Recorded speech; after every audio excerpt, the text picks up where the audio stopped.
The following is a presentation of the St. Louis Chess Club. The heat is on and the boards are sizzling at the U.S. Juniors and Senior Championships in St. Louis. After a viciously decisive first round, the leaders hope to stay hot going into the second day. Sophie Morris-Suzuki is making the most of her event, winning her second straight game for the top spot on the leaderboard. U.S. legend Larry Christiansen won his first game, tying Igor Novikov for the lead of the senior section. But it's Andrew Hong who has impressed with stellar preparation, deftly winning his first two games to claim first place in the juniors. The pieces are placed and the clocks are set. Round 3 of Can't Miss Chess, coming up next.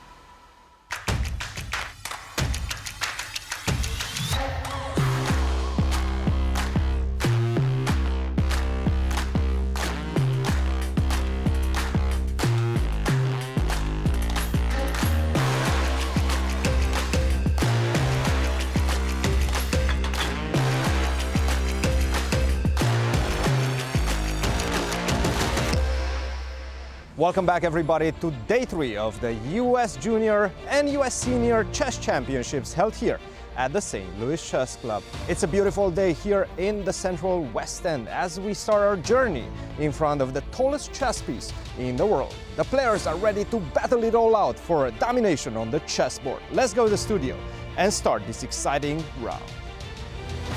Hello everybody and welcome back to St. Louis, Missouri, the capital of chess in America, as we bring you 3 national championships. The 2022 U.S. Junior, U.S. Junior Girls, and Senior Championships are being played for this week at the St. Louis Chess Club. And to bring you all of that action, I am Grandmaster Alejandro Ramirez with Grandmaster Yasser Seirawan. Alejandro, as always, a great pleasure to call all the action with you and Christian. It's been wonderful. It's been great. Only 2 rounds, but that means 30 full games of chess, and they've all gone the distance. Yes, they have. Hello, everyone, and thank you for joining us for this round 3 of competition in our 3 national championships. It's been wonderful. Really good fighting chess. And one, Andrew Hong, has really impressed with his outstanding world-class preparation. Alejandro, do the honors. Where do we stand in the girls? In the ladies section, we have a clear leader with us with 2 points out of 2. Sophie Morris-Suzuki has impressed.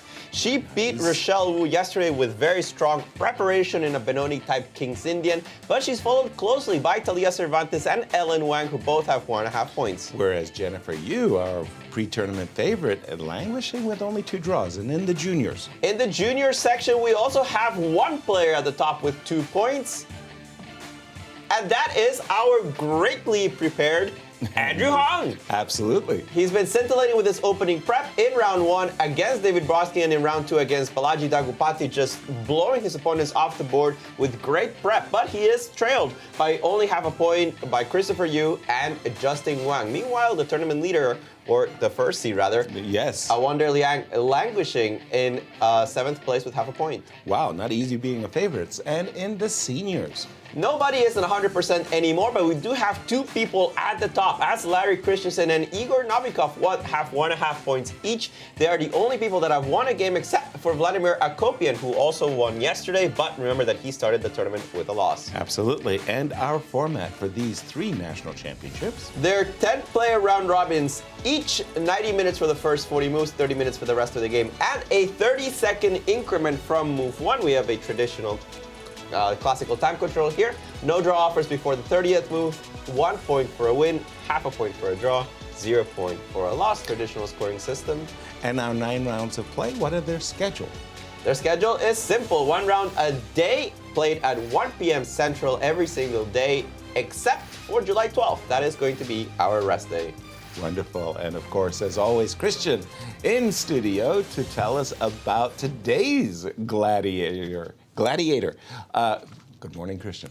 Good morning, guys. Great to be back in the studio with you, casting the games of the best juniors as well as the best legends on American soil. And yesterday we did the profile of one Carissa Yip. But today I'm taking my eyes onto the senior section where we have one Larry Christiansen, Grandmaster Larry Christiansen from Massachusetts. And let's take a look at some of the highlights of his illustrious career. Well, he is one of the few players to skip the international master title on his way to Grandmaster. He jumped directly from FIDE Master to Grandmaster. This just goes to show how talented this man is. He's also the three-time US champion, winning the event in 1980, 1983, and most recently in 2002. And the highlights continue. He's also very famous for his attacking style. He's also an author. He authored 2 books, Storming the Barricades, as well as the sequel, Rocking the Ramparts, in 2004. Those are some great book names. He was also inducted in the US Chess Hall of Fame in 2008 and currently teaches chess in Cambridge, Massachusetts. And if you want to get a game against him, well, you can definitely find him on the online spheres as well, and all of those platforms. He's also quite a funny guy. And let's take a look at a video from yesterday's interview.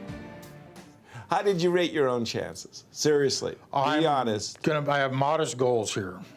Well, you have a lot I'm actually to be... more concerned about, breaking 3,650,000 steps for the year 2022. Oh, wow. Say what? Yeah, become a nut on this whole thing. Did you say So 3 what do you use for million? that? Do you use your I phone? use this phone that they, monitor? of course, This I have to- application? I have to, yeah, the application. So I have to pad my numbers walking around the tournament hall. It's one of the, another GM quirk. Well, he's a funny guy and a fierce competitor, and we've seen that yesterday. What a tremendous victory with the black pieces he had, and today another big round for him. But for all the other players as well, because all of the players are just amazing. Truly. And do the honors, set the table for our viewers for the pairings for this round 3. And let's start with the girls. Let's start with the young ladies, as we have great matchups here. I think the most important ones will be Ellen Wang with the white pieces facing against number 1 seed Jennifer Yu. And our leader, Sophie Morris-Suzuki, has a great opportunity, in my opinion, with the white pieces to extend her lead against WFM Gracy Prasanna. Nice. And in the juniors? In the junior section, we also have important matchups, but I think the key one is going to be that second one in your screen. Justin Wang with 1.5 points is facing against Andrew Hong with 2. He finally gets the black pieces. Let's see if he shows any weakness with that color. Absolutely. Carissa Yip for the first time getting the white pieces. Let's see how she will do in her contest against Grandmaster Jacobson. And in the seniors? In the seniors, we have a bunch of interesting games, but I think the one to highlight is there at the top. Right. Larry Christiansen with 1.5 points will be facing Nick Firmian, also who has 1 point, and they've been playing against each other in U.S. championships forever. For 50 years, both players hailing from the great state of California, going at it once more. But also, I'm going to keep my eye on the game between Igor Novikov, also our co-leader, as he goes up against a wounded Shabalov. We'll see if Shabalov can recover after a tough loss yesterday. A very tough loss indeed, and Novikov finally getting the white pieces as well. It'll be his first white of the event. Absolutely. And, of course, they're fighting rather hard. And they're fighting for lots of money as the players you see there getting seated, getting ready to start the third round. Let's start with the prize money for the girls. In the girls section, we have $20,600 for first place. Total prize fund. First place is $6,000, second is $4,000, and third is $3,000. Meanwhile, in the junior section, we have a $40,000 prize fund. $12,000 goes to first, $8,000 to second, $5,000 to third. And in the senior championship, we have a bunch of money, 75 grand total, 20,000 of those going to first place. Very impressive, very handsome, and the players certainly appreciative of the St. Louis Chess Club and Scholastic Center for all that they do to support these national championships. We have a bit of a rainy, cloudy day. This is a shot of the Central West. The St. Louis Chess Club, actually, at the very end of the St. Louis Chess Club. Not quite. This is actually the Vodka Bar, Sub Zero. Oh, that's the other side. That is the other side. This is where we're using this as a temporary playing hall. When you said Vodka Bar, that was like the seniors. What are you doing to our seniors? It's a total remodel going on, so we have a couple of temp locations. One of them is our playing hall. For this tournament specifically, we got a little lucky that we're able to lease this space. Christian, I think they busted you because they said, we're here. You They said did, it was a Yasser. beautiful day here in the West End, and then they show you the reality. Well, look, guys, I cannot teleport from doing the opens to jumping in the studio. Are you saying those opens aren't live? I'm not busted. revealing any professional secrets. Of guys. course. Of course. Absolutely. As you saw there, the players are getting settled down. I just wanted to ask yourself, as you start a big game in any major tournament, do you guys have butterflies in your tummy at the very start of play? I think so, but it goes away once you make your first couple of moves. Yeah. And then you kind of get in the You groove. settle in. Yeah, I think that's when I settle in. When I've made a couple of moves on the board and I figure, okay, the opening, I know where it's going. Yeah. I can start thinking about chess and not worry about results or standings or anything like that. Christian, I would little say- nervousness for you at the very start? Absolutely, yes. And I would say that's mostly my fault because I tend to prepare all the way until the last few seconds. And then I run to the playing hall. Most of the times I'm like 2-3 minutes late. And then for the first few moves, I'm just trying to kind of slow my heart rate down, adjust the pieces and take it slow. But after the first few moves, as Alejandro also pointed out, the butterflies usually go away. Nice. I just saw in that screenshot there you had of Larry Christensen, Nick de Firmian. Larry opening knight f3. I mean, for a guy who's really, got this great reputation as a real aggressor, he's kind of been playing a little lazy man's chess with b3 and g3. Nick, on the other hand, always throughout his whole life really booked up. He's probably, what goes through his mind at this point? He could play almost any defense. I mean, it's really ridiculous. Yeah, that's the problem, right? That when you Right? play You gotta everything, choose. you have to choose. You need one. It's very nice when you get the students that only play one thing. Yeah. What are we playing today? We're playing the King's Indian. Is it our only choice? Yep. All right. Scotch. Nope. That's it. Nothing else to say. But C5, C5, okay, as Nick has been a long time open Sicilian player. Yeah, he so C7, C5 kind of expected. I would think Larry will go into some English with C2, C4. I don't see him playing the move E2, E4 and challenging Nick on his, shall we say, home turf? It's kind of fun in transposition, right? Because it's kind of a total change of approach from the position. Go knight f3, c5, and then, you know E4. what? Sicilian it is. Right. Vladimir Kramnik wrong-footed me once. He opened knight f3. And I know that Vladimir likes to play knight f3, d4 move orders. So I played c5. And he played e4. And we were both bluffing ourselves completely out. He got the best of me in that one. But yeah, C5 invitation. And what do you have for us, I think he played also b3, right, in the first game. Right. If I'm not mistaken, against Yeah, Kaidanov. I Did think he it's start with Kaidanov. b3 at move 1? Yes. I think He started it with was the b3 opening and move. then followed it up with knight to f3. So I think these are the type of structures that he's hinting towards. Now the question is, what are the differences from that game with this move c5 on the board? Now d5 is not yet there, right? So we've seen what happened in that game when black played the move d5. Now with the pawn still on d7, black has extra options, potentially trying to go with d6 followed by e5 if you do decide to go for a b3 and fianchetto the bishop on the long diagonal, cover the long diagonal with this idea of d6, e5. Let's see where this game takes us. Yeah, I remember a game, Walter Brown versus Anatoly Karpov. Knight f3, c5, b3, g6. That was like a kind of an in-your-face move. Bishop b2, C4, knight all right. f6, bishop takes, pawn takes, and the square d5. There was a big fight over the square d5. How'd the game end? Anatoly Karpov won. C4, again, I kind of expected that Larry was going to go in this direction, but Christian, these guys are slow playing it.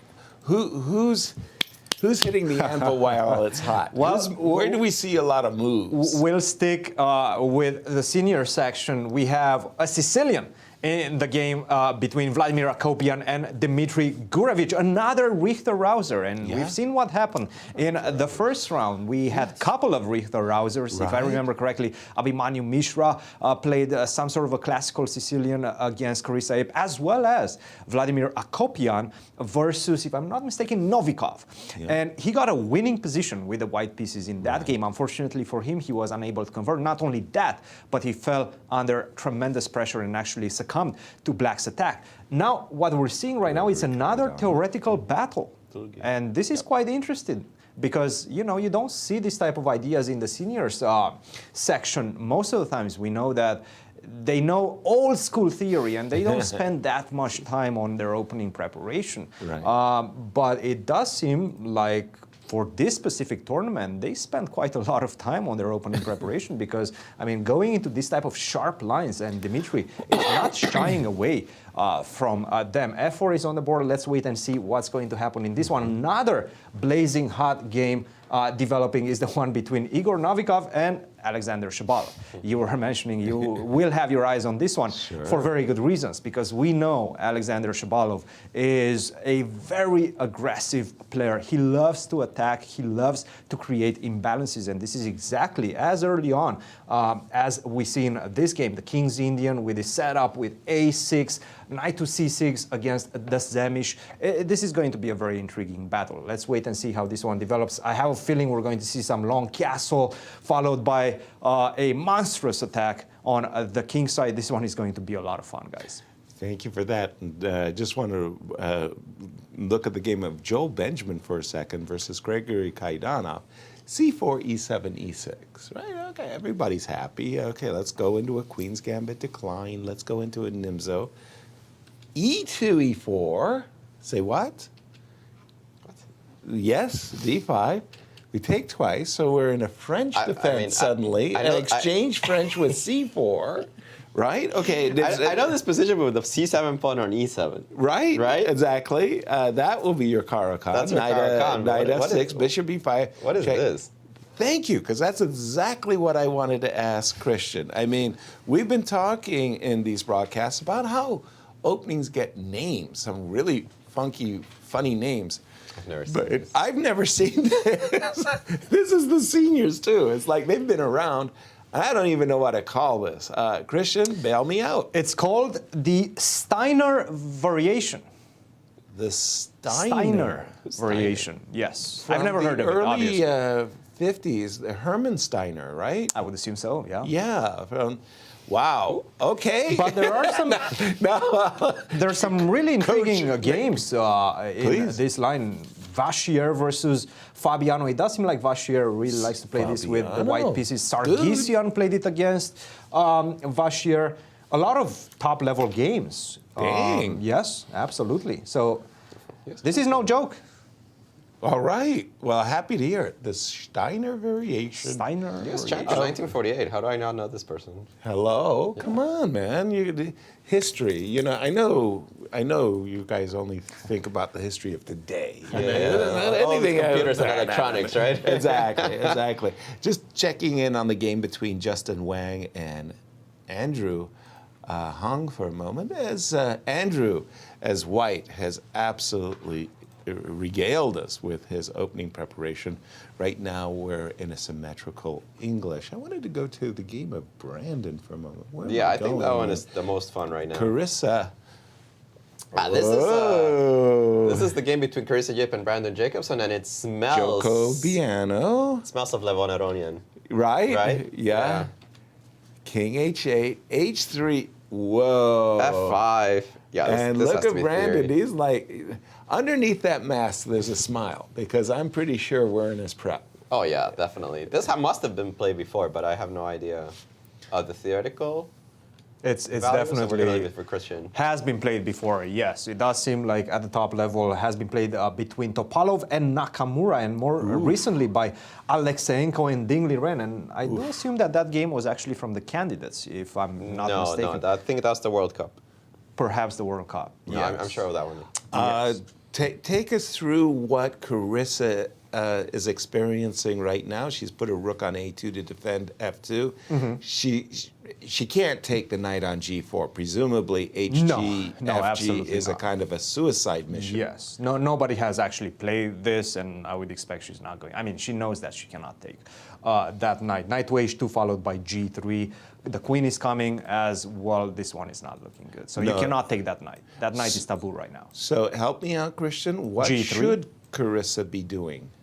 Well, a lot of the games, most of the games, in fact, have followed with e takes f5 or knight to f1. These are the two options. E takes f5 seems to be the main line by far, and that's when the fun starts, because actually after e takes f5, the main move is knight takes f2. Right. Rook takes f2, bishop takes f2. Bishop takes f2? Bishop takes f2 is one of the options. Bishop takes f5 is another move. In fact, this is a novelty, apparently, despite the fact that it might be the best move of the entry.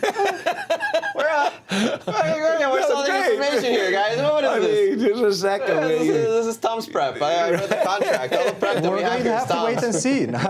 I have do you a feeling Brandon Jacobson has something brewing and something prepared in this line very deeply.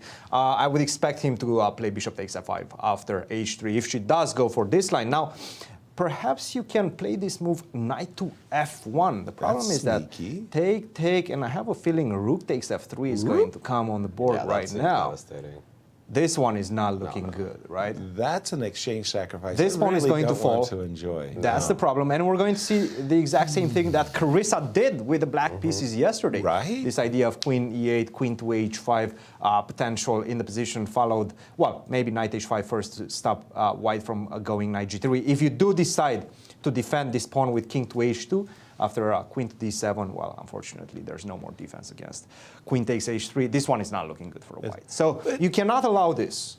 f5, she's thinking, I'm sure she's not thinking about taking this knight on g4. She needs to take on f5 and remember her preparation. But help me out here, guys. I'm white. I'm Yes. opening up the game. I've got the initiative. I feel like Carissa has been thrown back on the defensive. Yes, she Yeah. has. Did she do something wrong that black is the one who's kind of pushing the action? Well, the problem with the Gioco Piano is that there's so many ways in which it can be played by both sides, right? Right. White and black, and it does seem like Carissa did not produce any early surprises, did not produce any new setups that Brandon hasn't seen before. And it does seem like Brandon did, especially with this king to h8, f5 idea. Again, there's so many things that you need to prepare when you're preparing the Gioco Piano that it's pretty much impossible to have everything memorized. And unfortunately for her, this one slipped away, this variation. Yeah, maybe the move knight b2 is just not accurate here. Maybe h2, h3. necessary. Yeah, something. Yeah. Because, I mean, it's weird when you're white, right? Yeah, you're already being pushed back so early. Like, how is that? And f5 is feels like- really a challenging move. It feels like if you can get away with the move f5, you've done something off as white. That you shouldn't be allowing an expansion this quickly, so successfully. It should have some kind of drawback. Right. Exactly. If I remember correctly, I actually played a very similar game to this one, perhaps even in this position. I cannot find it in the database right now, but it was against Bachmann, Axel Bachmann, in one of the collegiate events. And I played with the black pieces, and we got to this position, and I had no problems equalizing the position. I had the initiative for most of the game, but he managed to escape. So quite an intriguing position, but I have to say Brandon Jacobson has won the battle of the opening. Right. Just looking at the game of David Brodsky for a moment. I'm sorry, I'm going to get his opponent's name all wrong. Bail me out here. Balaji Daggupati. That's the man. That's what I wanted to say. I just couldn't say it. boy, they're blitzing out this open Sicilian theory like there's no tomorrow. Am I seeing another Richter Rouser? Yeah, what's going on? You know, the Richter Rouser was dead for like decades. Decades? Nobody played Nobody was playing the Richter Rouser. And suddenly we're seeing it in the seniors. Like you were mentioning, Christian, a number of games. We saw it in the candidates too. There's been a lot of them. Yeah. We saw versus Dlugy yesterday, we right? saw Carissa play it against Abhi Mishra. I can Right. count like 5 or 6 classical Sicilians in this tournament alone. Exactly. Yeah.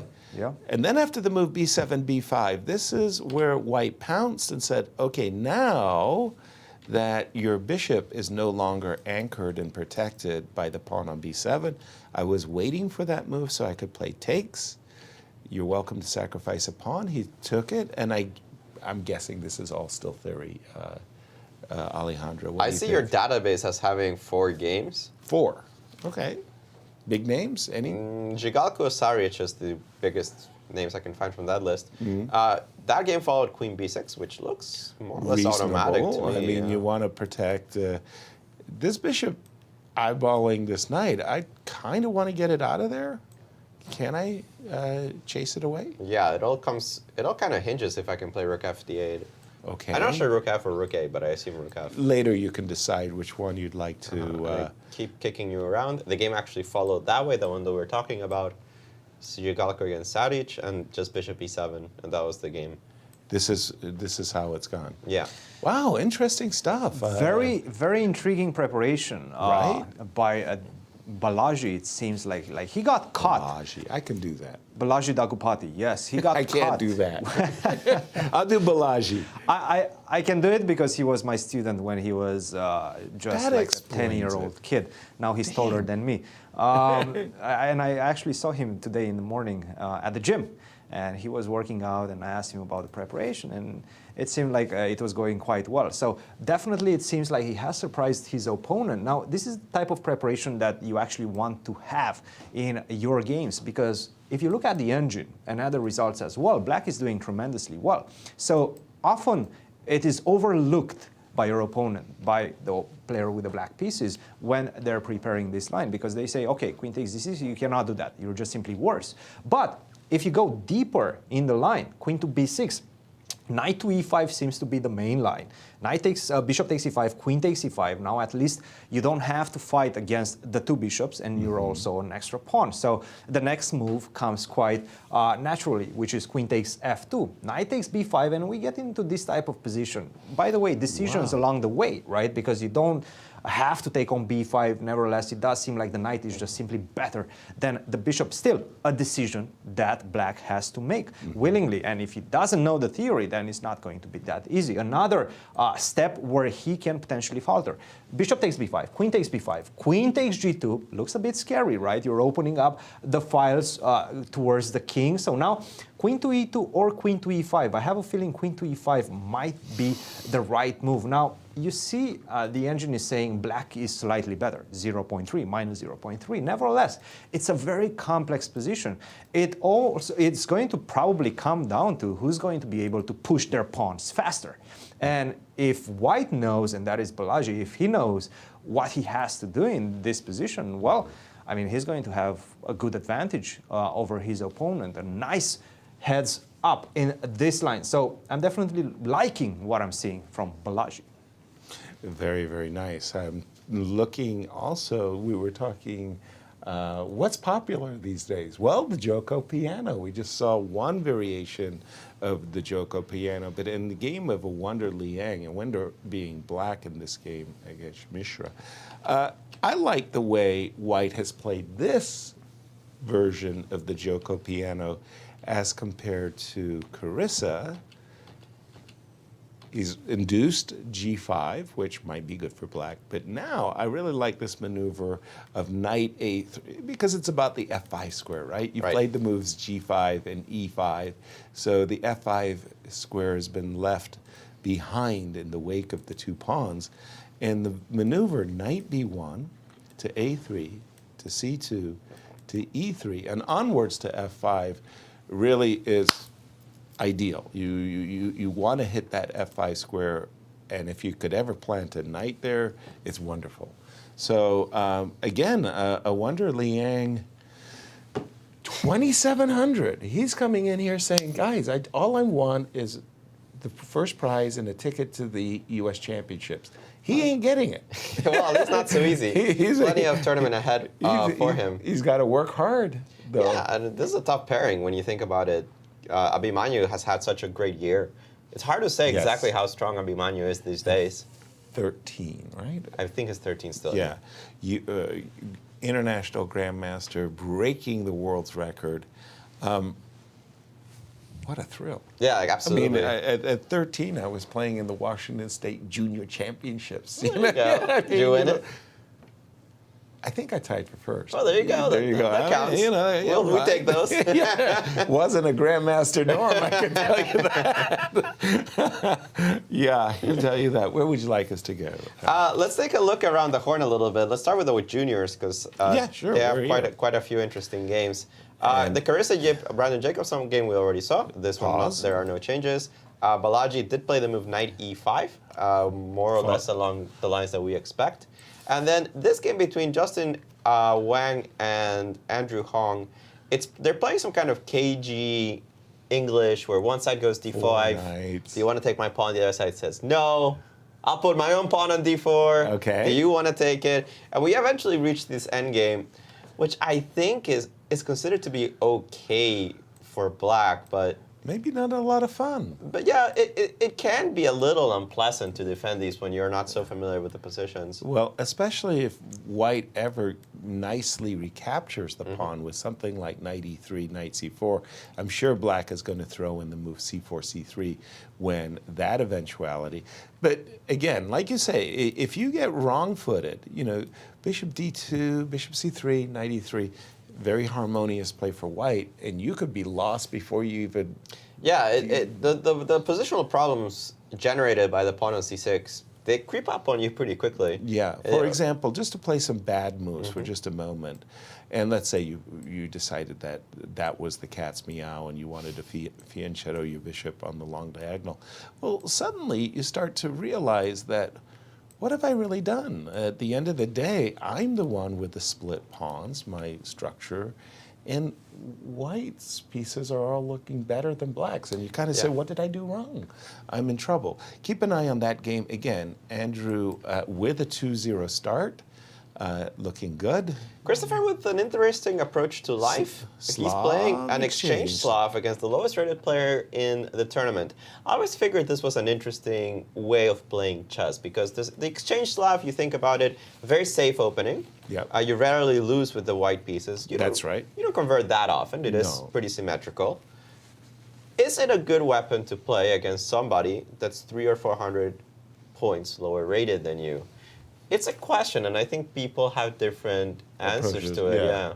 Sometimes when you're playing against a much lower rated player, you would like the game to be a long, long game. And a game where they haven't come with their prep. With their prep, right. Of 20 moves. We'll keep an eye on this one as well, of course. And then that was the Awonder game. This is the Awonder game. All right. And Christian, over to you.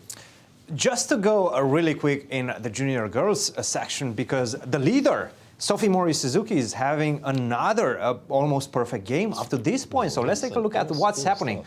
We're seeing the Ruy Lopez c5, d4, and now I'm looking at the database. It says Ruy Lopez closed defense. Have you guys heard about that? Yes. From my idea, I thought it was called Chigorin. Chigorin, always. That's how I know. It's one of the variations of the closed. That's how I know it. Chigorin with queen to c7, right? Queen to c7. Queen to c7 Chigorin, is the main move, but she decides to go for an early c takes d4. C takes d4, c takes d4, and only now queen to c7. Now, we know after queen to c7, most of the players play the move knight to d2, and then you can take on d4, and all those lines with knight to c6. This is long theory. Long theory, very long old school theory. But she decides to take on d4 first, which gives white an extra option. After queen to c7, knight to d2 obviously transposes to the main lines, but you also, and it seems like this probably is a better move. It hasn't been played as often as knight to d2, but knight to c3 seems to produce some very serious problems for black, immediately targeting this square d5, potentially bishop to d5. Also, knight to d2 usually is followed up by knight to f1 and knight to g3. You still have a route to get your knight to g3 where you want it, via e2 and then to g3. Now, at the same time, it's just a much more aggressive and much more dynamic position for the knight. And she looks extremely relaxed. Look at her. She's just walking around, eyeing the position, eyeing her opponent from an eagle's eye point of view. She looks great right now. Her position is amazing. And bishop to d7, bishop to b7 was played and immediately followed up by d5. Close the bishop away. Now that you committed it to this diagonal, I might as well play the move d5, h6, knight to e2, played quite quickly. Rook to e8. I'm not 100% sure if I do like this move, rook to e8. In general, I would like this rook to go all the way to c8 and try to create, leave the rook on a8, because you're probably going to try to expand on the queen's side via a push of a5, a4, and try to create some unpleasantries. Now, the problem is that the rooks are kind of fighting for the same square, that is c8. So I think the rook on e8 is worse placed than the rook on a8. That's why I put this rook on c8. Nevertheless, she decided to go rook to e8, knight to g3, and now back to c8 with the bishop. This is the last move. I have to say, if you played bishop to b7, followed by bishop to c8, something went wrong, and the engines are definitely agreeing with this assessment. Plus 1.6 right now. This is very close to a decisive advantage for white, as early as move 16, and she hasn't spent any minutes on her clock. Sophie Morris-Suzuki, that is. So I'm definitely liking what I'm seeing from her side. Wow. A better understanding, I think, overall of where your pieces belong. I felt that black had an idea of where everything goes, but not the precise move order down. I think the d5 takes c5 takes d4 was a slip. Yeah. I think her intention, her prep was to play queen c7 and then to play it. Sometimes you get at the board, you mix it up, and I think that's what's happened and why white is enjoying an advantage. I want to go to the senior section for a moment, go to the game of Max and Igor, and it's a London system, but not a London system that I'm used to seeing, with knight c3. c5, knight c3, knight f6, e4, and what the heck do we call this one? We just had to name that baby the Steiner in the Joel Benjamin clash. What do we name this baby, Christian? The queen's pawn game, Steinitz counter gambit. That was my third guess. Yeah, exactly. Yeah. Steinitz counter gambit. You knew that. Counter gambit. Of course not. I feel like I don't think Steinitz ever saw this position in his life. How did Steinitz get his name attached to this? I have no idea. I feel like I don't know 99% of these names that Lichess is recommending. Exactly. What do we think about the position, guys? I had an idea. Let me jump in. I thought if you played queen a5, which has something to be said for it, because you want to pick up the pawn, maybe you want to someday get an e5. I was thinking about taking this knight. Say what? Like that knight even hasn't moved, and I put my, because I was wondering what you guys thought of this. Do I want to play a4? No. I just want to go into this. I saw this position after the move queen d5. It sort of looks okay for black if I take on c5 here, right? With the queen, I guess? I guess with the queen. I'm not that greedy. Sure, yeah. Knight f6 and...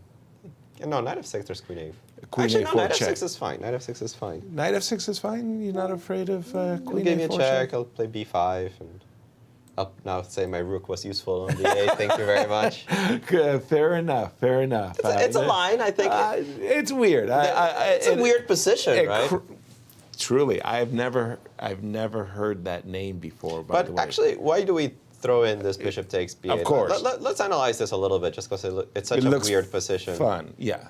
Queen a5. I like throwing in the check immediately. Okay, I will. The thing is that you play bishop d7, right? Correct. I have no any tricks. Exactly. That was my idea too. Maybe I just play queen e2. Queen e2, and I want a castle next move. Okay. And E7, E6? I'm not sure. If I take on, can I just look at this? This is a little bit crazy. You take. You gotta go knight a6. I gotta go knight a6. Not the ideal square, of course. Castles, I assume? Yeah. Okay.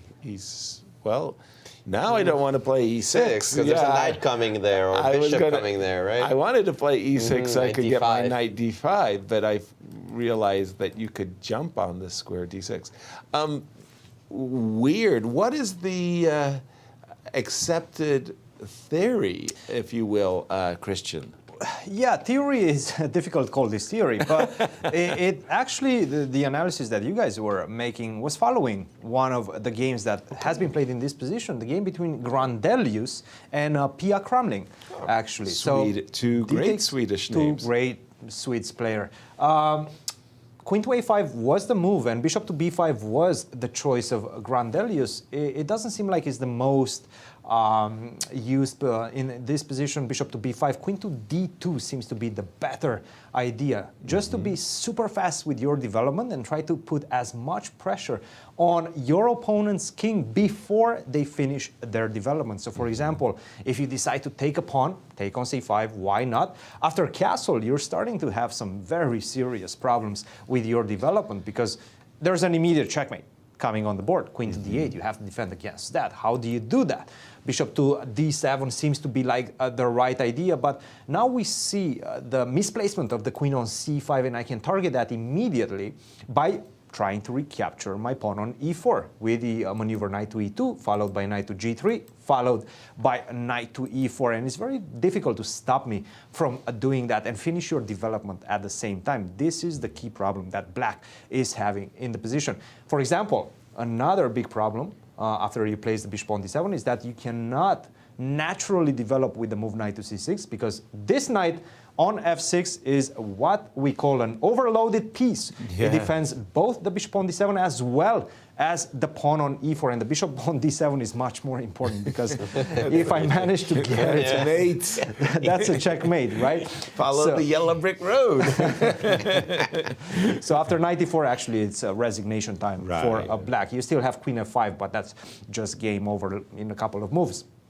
It does seem like this is a very dangerous position. And by the way, after quite a significant thing, he played the move, Khmelnitsky, that is, bishop to g4. Really? Wow. Allowing the trade of the queens like this, queen takes d8, That can't be king good. takes d8. This cannot be good, right? Forcing you to take Forcing. I'm going to get castle. I can go check. h3 first. I can go H3 f3 first, as I think, well. right? Oh, f3 is really There's clever. so many options right now, and they all look terrible for black. So this move, bishop to g4, I think is just a huge mistake in the position. And he misevaluated this endgame, did not understand that white pieces are just coming with tempo. Exactly. And I'm not 100% sure you're going to take this pawn on c5 in the endgame. Right. Not looking good for black. Khmelnitsky is in huge danger to just be completely losing out of the opening. Absolutely.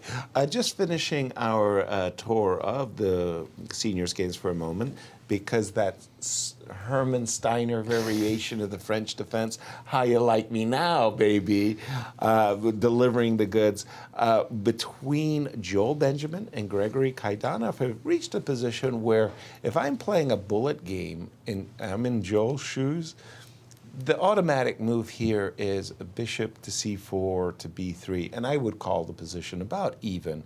The isolated queen pawn, I've got control of e5. But if you were Ulf Andersson, I've seen Ulf on numerous occasions make just this very, very same exchange sacrifice where you take on e6, you go queen e2, and you play it very, very slowly as if you've got all the time in the world. But if you're Joel Benjamin in your 1997 Joel Benjamin, you play bishop b3 like he did against Paul van der Stern. So Joel has a pedigree in this, variation. Nice. Okay. He's actually played this against not only van der Stern, but also against Christiansen. Whoa. Okay. Bishop b. Okay. And bishop b3 played. Bishop b3 played. Nothing new under the sun for Joel. Okay. And it shows on the on the time difference, right? Joe's still with about an hour 30. Yeah. It's Grisha Kaidanov that's actually spent his time. Exactly. And I just wanted to go to Larry and Nick. So this is the A3. I'm going to say that Jonathan Spielman, amongst others, made this move A2, A3 popular. Bishop C5. E3 is a little bit of a, maybe it's a main line. E2, E3. Strange. Not that I know of. Okay. And finally, this is what we would call the four pawns attack. Igor Novikov. He got one of the files wrong? Yeah, exactly. Usually you kind of move it over to F4, you know. Look at them apples. I mean, they're all in the center of the board. Okay, King's Indian defense. Love to see it by Shabalov, the same-ish variation, Queen D2, Knight C6. Here, there are a lot of choices. I'm going to say that I believe Oscar Pano first attributed this Knight C6. I actually know it as the Pano variation of the same-ish. Exactly. And C7, C6, I know as the Byrne variation, Robert Byrne, Knight D7, as played by Garry Kasparov in a World Championship match against Anatoly Karpov. Knight C6, Knight E2, Bishop D7. I'm kind of used to seeing actually Rook B8 and B5. Rook B1, that's new for me. H5. We're in a different territory. We're in a different planet. We're in a different dimension. I just saw the white pawns, and I thought it was funny. I just realized he played H5 completely unprovoked. Right? So hold on. Wait a second. What? If black now follows up with H4 and G5 attacking on the king side, and white goes A4 and B5. It turns my entire understanding of this variation on its head. Upside down. E6. Okay. Okay. What do you mean, okay? I don't know what the heck is going on. I'm supposed to come here and give commentary, and I'm like, okay, Christian, whenever I'm clueless. Christian, it's time. No, it's time to earn. Which game are we following?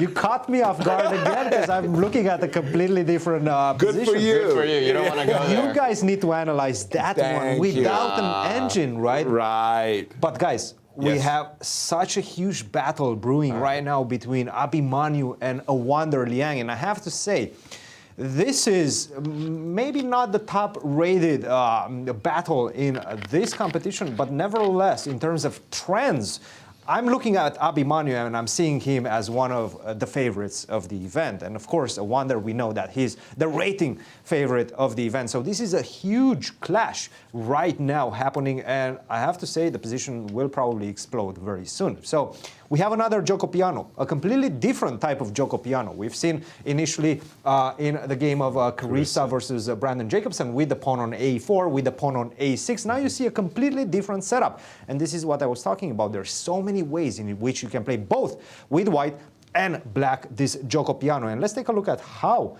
we got to this position. So this early bishop to G5 started to become somewhat of a trend recently. Bishop to G5 setting up this pin, allowing black to develop quickly with H6 and a G5. Push white's pieces backwards, nevertheless at the same time creating some weaknesses that later on white could potentially target. This pawn on H6 and a G5 at the same time.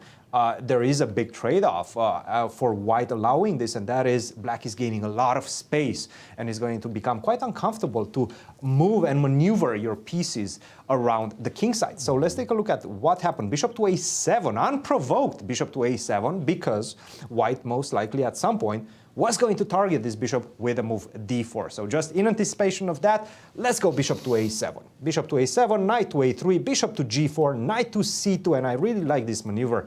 Knight to a3, knight to c2. Eyeing the square e3, this is where I want to be. This is where I want to be if I manage to get two knights targeting the square f5, because once again, after you play the move h6 and g5, a lot of weaknesses you're leaving behind, right? You have to be careful about that. h5, after a pretty significant thing. By this point, Awonder had 1 hour and 33 minutes and 48 seconds. So that's quite a substantial improvement based on 1 hour and 30 minutes that he started with. After this move, h5, he spent, it seems like, 13 minutes on this move. So he was not aware. And by the way, h5 is a novelty. Bishop to h5 was played before. King to g7 was played before. I'm seeing a very recent game between Duda and Anton Guijarro. That is definitely the top level clash in this position, h5. And now, it does seem like if you don't play h3, you might be in trouble. But My bishop could get h4 is coming, right? So you have to do something. Right. h3 makes the most sense. I guess the other potential move would be to go h4 directly. Nevertheless, it does seem that after knight to h7, it is black who is gaining the initiative. I have a big threat to take on h4 or take on f3 first. So you are in some sort of danger. You have to start with h3. h4, you cannot remove this bishop from the h5 d1 diagonal, release the pin because the pawn on g5 is going to hang. So you have to follow it up with h4, bishop to h2, bishop to h5, and this is the key position, and this is a big ramification that white will have to decide what path to follow, because king to h1 is a very subtle move. What? A very pretty move as well, because hanging f2. Hanging f2, right? But actually after bishop takes f2, queen to d2 is just game over. Very close to game over. Exactly. So you cannot touch this pawn. Curses. On f2. Now, how do you develop your initiative? As a black, maybe a g4, knight takes h4, g3, sure. And now you see the idea of king to h1. With the king on g1, this position would have been winning for black. So let's just put it from the beginning. For example, if you play something like a4, g4, knight takes h4, g3, the game is pretty much over. Not that I'm taking necessarily your bishop, but I'm also taking on f2 with the pawn, follow it up with capturing the rook on e1, devastating attack for black and devastating material advantage. So such a beautiful move, king to h1. I really like it. It's not the only one, though. d4 is another move, and it makes much more sense, at least from a human's perspective, I have to say. Probably I would be personally inclined to play this move at d4 first, and then we're going to get some sort of craziness happening. You're going to go g4, and now I have options of actually just saying, I don't care about that knight. I'm just trying to get my queen in with this move, queen to d2. It's going to be wild. This one, if played well by both players, is going to be wild. And let's take a look at the profile of this young man, Grandmaster Abhi Mishra, only 13 years of age. 2,600, stop it. It's incredible. That is amazing. The surge of this player through the rankings the past year is just magnificent. That's true. Wow. What is his FIDE up to, actually? Let me go check I that think out. 2570, something along those lines. Because of the game pretty high. that you're looking at, I was thinking that Mishra wanted to play the move knight e3. I understand h3 and h4, but I thought his idea was to play knight e3. Christian, the idea is, I don't think you could play h4. My intention, at least, was to take and take. And No, but I can take on f3, right? Take on f3. Take on f3 and h4. And right here. Right. Yeah, of course. That's a piece, right? Well, it's a piece. I mean, maybe you get some compensation. Yeah, sometimes I overestimate. I put a knight on f5, and I'm so proud of myself. It is dangerous, but maybe it's not that. It's not that much in this particular position, right? And very specifically because I can even go g4 right now. Can you? Yes, after knight f5, start with g4. Yeah. Yeah. Sorry. By the way, always a great pleasure, of course. We're honored that you join our show and watch us, share your day with us, tell your friends where you're hanging out, and also we invite you to submit your questions through our social media. Alejandro. Join the conversation. Tweet at St. Louis Chess Club or ask your questions as any of the live chats. We're monitoring all of them. We're on Twitter, we're on Twitch, we're on YouTube, we're on Instagram. We are even on Facebook. No way. Apparently. And we have, of course, former U.S. Women's Champion Sabina Foischer helping us out. She is the journalist for our event. So shoot us your question. We have one of them. From Twitch user Pacman2777, we are seeing the U.S. Junior Championships. Can the panelists tell a story from when they were in their junior playing days? I'd love to. My very first junior championship was in 1976, Memphis, Tennessee. I was 16 years old. I was really happy to play, in those days, what was an 8-player field.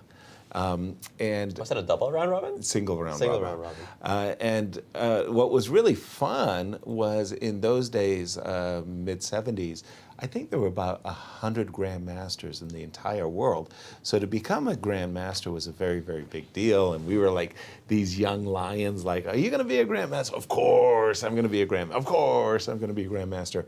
So out of the 8 players in the field, 6 became grandmasters, including Nick de Firmian, who's including John Fedorowicz.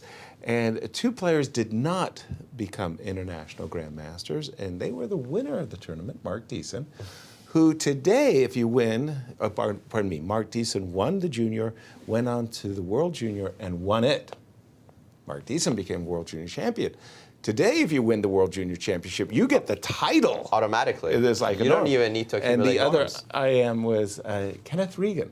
Professor Kenneth Professor Regan. Kenneth Yes, Regan, yeah. exactly. But we had John Fedorowicz, John Tisdale, who was a guest on the John Canada. Tisdale, yeah. Yeah, Nick de Firmian, Michael Rode, Ron Field. Hanley. Yeah, right? Like, what a junior. I mean, this is like, a Hall of Fame junior championship from 1976, Memphis. And I remember it was a really wonderful tournament. Jim Gallagher was one of the organizers, and he took us to a catfish restaurant. And we had catfish, fried catfish. It was really good. I never had it. I mean, you go to the South. But it was very, very special. And I think for a lot of junior players who've played in these junior championships and world junior championships, they all have stories of them. How about yourself? It's hard not to, right? Right? I didn't even play many junior championships. I only played the under 14 in 2002 and the under 20 in 2008. And I met a lot of people. That's what ends up happening, right? Like in your junior tournament. Right. You end up meeting tons of people that you just know the rest of your life. Exactly. Yeah, because, when was this tournament? 50 years ago. And I saw you guys have a beer the other day. Exactly. At Kingside Diner. Right. It must be nice. But for me, it's something similar. That's how I met Fabi. No way. I was in the One of World the juniors? The World Youth was back then. World Youth under 14. I was representing Costa Rica back then, and he was representing America. Right. Hadn't moved to Europe yet. And I'm sitting in the lobby of the hotel. I'm just waiting to get checked in. My mom's with me, so she's the one doing the check-in. And then this little runt of a kid. Speak for yourself. I mean, you were younger. I was under 14, so I was, one of the international masters in the under 14 section. We're not worthy. Oh yes, this kid definitely was not worthy. Not worthy. This under 10 kid challenges me to blitz, Of course. and I thought, all right, I'll just humor him and beat him, and he'll go away. Right. But it was a very close match. I ended up besting him, but it was really hard considering I was 4 years older, and I was like 300 points higher. That's scary. It was pretty hard, but Fabi was Fabio even back then. Dang. Jump in, Christian, because I know you have a number of World Youth stories yourself. Well, the World Youth, I played pretty much every year since I think it was 1998, because for my generation, I was by far the top-rated player in my age group. So I was always qualifying, because that's how you were qualifying to be sent to the World Youth, by winning the national championships. And but one funny story actually came from a national championship, if I remember correctly. We were playing this 10-player round robin.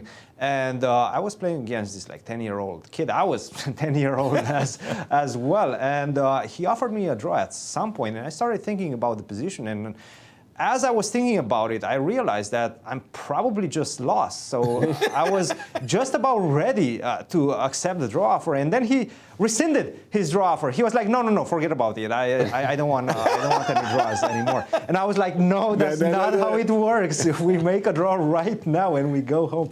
I think he started crying and tried to explain the arbiter that he did not offer a draw. So it was like he said, she said type of situation, but that was quite funny. There's a lot of crying in those There's tournaments. a lot of crying. Yeah. I'm going to borrow a page from Ben Feingold. I got to just tell a very quick story about the Scholastics. And this is not a U.S. Junior Championships. This is Scholastics.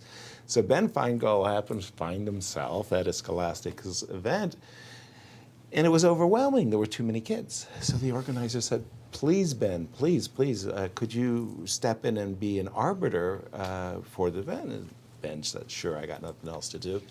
And the arbiter explains to the kids that, hey, look, if you have any issues, like what you just described, he said, she said situation, raise your hand, and International Grandmaster Ben Feingold will come to your board and will make an executive decision. That's it.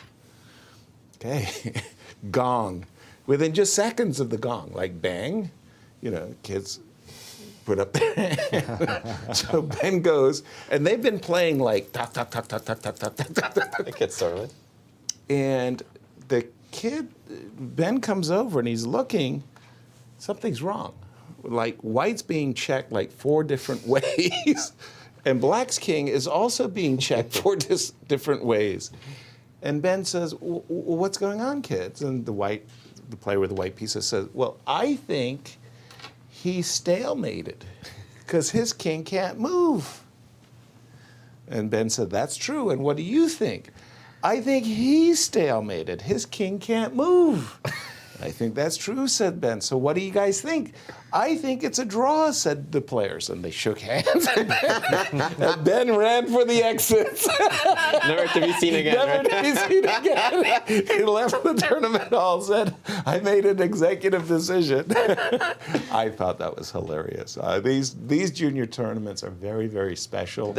And the memories are long-lived. They're really unforgettable. And they are. I mean, so many tears in the last round of that event. I can only imagine. It's just so many hopes and dreams crushed. You see them all the time.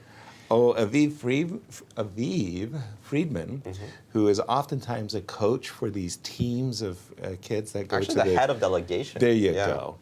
I mean, he's seen it all. Gold medals being tossed away in the last round. And it's pretty bad. I wanted to get an update on the Carissa Yip game for just a moment, because Carissa, I think, she went into deep... she went into a very deep thing. 22-minute think after F5. Came up with the move knight F1, but it's actually... She didn't take on F5, but it's actually Brandon now that's in the think tank already.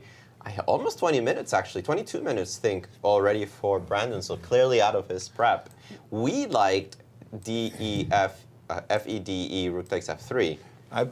It's not our rooks that were... I was trying to sacrifice a rook for Joel. I'm trying to sacrifice a rook for Brandon. But this was pretty tempting. But this is very tempting. This was barely a sacrifice. I mean, thanks for this bishop looking, and we've even mentioned queen d7, queen e8, queen h5, as well as knight h5. And I can't shake the feeling that somehow Carissa got put on the back foot early, and Brandon is probably a happy camper. Now, the interesting thing about this position is that the move knight f1 has been seen at the top level of chess. Okay. And black in both top-level games, there's also other games, but in both top-level games, they have replied f takes e4, d takes e4, and in neither one of them, neither Nakamura nor Dingler found the move rook takes f3. Well, obviously they found it, but they didn't play it. They both dropped back? One went to f6, and the other one actually went to h6.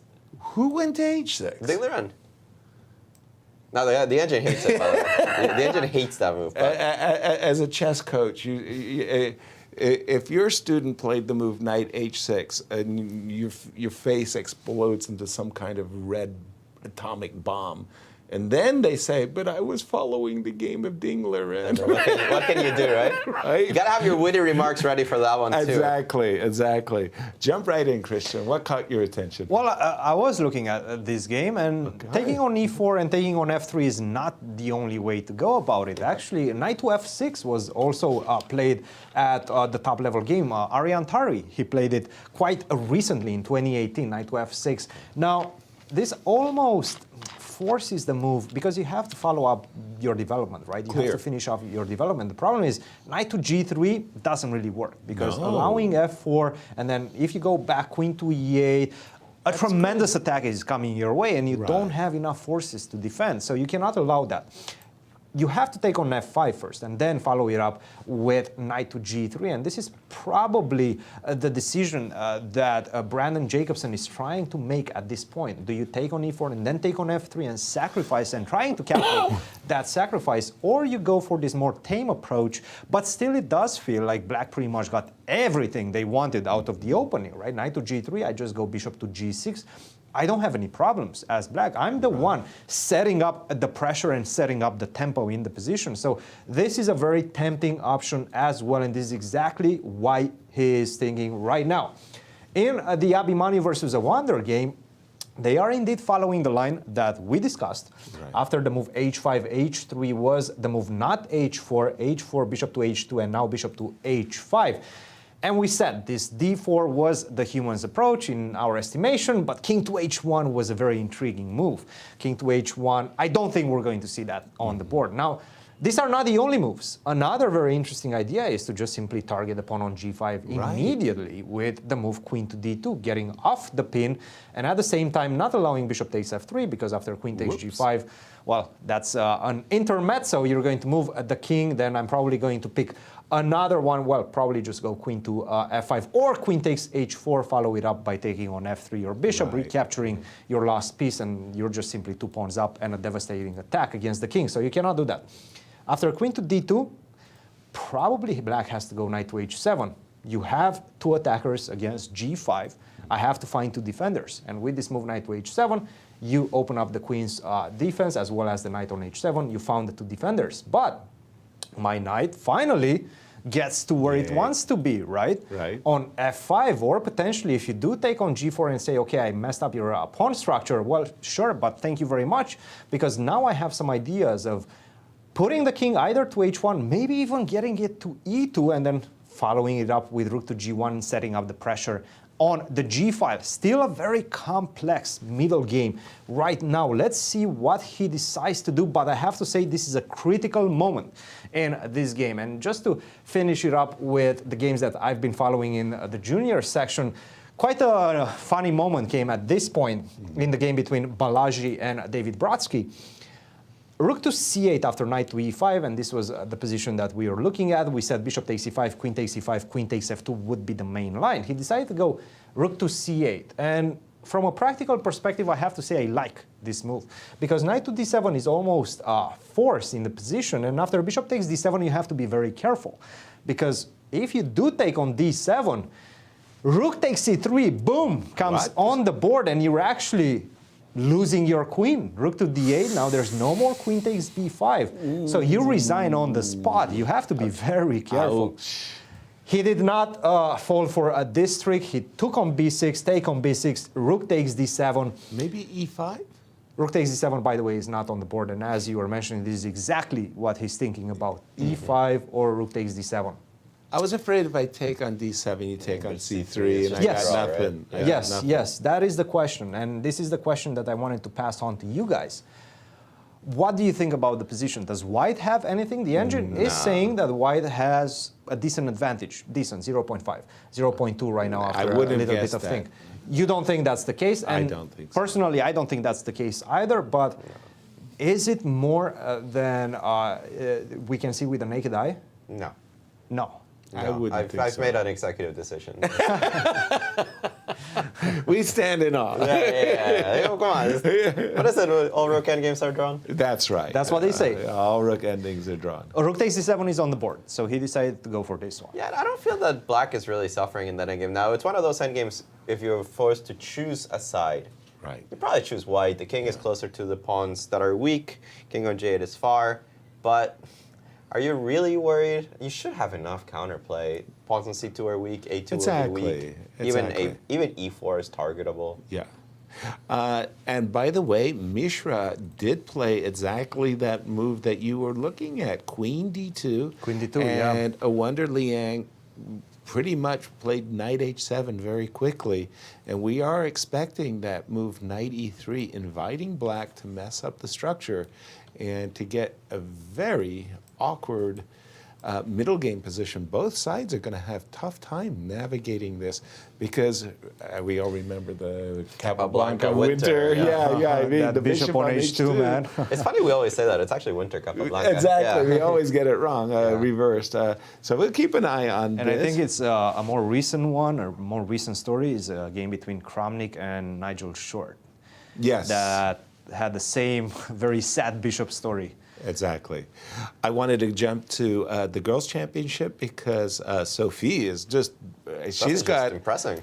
a perfect, what I want to say, Rui Lopez. It's like a dream Spanish. Yeah, exactly. It's a dream Spanish. The Spanish torture. By the way, I was looking at my lead chess named game, and it was Joko Piano. Here it comes. Classical variation. I'm thinking to myself. In which game? I believe it was the game of Mishra and Awonder. Okay. And I was thinking to myself, the Joko Piano's 500 years old. Let's start there. And now it's the classical variation of the Joko Piano. I mean, that's the dusty part of the library, right? I mean, come on. I mean, wow. But Sophie looking really good. When we left it, we had seen the move, and you were critical, Christian. You're going to play bishop b7. You're going to play bishop c8. Means that you're wrong-footing your pieces, b2, b3, me like. Keeping this knight, which is really kind of struggling suddenly. Yeah, it's a very good move, this move b3. And actually, I like bishop d2 as well. It actually prepares the move b4, which she played on the spot. Which she plays on the spot. This is a great position for Sophie. Feels she understands the situation much better than her opponent. Exactly. Not to mention that, straight up for everybody that's watching and plays this variation, I think the Chigorian variation of the Spanish is just not correct. Yeah. There's so many Spanishes that you can play that are popular right now. Right. Zaitsev, to some degree, the Breyer. Of course, the Marshall is what everybody's playing. And this is what we're talking about right here, where after the move d4, the move queen c7 is more properly called the Chigorian. I've even seen Anatoly Karpov play the move knight d7. And the move cd4 exists as well. Okay. Just not with the move queen c7 to follow. Inclusive. Yeah. Yeah, I actually played that knight d7, bishop f6 idea a few times. You did? Yes, there you go. I did. And who taught you how to play that one, Christian? Because it's an old school line. Yeah. I think me and Eric Hansen, we were looking for like weird ideas to play with the black pieces back when we were in college, and we came up with this idea of knight d7, bishop f6. It's not great. I mean, in general, if white knows what to do, they will probably get an advantage. Okay. Very nice. Okay, again. I'm still playing some weird stuff in the Rui Lopez. I really need to change that. I actually play with knight to d7 and the same idea, but without the move c5. So basically the same thing, just without the move c5. Knight d7. Yeah, and I've seen our friend Mickey Adams. He kind of plays some offbeat when he doesn't get a chance to play as Marshall. Right. He does some offbeat stuff. I think today's game by Jennifer Yu is actually a very key game. It's funny that the vagaries of fashion, we're talking about the Slav exchange, and look what happens. Alan says, hey, wait a minute, looking across the board, you're Jennifer Yu. I'm gonna play very solidly in a Slav. And Jennifer says, I don't think so. You can take that solid and go away. I'm coming after your king. I'm hunting. And maybe the style of Awonder, G5, H5, let's go. Right? I like it, especially for the tournament situation, looking at it from Jennifer's perspective. Yeah. Third draw in a row, I don't think really puts any wins behind her sails. Exactly. She wants to start scoring points, put some pressure on Sophie, who's currently the leader, who already has a great position. So you look at this position and think, well, I need to start winning some games, and this is a clear indication. Now, whether this is sound or not. Right, that's what I wanted to get your insights on, coaches. Is this maybe Jennifer going a little bit too aggressive too early, or does she have good reasons for thinking that this attack could pan out? it's kind of borderline. When you determine whether you can throw your pawns forward in the slot like this, there's a few things that you need to consider. First of all, where is your king going to go? Is it going to stay on e8 and it's going to be safe? Okay. It's fine on e8. So this is For not the moment, for the moment. With the knight on a4, displacing it from the king side, displacing it from the center, variations of e4 are very hard to achieve. Right. The knight is going to take a couple of tempi to come back. So there are certain details in the position. This knight on a4, the wasted tempo on a3, that starts to give you an impression that if there was any moment where you can successfully throw the pawns, it would be now. Because of, again, the a2, a3, knight c3, a4, that's two tempi that may have been better used elsewhere. So that actually induces you to think in these terms. But now, having said that, why isn't white kind of happy? Because she's got a lot, and I mean a lot of palace guards around the king. She's saying, come on, do your worst. Go ahead, play h4. Go ahead, play g4. Well, let's give it a whirl. I'll take advantage, right? I don't think there's much of a choice. If you don't play one of the two moves here, I assume you play h4, but g4, I was kind of worried thinking about that knight maybe, h2, yeah? maybe I'll just clip the pawn, and you're going to have a hard time proving. yeah, I don't see why you would throw this pawn first. I think you go h4, and actually h4 played. Okay, that's on the board. So Yeah, kind of bishop h2 looks boxed. g4 also looks boxed. It's, I'm very worried as black in this moment that if you are able to move the knight from f3 to d2, e1, e5, it doesn't actually matter. You never get the move g4 in. exactly. So let's do it while Right away. Yep, take. You might as well take.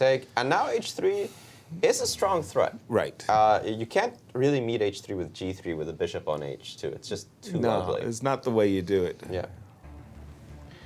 And remember that these girls are doing well. Well, I think one's better than the other. Of course. Ellen Wang, even though with the win. Even though both of these girls threw away a win with the black pieces against Alice Lee. Jennifer Yu in the first round. Ah, they have that in common. They have that in common, right? Wow, okay. Jennifer Yu was winning on one move. This queen d5 against Alice just devastated her opponent's position, didn't find it. And Ellen was just winning yesterday. Allowed some kind of magical counterplay. Rook c4, rook a4. I mean, Alice and found it. That rook c1, that whole idea. Bad luck. Really, I mean, sometimes really. you blunder a move 40. Yeah. Rook c1 is a hard move Queen to consider. b4. Yeah, and she just chose. Queen b3 She just chose the wrong square for her queen. Yeah. An undefended square. She could be 2-0. She could be 2-0. Continuing our line, bishop takes g4. I was going to drop the knight in here. Yes. To e5, more or less. I think guess. I think you obliging have you. to. Yeah, take. Now, any trades on e5, I was actually going to recapture with the bishop. Just so you're not stuck. Exactly. Now's the time for h3? Looks like it to me. Okay. Now we get here, and I start to think, because I'm sitting there going, I could play g4 to keep the king side closed, but I'm also beginning to wonder, can I play against your king? All right, let me prove the Yes, training. please. Queen takes c2, Yes. h3, and I say, so what, and I take on c6. Immediately. Immediately. Okay. I'm hitting the queen, so you don't. I don't have any time you to don't have play any time to hg2. take. No time to do that. So I'm assuming And I'll just recapture. take back on e6. Oh my gosh. Yeah, baby. I may have lost a little control here, but wow. What do you think of them apples, Christian? I'm serious. I understand. I don't know what I'm thinking of those apples, but I know what I'm thinking of these apples, guys. Okay. The game between Nice. Dlugy and Khmelnitsky might actually not go for very long. Oh, wow. Because bishop to g4 was such a huge mistake, allowing the entry into this endgame, devastating endgame, because everything just comes with tempo for white, with harmony in the position, in the pieces. h3, bishop to d7, castle. Sure, I'm going to set up this pin on the bishop on d7. Your king is actually not going anywhere, right? On c7, unfortunately, this bishop is controlling that square. You want to go back to e8? Sure, and then how are you going to make the connection between the rooks? You're just so tied down. It looks horrendous right now. h6 to stop the move g5 and then capturing the pawn on e4 makes some sense. Nevertheless, once again, I'm doing the moves with the tempo. I'm developing my pieces. Bishop to g2, once again, attacking the pawn on e4. I don't even think I want to take that pawn on e4. What I want to do is actually get this knight to g3, and I'm going to take as much time as necessary because you don't have what to do as black, and then take with the knight on e4, and after that recapture with another knight, the second knight, to try to get to d6. This is the key square that I want to get at with one of my knights. e5, bishop to e3, rook to c8. This is the position on the board. It's move 11.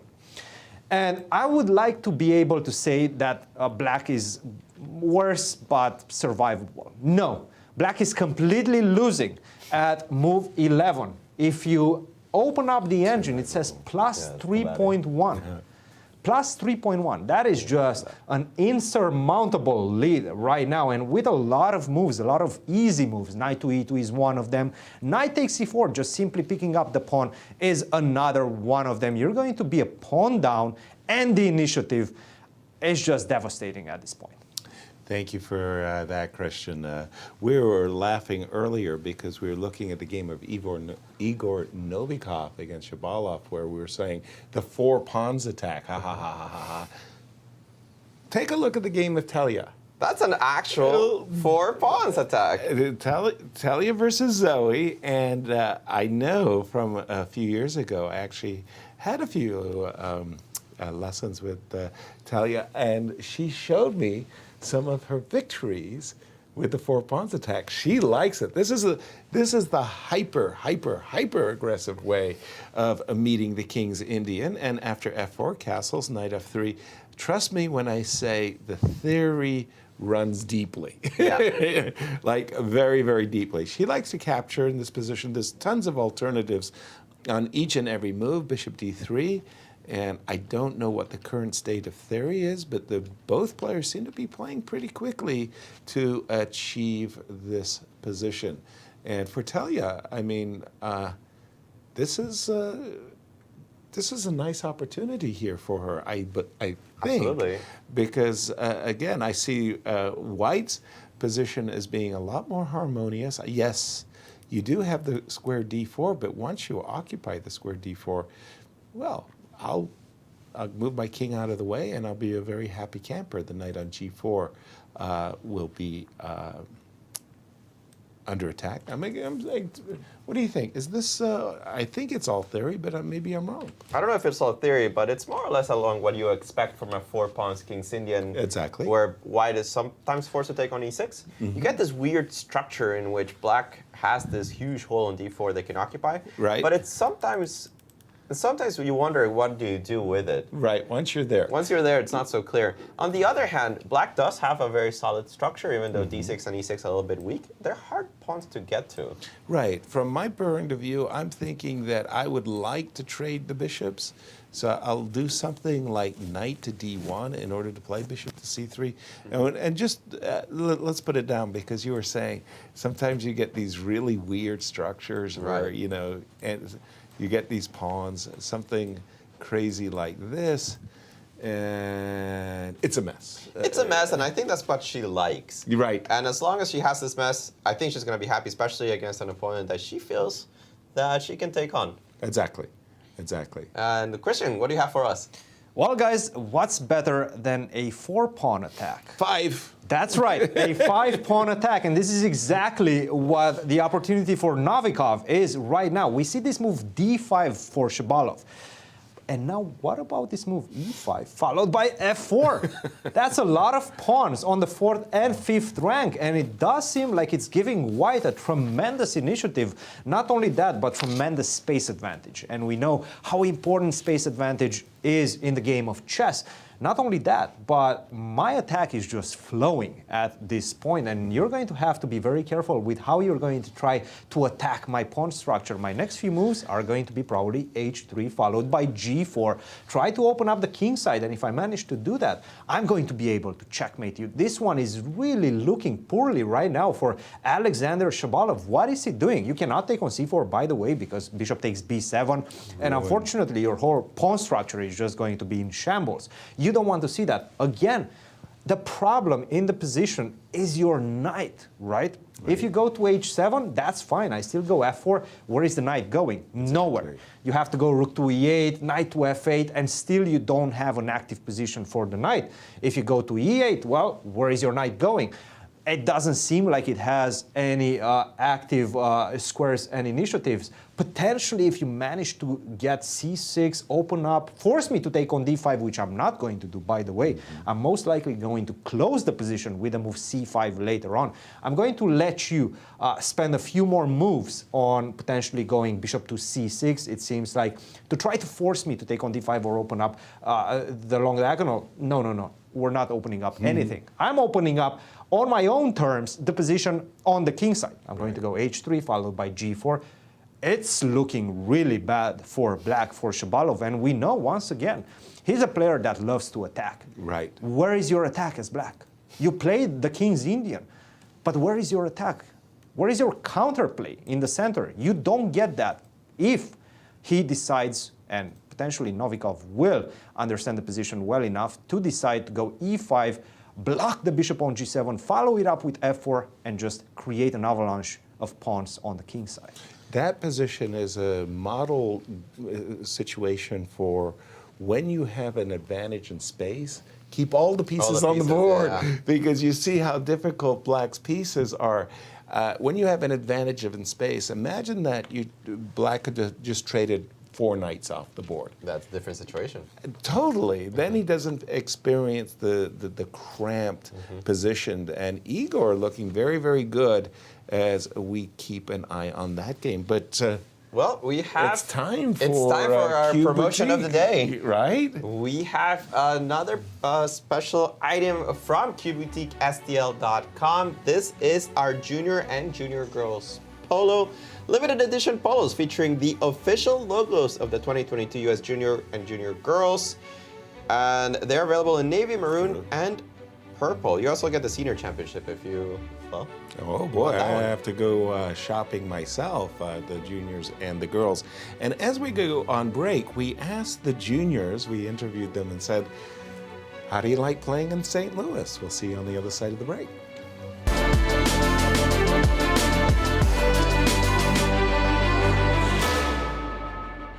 How does it feel to once again be back in St. Louis playing in this prestigious event? It feels great. This is my 6th time playing, so I think from the first time I've played to now, I've seen a lot of players come and go and a lot of players still here. So yeah, it's definitely very special as a feeling just to have gone from one of the youngest players in the event to, I think now I'm the oldest player in the event. So there's a lot of history for me and a lot of great feelings. And obviously it's always great just to be back in St. Louis. Feels great. This is my first time playing this tournament, and it's a really strong event. And I think it's a great opportunity for me to get some experience against all these great players. I'm glad to be back. Last time I was here, it was in October, so it's been a while. But yeah, very exciting. I actually haven't played juniors in a while now. It's a little bit weird, I guess, that I'm not playing the girls section like I usually am, but I'm very excited for this tournament. I'm really excited to be here, and it's my last time, so I want to end on a high note. Feels really nice. It's a tournament I've been waiting for, and it's a strong field, and I will look forward to playing. Definitely very excited. It's quite a big tournament, obviously, and very excited to play all my fellow competitors. It feels amazing. St. Louis is one of the many places I look forward to coming back to. Recently, I had these amazing events. One was the Spring Classic Group B, which I won. It feels amazing to be back here. I hope my streak continues. Generally enjoyed playing at the St. Louis Chess Club for several tournaments. So it is always nice to be here. Be here and play tournaments in St. Louis Chess Club. It's a great honor, pleasure to be back again. My first time was actually last year, so this time I'm just trying to do my best and hopefully improve upon last year.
Welcome back, everybody. We are here, round 3 of a nice trio of championships in St. Louis. Let's start with the pairings of round 3 for the junior girls. As we have every game still on board, we think that our 2 most important matchups here are Ellen Wang with the white pieces playing against Jennifer Yu in what has become a fascinating exchange slop, not words that are usually put together. Right. And Sophie Morris-Suzuki that has a brilliant Rui Lopez position against Gracy Prasanna.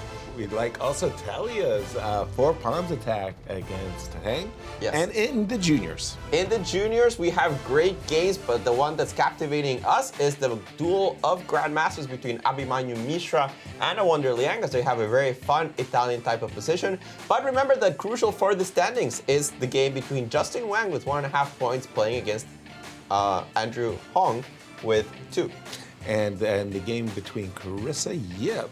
We saw the exchange sacrifice that we expected. That's an exciting game. And in the seniors. In the senior section, we have a bunch of interesting games. Christiansen and the Firmian, certainly the interesting one. But we have had our eyes on the game between Maxim Dlugy and Igor Khmelnitsky because we feel that Maxim already has a decisive advantage. That's exactly right. Bad opening choice there with Bishop G4 by Igor, and it's a struggle just to survive at this point, as he has lost the E4 pawn. I like very much what Christian was saying, that you know what, you just go knight to E2. Yeah. With patience. Exactly. Knight to G3, and you want to land with your knight on E4 thanks to the square D6, but Max said, you know what, I'm very happy putting my knight on F3. I'm pressing against the pawn on E5. I'll move my rook, I'll take on C6, I'll take on E5. I'll be happy. Whenever I can induce the move F6, then I'm ready to pounce. In either case, I really, really don't like what I'm seeing on Igor's side of the board. It just, no. And by the way, you're a pawn down. Just by the way. By the way. Just by the way. You know, that's not a good... it's not good. It's not good. It's not to survive this By the way, one. G7, G6 on the board. Rook H1 played already. The idea behind that was because there was a possibility of check and takes, and also, once again, takes on C6 and takes on E5. So the idea of defending the pawn on G6 with the move Bishop G7 made sense. G6, I'm expecting Bishop G7, but Max is in his element right here, right now. Yeah, absolutely. Another game that was interesting for us in the seniors was this game. We had this one between Larry Christensen and Nick de Firmian, a little bit of a quieter approach. Yeah, lots of moves have been happened since E2, E3. It turned into one of those isolated queen pawn positions where black plays for the dynamic play, and we're caught up with the players. And I'm expecting Larry to play the move knight F3, making room for his knight to come from B5 to D4. On a good day, the bishop goes to B2 and roars its approval down the long diagonal. We'll keep an eye on this one. And I wanted to see the game of Igor Novikov. It's been a while since I've seen so much space from one side versus the other, but somehow, I don't know, E5, knight H7, C5. I must say, I'm shocked by the move H4. I would never have played H4 myself. I really like that idea that Christian was suggesting, that you can castle, and then you slowly prepare your break with H3, G4. He went H4, F6, and we're caught up. It's a better version for black, no matter what happens almost, because F takes E5 is actually kind of annoying. You're not going to be able to castle easily as white. You would sometimes think about castling queenside, but you already moved that rook. Right, the rook is on B1. It's already on B1, and if I don't have access to the F file, yeah. I mean, I will consider taking on E3. I know that it's a nice knight, and this is not the best bishop. Right. But you lack so much space as black that you kind of want to take some pieces off the board. Truly, you know, let's trade. So Shaba fighting his way out of a significant space disadvantage. And over to you, Christian. What has caught your eye? Well, I'm having my eyes on the juniors section because things are definitely heating up. And let's take a look at what happened, first of all, in the game between Carissa and Brandon Jacobson, because we mentioned that after f takes e4, d takes e4, rook takes f3, which in fact came on the board. This is the best version that black can get. Carissa decided not to take the exchange, not to accept the sacrifice and actually take on g4 first. And now we see rook to f8, knight to e3, and queen to h4. But we're starting to look at the position, and it is quite obvious who has the advantage, who has the initiative, and who is dictating what's happening in the position. And it is not white. Because right now, this pawn on g4, first of all, you have to defend it somehow. And it does seem like the only way to defend it and to maintain the material balance is to play the move f3. But this is not something that you want to see with this monster on the a7, g1 diagonal. Good luck getting out of this pin, because king to f1, that's almost a checkmate after queen to h1. You don't want to see that on the board. King to h1, the h file is unfortunately uncovered right now because you took on g4 with the pawn from h3. So I have carte blanche on what I'm going to do the next few moves right now. Knight to d8 is one of them. Knight to e7 is one of them. I have so many ways in which I can improve my position. And it's very easy to understand what you have to do as black, because you look at the pieces, everything is playing an active role, right? Except potentially the knight on c6. And this is a very typical maneuver in this type of positions. You get this knight either to from d8 to e6 or f7 to g5 or f4, getting closer to the king. Or you can just simply go knight to e7, knight to g6, knight to f4, get it closer to the king. It's very obvious that right now it is Carissa who is, well, she has to be very careful not to get checkmated and not to allow this knight to get closer to her king, because there's going to be too many forces that she will have to deal with. It's definitely looking like Brandon Jacobson is in full control in this one. And let's take a look at what's happening in this game, guys, or better yet, what's not happening in this game. The game between Balaji Daggupati and David Brodsky. David has been thinking after rook takes d7 for the past, if my math is correct, close to 40 minutes. Wow. Here? In this What is he thinking position? about? What is he thinking about? Because if you don't take the knight on c3, then you're in a completely losing position. Right. Well, clearly, right? You have to take your pawn back. Either we're having some sort of a transmission issue, either I'm not 100% sure he fell asleep, I don't know what happened. So we're going to find the answer to that in just a second. Let's take a closer look at what's happening in the Abhimanyu, and I'm going to leave you with a menu of options of which game to choose and get a deeper understanding of what the plans are, because this one, knight to e3, king to h8, knight to f5, we were looking at this maneuver. We said that Abhimanyu should probably allow this bishop takes f3, g takes f3, and we have this position right now. Queen to f6, bishop to d5 is in the game. And I'm looking at the position. I like white.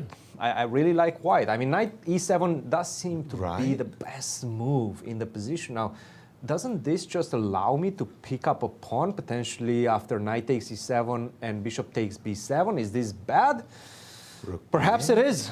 Perhaps it is, because right now it does seem like maybe black is getting a lot of initiative on this side.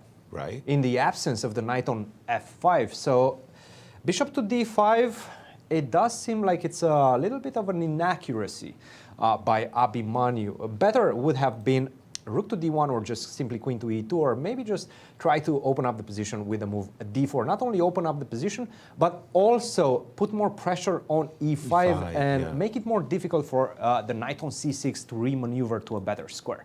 This is the key aspect in this position. He played the move bishop to d5. Is going to be a very complex battle.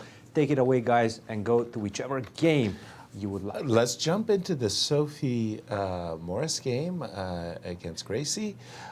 This was the really, really nice Ruy Lopez game that we liked for white. Now, Sophie actually played, I want to say, the most straightforward line, AB, rook A8, knight A8, bishop D3. And yes, I do like her position after rook A1.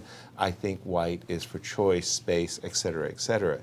But I do remember looking at a lot of these Soviet championship games. It's like the Soviet championships were monstrous affairs, like 20-player single round robin that lasted for 40 days, and the best players of the world would play these. And I remember these games where the Soviet players would invite the knight to this wonderful square. C4, right? Yeah. Right? And then that's it. You have no more play. You would play, like, let's say, the move bishop d7. I would play the move rook a2. You would play the move rook c8.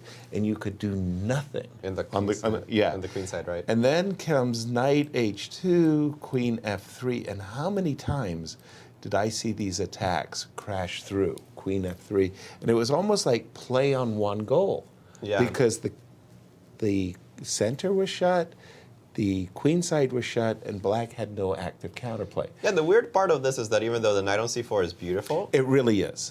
It's in the way. It blocks the C blocks file. the C file, right? And you can't move it. You never, Exactly. you never get access to a3, b2, d2, or e3. Right. And you're permanently stuck outside of d6 and e5 because of the pawns. Exactly. And of a5 because of b4, and of b6 Right. because of a5. Right. So you're stuck. You're completely dead stuck on c4 for the rest of the game. And then, like I said, it was a very sophisticated positional play by white, where they would play knight h2, queen f3, knight g4.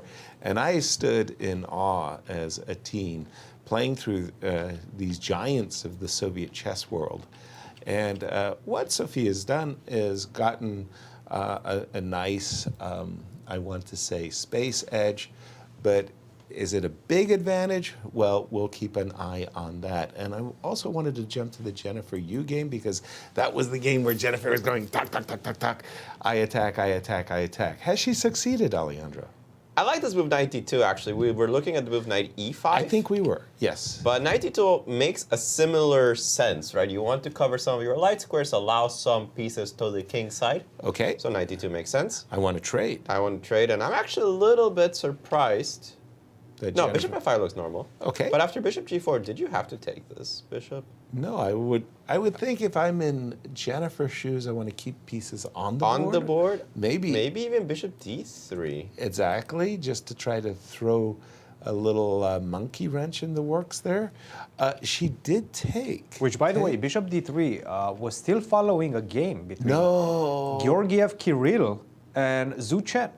Zhu Chen. Zhu Chen, yes. So the former women's world champion from China. But it's so impressive. By the way, Ellen Wang, her rating is around 2040. And she's following up without knowing about that game, because she's spending a lot of time. Is it 2040? I think so. And she's following the game of a 2661 FIDE rating. Georgiev Kirill, she's playing really good moves right now. I'm mightily impressed with the way she's handling herself. 2040 seems very underrated.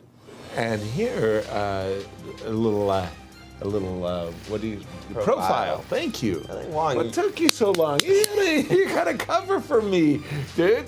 14. 14, so young. Only 1 year older than Alice Lee, actually.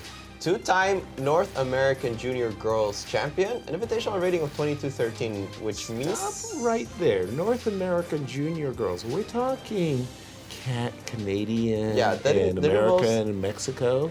Canada, America, Mexico, yes. Yeah, that sounds like a very nice competition. She's won it twice. And she's won it twice. It's actually a very strong competition. I think last year was won by Annie Wang.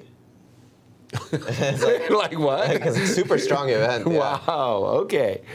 Bishop G4. What do you think about this? I'm not a huge fan for black. The thing is that if I stick my queen on h3, it's a bit uncomfortable. I get it. But stop. But you stop the counterplay. And by the way, the queen kind of covers a lot of pretty important squares. It's not a bad all I want to do is play knight to c5, and Ellen could easily take the initiative in such a case. Yeah, we were talking earlier about what do you do with your king. Exactly. And it's a permanent problem for Jennifer, I feel. The moment that the center blows up, you can imagine it blowing up with a move like e4 at some point down the road. Sure. That king on e8 is going to be vulnerable, whereas I don't see how you connect the rooks in order to attack g2. Right. This rook has to make a magic leap to g8. This knight has to go here. And even after you get in a number of attacking moves for black, still not sure that Jennifer is going to land with something. Maybe I have to play knight h7 to g5. We'll keep our eye on this one. Two games that, one game in particular we have not seen, I wanted to jump to it, was Ruiyang Yan against Alice Lee. Alice has kind of been fortunate. Yes. I mean, she could easily, Two whites, and she could have scored 0 out of 2 on those. And she made 2 draws, and today she gets black for the first time. And let's see what we've got on the board. It looks like some kind of reverse Sicilian, right? Look, I'm not going to name the baby here, reverse Sicilian. I meant the structure, but I understood. The structure is Sicilian-esque. What's your first impression? I like black. Seriously, if I could play knight c5 and plant a knight on this wonderful, wonderful d4 square, I'd be happy. I like the king in the center in the ending. And it's not that easy for white. Like, where are you going? Are you supposed to go bishop g4? I would have gone. Are you supposed to go d4? I think I'll go king to e3, maybe a rook to f1. I'm not actually very fond of this move f4 that was played earlier. I don't like trading the dark squared bishops. Ah, you mean right about these parts? Yeah, I don't like f4 in general. Like the whole concept of rook f1, f4, I thought was a bit unnecessary. Castles is kind of normal or whatever. I don't think you can castle. Have I made an illegal move by castle? Yeah, king d1 and e1 was already played. I apologize. I didn't see the earlier part. But even if you could, I like the king in the center. And so often this king is fine on e3. Just So trade the you're bishops, thinking- knight b3, knight c4, or something like that. Yeah, you're thinking you wanted to bring the king to e3. Yes. Do this, king e3. When I'm ready, I'll play d4. Now that clarifies everything for me, and I like this picture that you're painting. Put the king on e3, put the pawn on d4, and slowly build a space advantage. The current position, I think, is slightly better for black. I Because like of the it because pawn islands. Pawn islands. Pawn islands. Exactly. You have 3 pawn islands as white. Yep. And black has 2. Sometimes it's as simple as that to assess positions. Lazy man's chess, but it works. I remember I had lost a game to Vladimir Kramnik, and I was having breakfast with Garry Kasparov, and I was like, ugh. How did you sleep? Terrible. What did you do? It wasn't good. Gary, what did I do wrong yesterday in my game with Vladimir? And he said, and I quote, 2 bishops. It's like, eating your muesli, you just stop. It's as simple as that. Vladimir had the 2 bishops, and he that was tortured it. me. Yeah. Yeah. Sometimes chess isn't that hard. I'm going to break your bubble. Do it, Christian. White is much better in this. No. What? +1. Nobody No way. believes you. +1. Get out of here. With a lot of moves. Get him a new pretty much engine. anything that you play. King to Get him an D2 engine that agrees with us. I think it's called Alpha Zero. by the Yeah, way. Alpha Zero. Have you heard of the Deep Blue? But it's quite interesting because with the naked eye, I was looking at the position before I turned on the engine, and I was Sure. thinking the same. I was like, okay, it does seem like I have a healthier pawn structure. I have this knight coming to c5, pressure on d3 later on after I double up, or I just simply put a rook on d8. Right. It just feels like black is slightly better. And I'm going to be able to secure your pressure against your pressure on the f-file with just simply bishop to e6, right? And that's going Simple. to defend my pawn on f7. Unfortunately, it doesn't seem like it's that easy because this knight from c4, it looks innocuous right now, but I am going to jump to a5. That's the Fischer-esque knight on a5. For example, if you go knight to c5, I can go knight to a5 right now. How do you continue, right? Right. That's one of the moves. I can just start with rook to f1, almost force the bishop to come to e6, and then go knight to a5. Again, I'm setting up traps. I'm setting up problems for your position. And if you do defend the pawn on b7, because I was threatening b4, kick the knight away, and then take on b7, I will continue kicking the knight away. Not only that, but then now we understand that my pawn majority in the center can actually be used to make your pieces feel uncomfortable. Bishop to g4 is one of the moves, but I can also start with d4. Once again, we're coming back to the idea of taking center. Excuse me, taking space away from black's pieces. So I really like what's happening in this position, and a lot of things actually have happened. By the way, in the junior section, he did take on c3. Thankfully. Thankfully. He did Once take on it became c3. Saturday. I was getting worried at some point. You think? Long thing, wrong thing. 40 minutes. You also wonder what on earth he was thinking about for 40 minutes. My guess is Right. that he was just trying to look at rook c5, but I mean, you are a pawn down. No, you're a pawn down. You can't allow Why this would knight you to do go that? somewhere. Why would you do that? So Right. we have this position right now. It still feels like white is slightly better, nevertheless. It's within margins. Yeah, we made an executive decision about an hour You ago. guys, well, Alejandro, you decided that it's a draw. I'll give it to you. I've made- Yes, this one is going to be a draw. But let's take a look at what's happening in the game between which one I wanted to see. This one, again, Igor Novikov. And, in fact, let's start with this one because a lot of things have happened. Okay. The game between Vladimir Akopian and Dmitry Gurevich. We and we haven't seen it haven't much. look at this one in a while. Why is there a bishop on it? That was my first question as well. How did that bishop get Get to to A2? A2? Actually, it was after this position, we got to, with a knight on B4 and A3 and knight to A2. Knight A2, exchange on A2, Got it. exchange the queens. And unfortunately, you don't have time to trap this bishop because bishop to b2 is going to come and then you're actually in some sort of trouble. Also, I have a feeling bishop takes b3 might come on the board at some point. So you cannot play the move b3, but what if you just simply develop? Aren't you just a pawn up at this point? Develop bishop to e2, get ready to put the bishop, place the bishop on a better square, that is the square f3, a tremendous square because I'm attacking pawn on b7, creating a lot of unpleasantries in your position. What do you do as black? Two bishops. That's two bishops, and the problem is that if you try to go a bishop to This is d5, knight c7 issue? that's a problem. Exactly, that is a problem. But perhaps even rook takes d5 could be a question, and then knight to c7. And then we get into this endgame, in which, yeah, sure, thank you very much. We'll play this for 100 moves. Right. Opposite color bishops, pawn up, 2 results. I'm very happy with the outcome of the opening, and it seems like Vladimir Akopian is once again getting a better position in this sharp Sicilians. Stop playing this against Vladimir Akopian because he's going to get you. Let's see if he manages to convert this one. We have been warned. I wanted to turn our attention to Thalia's game because anybody who plays a 4 pawns attack deserves respect. We left it after bishop d2, b6, queen e2, queen e7. I was expecting Thalia to bring her rook into play. She played knight g5 immediately, and I think she set a little bit of a trap here for Zoey.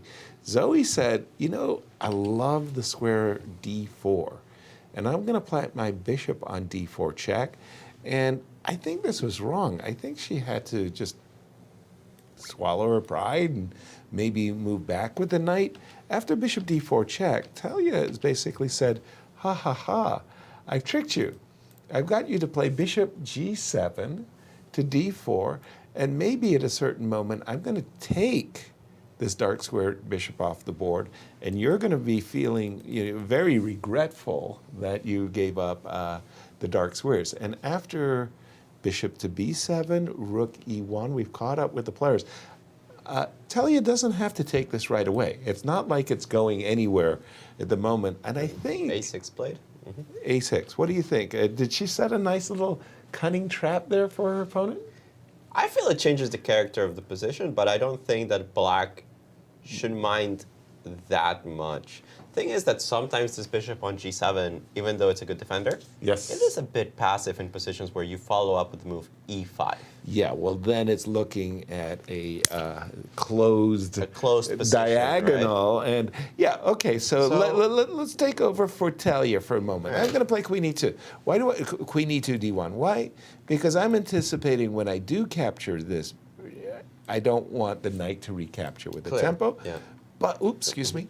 But the other thing is I'm kind of sliding towards the idea of knight c3 to e2 in order to make sure a piece doesn't end up on d4. Sorry. I think this is a clear example of the threat being stronger than the execution. Right. You take on d4, the knight comes to d4, the black's pieces The start bishop playing. on b7 looks good. Right, this threat's not going away. You can take on d4 pretty much any time. No, I was about to say, do I also have a hidden threat of knight d5? It's a move, not sure it threatens too much. Probably not. Yeah.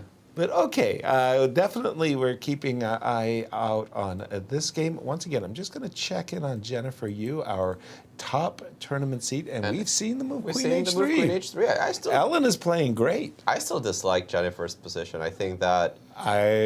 Feeling it as well. Yeah, this bishop takes g4 move I think we both did not like.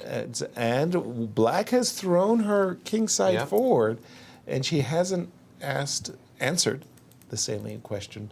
Jennifer, what are you going to do with your king, which is sitting in the center of the board? All right, and back over to you, Christian, as we just go through some of the seniors games over here. Absolutely. Well, I was looking at what happened in the Carissa and Brandon Jacobson, and actually a lot of things have happened. Let's take a look. So after the move, I think this is where we left it off. Yeah, I was E7, touting right. knight to d8, knight to e7. Knight to e7 was played by Brandon Jacobson, followed by queen to e1. I like this move by Carissa, trying to simplify the position. The dream for white is to exchange the queens. Right. Then you're finally going to be able to go king to f1, knight to f5, and have a perfect position. Probably you're just simply better. Nice structure. At that point. So queen to e1, queen to g5, sidestepping the trade of the queens. Very good decision by Brandon. And now we have rook to f2. And now comes the question, what is Carissa thinking about? Is she potentially hinting at an exchange sacrifice with knight to d5? I think that might actually be a threat. So you start asking yourself, how do you parry knight to d5? For example, if you go, I'm just going to make a random move on the board. Knight to d5 is one option, but I also have knight to f5. You're having some difficulties, right? You can take on f2, queen takes f2, but then where do you put the queen? Queen to f6 defending the knight? Sure. g5, I'm going to follow up. I'm gaining the initiative. Not only that, but you just simply don't have any squares for the queen. So you're in trouble. Rook to f2, this might have been a move that was missed by Brandon Jacobson, because right now you have to start dancing with the queen around, and it doesn't feel like you're improving the position, especially in the last few moves. You haven't improved your position, while white has been gaining more and more control over the security of their own king. This is what I'm seeing right now from these two players, and queen to f6 is in fact on the board. Queen f6, what a strange move. He just played queen g5. Exactly.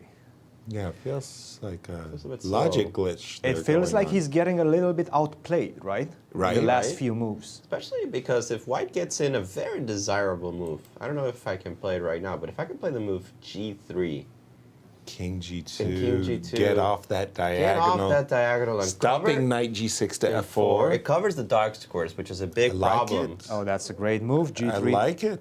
I feel that white is doing fine. Not only fine, but maybe slowly but surely will start gaining the initiative. Exactly. Exactly. I like G3. In the seniors affair, Just one second, Yasser. Before we move back to the seniors, Yes. there is another slight development, if you want to put it that way, in the game of our leader, Andrew Hong versus Justin Wang. And we have this position right now. The last move was rook to c2. We started off at the beginning, saw this endgame, and thought that none of the players are probably going to create any difficulties for the counterparty. So right now, after rook to c2, it does feel like if Andrew finds this move, knight to c7, a great move. The idea is obviously to go knight to b5, jump to d4, attack in the process the pawn on a3 as well, create problems for your opponent. If he finds this move, knight to c7, it's starting to look really good for black and very difficult and unpleasant to defend this for the white side. So knight to c7, a big moment, could potentially become a critical moment as well of the game, because if you do play the natural move a4 to defend against knight to b5, I go back. Thank you very much. Now I get this very important square from which I can cause problems, the square b4, and you're in trouble.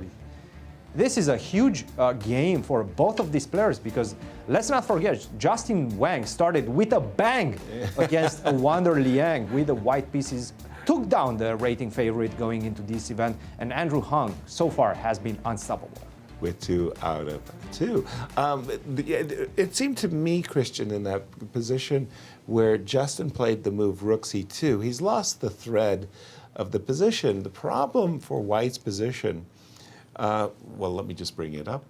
Oh, you have it. Yes. Was rook c2 was just wrong. The problem in White's position is the rook on h1. And I understand you don't want to castle and potentially leave the knight on d2 high and dry. But if you take the move rook c1 back, there's more than one way to develop your rook. Yes. h4. h5. Wow. Rook h4 and Okay. rook a4. Yeah, this looks If like I could a get in very all of decent those move. moves. So let's try to go knight to b6, and maybe this was the main plan for black up to that point. Because I do want to play c4, I want to simplify the position, right? Exchange everything. If you do go h5, I will continue with c4. c4, Yes. b4, c3. b4 allows I know. I'm not sure. Is it a liability or No, an asset? it's an asset. It's definitely an asset asset. right now. Yes, yes, yes. Because knight b3, where I'm just Knight follow. b3, I can just simply go either knight a4 or just simply bishop to b5. What? Bishop e5? Yes. Rook h4?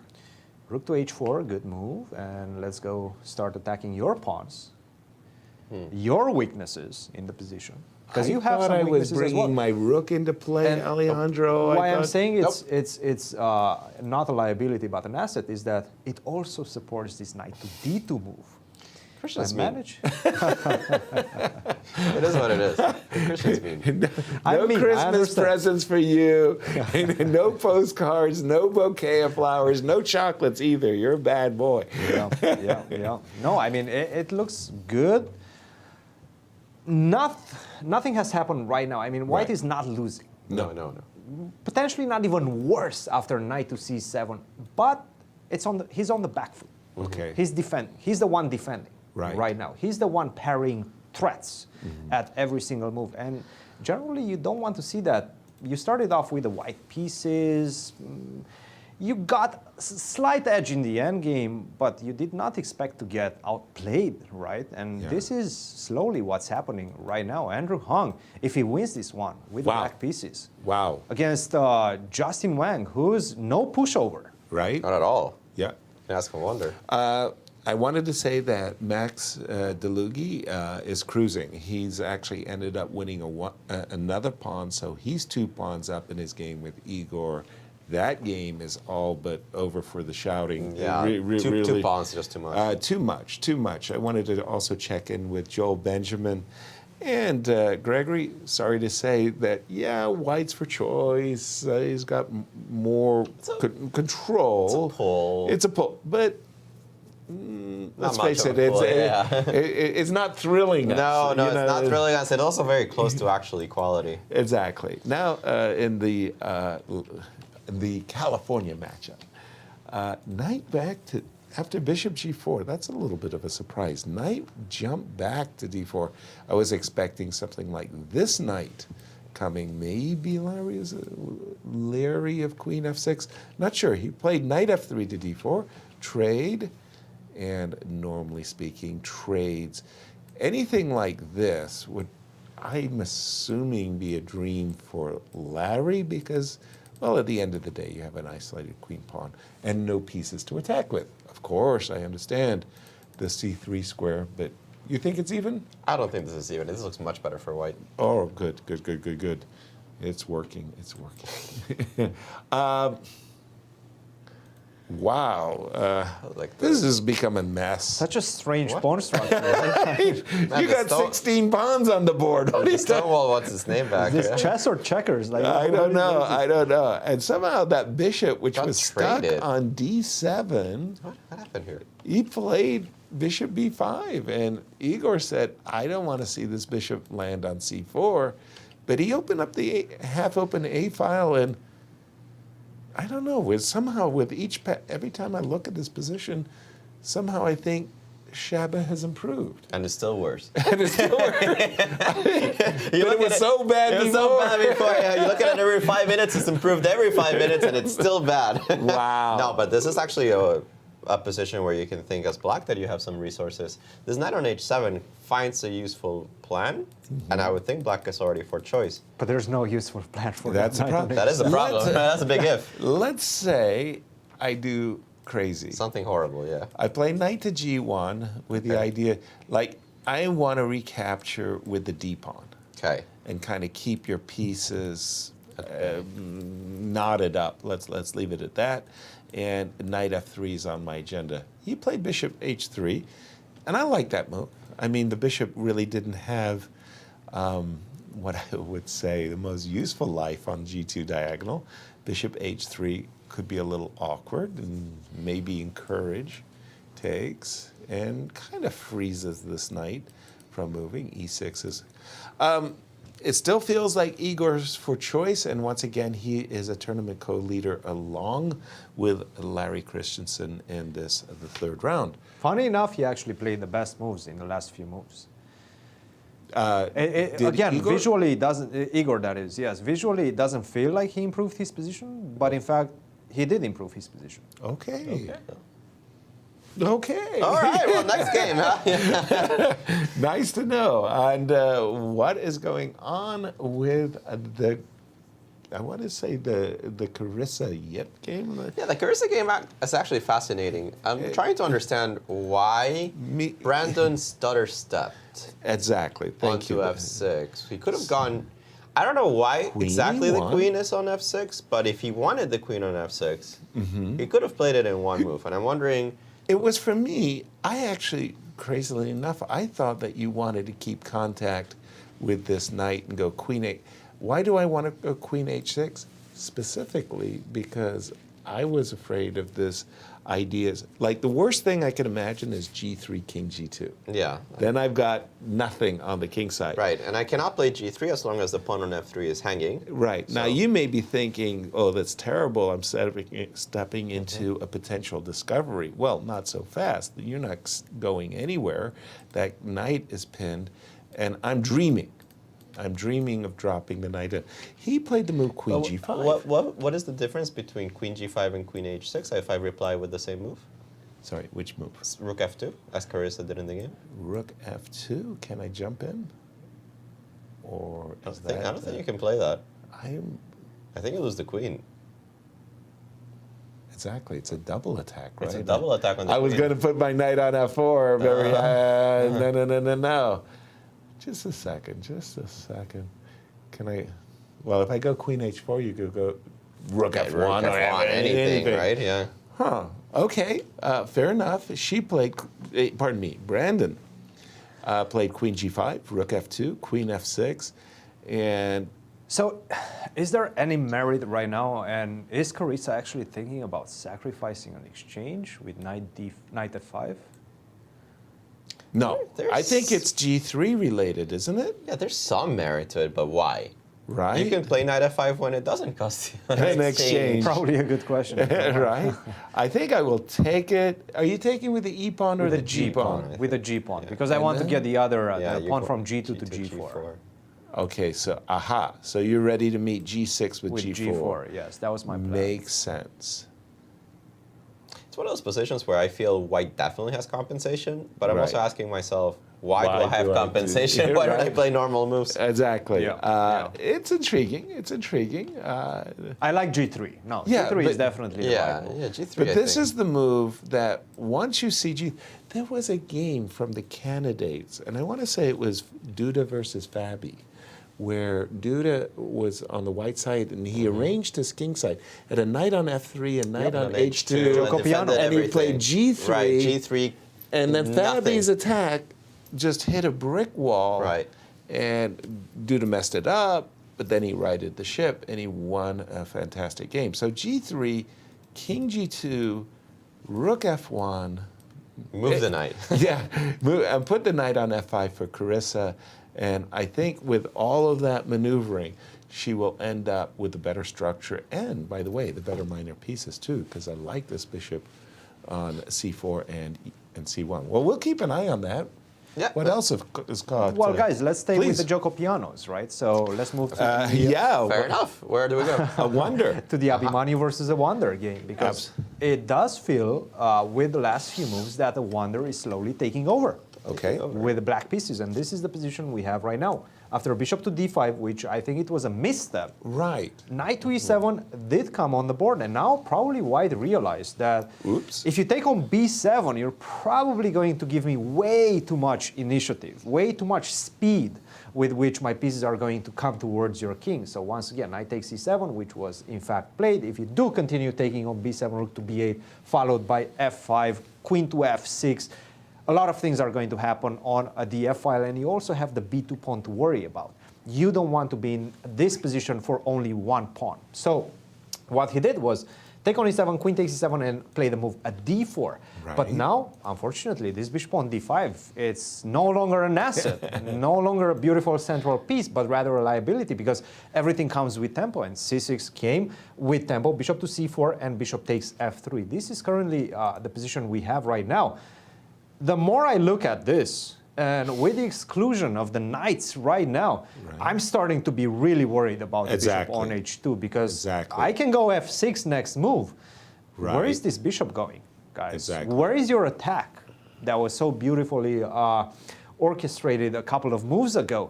It's not looking good. It's not looking healthy from a strategical point of view. If your bishop on h2 gets stuck here, you're in big trouble. Couldn't agree with you more. I mean, that bishop on h2 is in terror. Like, oh my gosh, I could be trapped and I could never get in. I mean, you start to think I should play f4. Yeah, this is the style. And put my bishop back on g1, but I'm not feeling it for. Games in classical books, they say strategically winning. Right, and then they just leave it off. And they leave it at that, right? Yeah, like figure it out yourself. I'm actually kind of curious, Christian. My instinct is this is -1 territory for black. What do you think? Okay, just a second. Before you get in, Christian, I was going to say I really don't like White's position at all, but I don't know if it's -1 just yet, so I'll go -0. 0-0. Yeah. 0-0-0-0. After f6, it's 0-0-0-0. I don't know why. Don't ask me, because I look at the bishop and I'm like, I'm playing with an extra piece. 0-0. How could it be 0-0? How could it be 0-0? I'm playing with an extra piece. Right. As black. What? Why is it 0-0? I have no idea. I don't know I'm anything at a about loss of chess. words. I guess what it's trying to say, the engine, is that I have some sort of a blockade in the position, and there's no way for you to improve your position without allowing my bishop to get back into play. So, for example, f5 is not a break because the pawn on e5 is going to be a problem. Maybe you just don't see. If you do maneuver your knight to g6 and put it on f4, then at least I can get my bishop and exchange it for that knight on f4. So I guess what the engine is recommending is just to sit and wait and not do anything. What is the return policy on this? Very difficult. Very difficult to do from a practical perspective. I think it's a free download, by the way. So I still want my money back. Right. Well, as we get prepared for a break here, we would just want to remind everybody that we really do appreciate your questions. I love the one about the junior stories because they're just so good. And this is how you can ask the commentators. As we have done in the past, just join us here with your questions. We're looking for them on Twitch. We're looking at them on YouTube. We're also on Instagram and Facebook, and on Twitter we are at St. Louis Chess Club, STL Chess Club, or hashtag US Chess Champs. And let's just sneak in one of the social media questions before the break, and here it is. This one might be you might not hear me say this very often, but this might be before Yasser's time. Well, I don't know. Frank and I go way back. Frank J. Marshall, the U.S. chess champion. Any interesting stories about F.J. Marshall? I don't know what the J stands for. Right. Former U.S. chess champion. James Marshall, but the Marshall Chess Club of course. Of New York City down in, what do they call it, the East Village? Guess so, on 10th Street. Very, very, very famous. Greenwich? What? Greenwich? Greenwich. Greenwich, I don't know why I said that, yeah. Yeah, a very, very famous chess divan, I think they called it at one time. But Frank Marshall Chess Club has just seen everybody go through the doors. And Frank Marshall was many-time U.S. champion because they didn't organize many U.S. championships. So they said, well, who's the best player? This was way before ratings. Who's the best player in the United States? They would say Frank Marshall. And Frank Marshall was really famous as a tactician. He loved combinative play. And I think the most famous story was the Marshall Gambit and how it came into being. And the idea was that Frank Marshall, he was just a chess lover, no other way of putting it. And he would go to bed at night with a notebook and a pencil because he oftentimes woke up in the morning, dreamt about chess, and would write notes on the notebook that he kept near his bed. Anyway, he had conceived of the Marshall Gambit and he was thinking, who did he want to play it against? And he had played this match against a very, very young Jose Raul Capablanca, which he had famously lost when he was the prohibitive favorite. So he, Frank Marshall, wanted to spring his opening novelty against Capablanca, and he waited 8 years to do it. Now just think about that. Just think, like he's waiting to ensnare his opponent. 8 years. That's delayed gratification. You got it, my goodness. And over the board, Capablanca refuted his play. It was really one of the most incredible. I mean, you're waiting 8 years and you end up losing. The crazy part of the story was that Marshall's idea of knight f6, bishop d6, and knight g4 was wrong. Today, they think the knight should stay on d5, play c7, c6, and the whole Marshall gambit today is considered one of the best gambits for black in modern theory. Yeah, it still holds up. It's still played at the World Championship level. So Frank Marshall, also kind of funny because it's one of the few names that has not one but two gambits associated to it. Mm-hmm. The triangle system where they go d4, d5, c4, e6, knight c3, c6, e4. Right. At least I also know this as the Marshall gambit of the triangle system. Yeah, I think the Marshall also has it's a wing gambit, I think, but Marshall also in the Sicilians has a Marshall gambit. Yeah, and prominent player. Exactly. Thank you for the question. We're going to see you on the other side of the break.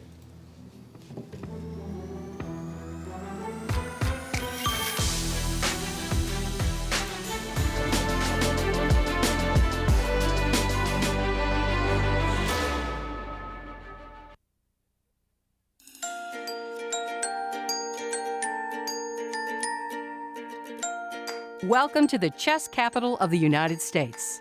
The St. Louis Chess Campus in the heart of the vibrant Central West End has established itself as a premier global destination for chess and is comprised of two unique nonprofit institutions. The Chess Club and Scholastic Center of St. Louis is recognized as the top chess facility in the world and plays host to all major tournaments, including the U.S. Chess Championships and the Sinkfield Cup, one of the strongest chess tournaments globally. Tournaments are broadcast online to more than 150 countries, led by an expert commentary team of grandmasters. The Chess Club is an educational organization committed to promoting the game of chess, with a specific focus on bringing the benefits to this area. Research shows children who play chess exhibit improved analytical skills and increased confidence. The Chess Club is highly engaged with the local community, bringing scholastic chess programs to more than 100 schools, providing hundreds of classes each week. Directly across the street from the Chess Club is the World Chess Hall of Fame. This one-of-a-kind cultural institution invites visitors to experience chess in imaginative ways and is home to the U.S. and World Chess Halls of Fame. Cutting-edge exhibitions feature rare, historic chess artifacts paired with world-class art. Innovative programming explores the intersection of chess, art, and culture. Visitors can enjoy interactive programs designed around the exhibitions and monthly music in the galleries. The World Chess Hall of Fame is nothing you expect and everything you love. 3 different galleries and a premier gift shop highlight the culture, history, and creativity behind the game. Come visit, play chess, leave enriched. To learn more about the St. Louis Chess Campus, visit stlchesscampus.org.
Hello, everybody. We are back in round 3 of our national championships. We have the juniors, the junior girls, and the seniors all playing for the maximum title here in America. We're here in our studio in St. Louis. Let's take a look around the horn at what's going on in our sections. We have no games done just yet in today's round. Which is kind of surprising because always in these tournaments you have a jockeying for tournament position, and somebody with the white pieces forces some kind of a repetition early on, and we get an early. No, that's not been the case in any of our 3 rounds, as a lot of fighting taking place as we see their view of the new, I want to say, playing hall at the St. Louis Chess Club.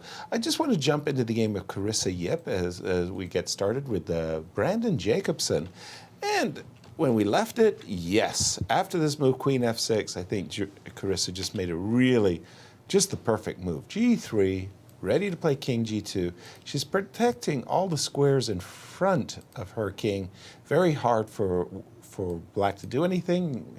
You get the rook back to F1. You clear this diagonal so that you can one day jump to F5. And guess what? Bishop E6, Bishop D3, D5, and I thought King G2 automatic. Automatic move. It was very strange to us that Carissa actually captured D5, yeah. And perhaps now, because you're looking at Bishop takes F3. It's not a lot of options. I think she's planning to sacrifice an exchange. And there we go. Knight takes D5 on the board. You got to recapture the queen. You don't want to F3 to fall with check. And I can imagine that. Okay, she's happy with Bishop E4.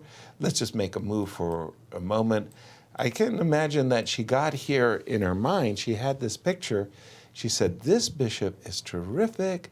I'm going to go King G2. I'm going to play Bishop D2. I'm going to play Rook H1. I'm doing great. The question is, did she make a good judgment there, Alejandro? Your thoughts?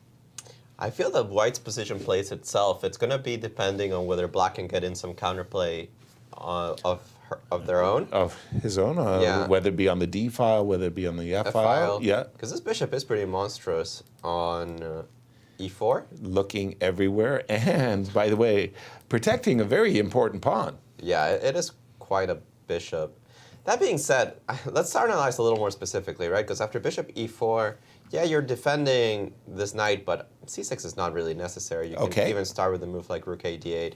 Rook A D8. Just so that on Bishop D2, let's make the pretense that at some point I have knight somewhere. Right. Yeah. But the one thing I want to avoid is I don't want to see, I don't want to see your, how do you say it? I don't want to see the knight coming to F6. Queen F6 to B6, knight. So hold on. Rook D8, okay. Yes. So I think I want to keep queens. Let me play A5. I want to play G5 on my next turn. I'll move my queen. I think I play on D6. Okay, cool. So I'm trying to channel my inner Carissa. I want to play, obviously, King G2, Bishop out. Somewhere, right? Wherever it is, and then Rook H1. That's it. That's all I'm about.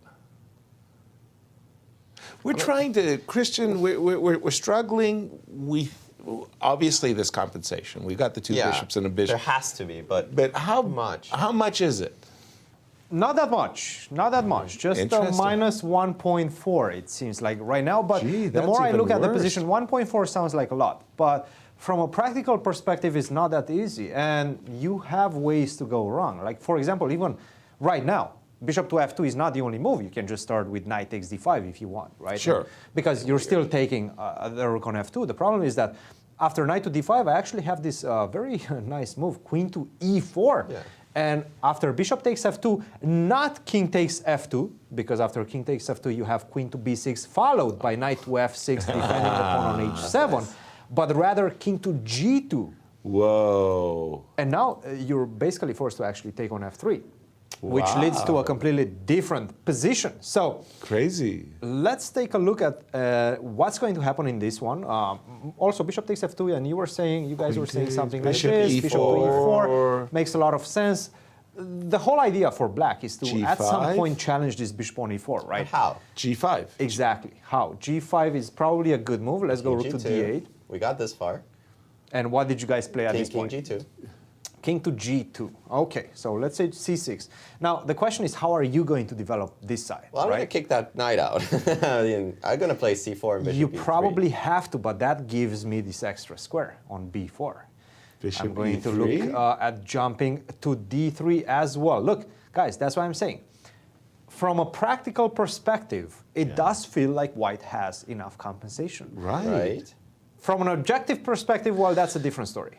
It doesn't seem like she has, because after queen Even to here? E2, yes, even here, queen to E2, I'll just simply go G6 followed by king to G8, and your attack is not going anywhere. That is the point of the engine. You know what I'm discovering is being around you two guys, I feel my chess understanding has just gone way down. I mean, I thought Carissa was doing pretty darn good. I think so too. Again, from a practical perspective, I think so too. Now, at the same time, she has to prove it. Right. There will be opportunities for Brandon to go wrong and for Carissa to take over. I have no doubt about that. But from an objective point of view, he is much better right now. By the way, I have to correct ourselves as we came on. We do actually have a result. Now we do. We do. In the senior section, Max took down Igor in a game we thought, well, you know, there was 2 extra pawns for Maxim there, and I didn't see any compensation. It's in pretty smooth sailing this It one. did, and he brought home the point in a very nice way. Let's just catch up to it. And here it is. This was the head-to-head. Maxim Dlugy won against Igor Khmelnitsky, and By the way, that pulls him into first place. For the time being, that's right. He leapfrogs over Igor Novikov and Larry Christiansen, and he is with Christian. Thank you, guys. Absolutely, Max. Congratulations. A confident victory, I have to say. You started off the first 2 games. It felt like you had some chances in those ones as well. I was winning in game 1 by a full pawn, and I was just thinking to myself how not to repeat what I did in round 1, because I was winning after 14 moves, and then I had so many possibilities that they just swarmed my head, and I couldn't figure out. How do you deal? Because they all looked winning, so I just couldn't make decisions. You're such an experienced player. How do you deal with those type of situations? The experience comes also with practice, and that I didn't have for quite some time. So, for this game at least, I tried to think back to round 1 and try to avoid what happened in round 1. Let's take a look at this game. It felt like you got a devastating position after 10 moves of play. Yeah, so I was winning after 9 moves. Yeah. Bishop to G4. Were you? What was your first instinct when you saw this move? Were you shocked? I was shocked. I was like, this is not playable. This cannot be playable. I think Black is worried about Queen A5, Bishop takes knight. Yes. Which is the main idea, really. And then maybe, I don't know, after Rook takes Bishop, maybe Queen D4. I don't know. Did you still have some preparation here? Yeah, there's some prep still. I played this so many times. And certainly the move before that, Black could take with a knight and go into a slightly worse, but absolutely playable position. Knight takes, pawn takes, and after D takes C, Queen A5 check, followed by Queen takes C5, C3 here, and then Queen check and Queen takes pawn. And White is a little bit better, but it's absolutely playable for Black. One more question, because it does seem like you're quite experienced with this particular position. Yeah. Do you know what the name of it is? You mean the London system? No. This particular E4 variation. Oh, no, I don't.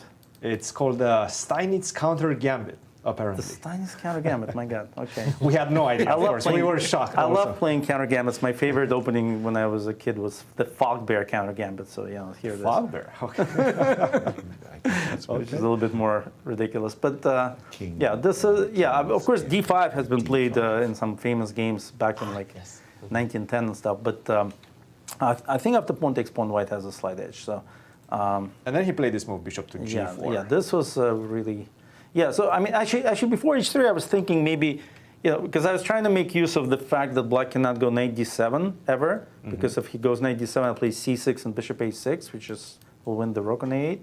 So I thought about f3 here, and then taking and castling. Yes. And then so that on knight d7, I have pawn takes pawn followed by c6 with this idea that I just outlined. Yes. Yeah, this is kind of I don't know. This doesn't look pretty. Probably black has to go. I don't know. This is over. Well, it's over. But I thought he'd go bishop d7 anyway, because that's the only really square I thought I saw for him. So yeah, castles and bishop d7. Yeah. I mean, still. You wanted to take that pawn on e4 for free. But like still, this is like, come on. I mean, could this be really playable? I mean, I don't think so. But so again, I had a choice, but I said, okay, let's play simple this time. Not to repeat my game against Dmitry, and because now I'm just winning a pawn, and then I was like, again I thought, okay, knight e2, but like, why? Because I thought if the knight gets to f3, it's actually going to be stronger. So eventually I just took, and then I was like, okay, what's he going to figure out? Where is the counterplay coming from? So exactly. he actually thought of one idea, right, which is g6, I think he... Well, first, king c7, knight 3, g6. And then, and this was like the final, I think, calculation that I had to figure out what to do in his setup. And I saw this idea, bishop d2, bishop c3, which wins another pawn, basically. Very nice, yeah. And I don't see what he could do. I don't know, maybe... No, the position nothing? after bishop g4. Yeah, and this was a little trick that he obviously, knight d4, but that doesn't work because I double my rooks when he trades on d4 and goes f5. I just play rook d1, and game over. And if he plays rook e5 to double rooks, then I just have rook e3, for example. And yeah, no, yeah, rook e3, rook c5, bishop b7. Yeah. I mean, for example. This is nice. 2 pawns up, dominant. 2 pawns up. Yeah. And yeah. The key is always to have 2 extra pawns on one side. And that's what I was trying for against Dmitry, and I kept failing horribly until I blundered. But I think I blundered about 5 different wins in that game. Yeah. Plus or minus 2. So yeah, but yeah, here I just kept all the counterplay at bay, basically. And here was another idea to just put the rook on e5 and to trade bishops on d5. After that, it seemed extremely simple.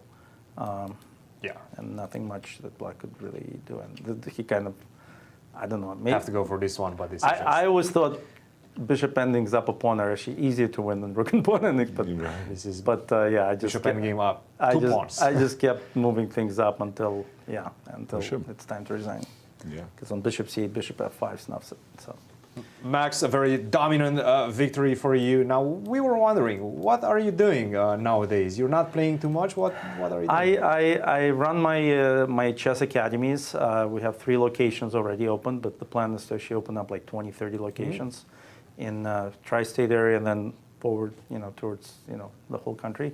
And also, I just started a project called chessreach.com, which is basically a way to get all the professional chess players to offer their services for a minimum high price.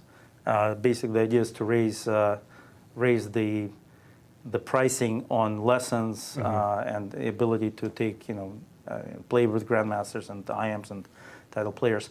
And so if anybody wants to register on chessreach.com, either as a student or as a title player, we welcome that. It's open.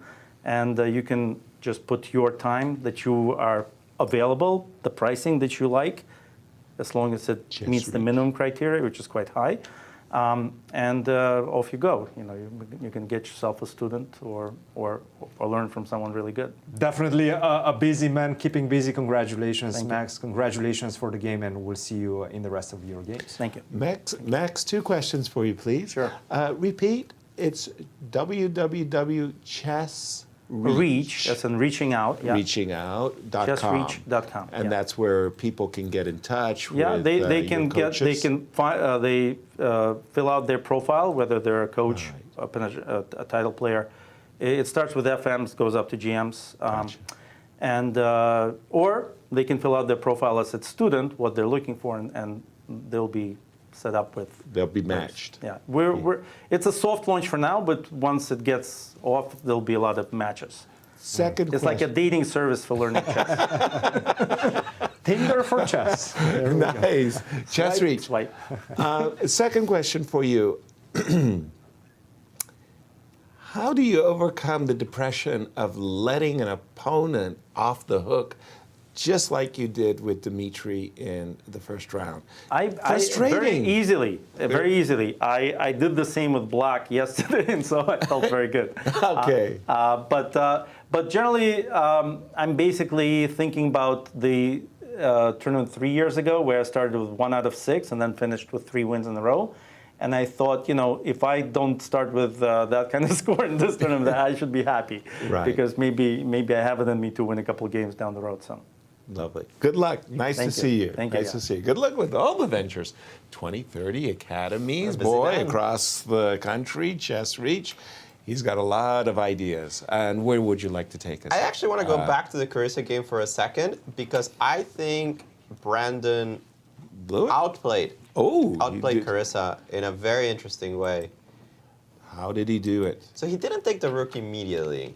Okay, so Carissa, offered an exchange. Yeah, and here we have the move Queen e6 played instead of Bishop takes f2. Okay. And the difference is that if I want to play Knight f6. Clear. I thought I was playing g5. But if you play g5 now, is Queen h3? I have Queen h3. Is that a real issue? Oh, I don't know, but so I took a knight. Queen takes g3. Okay, I'm not happy. My king's under duress, but for the moment, I'm a piece up. Can I go rook d8? Checking the FIDE handbook, it's legal. Now, I don't want to see rook d1 appear, so I'm not grabbing the pawn on b2. But where can I sidestep? I think rook f3 is mate. Rook f3 is mate. I think you're right, actually. Holy smokes. Rook f3 is mate. Bishop e3, returning the piece then? It's very lost, though. It's a very lost. You picked up a pawn. I picked up a pawn. Your king's on f1. I mean, good point. Yeah. Yeah. So it means I can't get in the desired g5 because you've got queen h3. That's a problem. That's a problem, Christian. Yep. That's a big problem, actually. that is a big problem. Because with the knight coming to f6, your compensation No, that was the whole point. The whole point, right? Yeah, the bishop on e4 was supposed to be indomitable. You can't move it, the immovable object.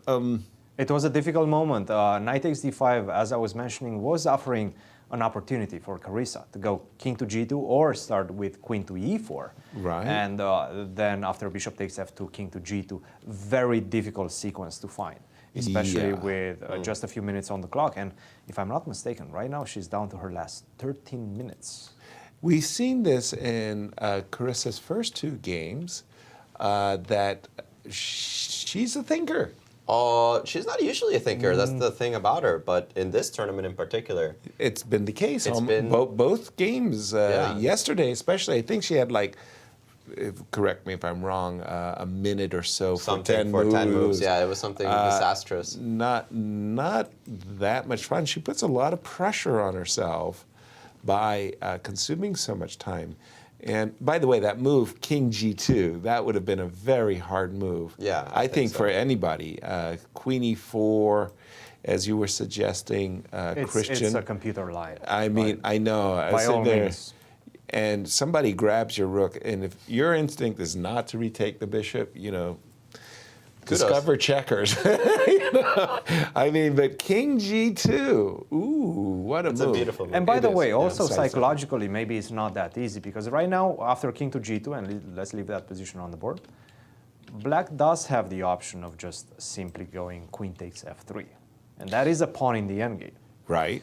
A pawn in the endgame, the rook is coming with check, the other rook is coming with check. So black is still nursing quite a significant advantage. Nevertheless, it's not as significant as what we are seeing right now in the game. Exactly. After queen to e6, to me, it looks almost lost at this point. If you don't have g5 and you have to allow knight f6, you can't allow knight f6. That's just pretty much over. Yeah. Queen E6. All All right. Let's take a look at the game between Christopher Yu and Pedro Espinosa from this section, the juniors, because I think this one is just completely wild, but unless I'm missing something, it might just be over. My gosh, I mean, I'm used to exchange swaps. But this is where the pawn structure, weak squares. Where you have a pawn on d4 and d5. Exactly. This is explosive. What the heck? So what happened in this game? Well, even this looks more or less normal. This looks acceptable. Yes. Acceptably normal. Right. This looks okay. This looks normal. E4. E4. This kind of blows open. All right. I'm completely puzzled. two moves ago, actually, not even 2 moves. 1 move ago, this position was 0, 0, 0. 0, 0, 0. 1 move ago. So after e takes d5, 2 moves ago, instead of queen to f4, apparently king to d8 was still equal. Now, dang. What? Sorry, what? Dang, leaving the knight. You just said equal and left. Can you show me that position? The knight on c6 is hanging, and the guy was like, you know what, peace, 0, 0. No problems. You got this. Put the pitchforks away. No, but taking on c6 queen to f4, this is just losing for white, right? Because you're getting checkmated. So that's you cannot. What I was saying. You cannot take there. What you can do actually is take on h6. In fact, is the only way to continue this one and maintain the balance for white. What? And after, check this sequence out. Queen to f4, king to h1, the only move. Only move. Wow. Otherwise, you're -8, -9, right? So you can resign on the spot because queen takes g4 is coming on the board. King h1. King to h1. And now, that was once my again, instinct. almost the only move for black is rook to f6.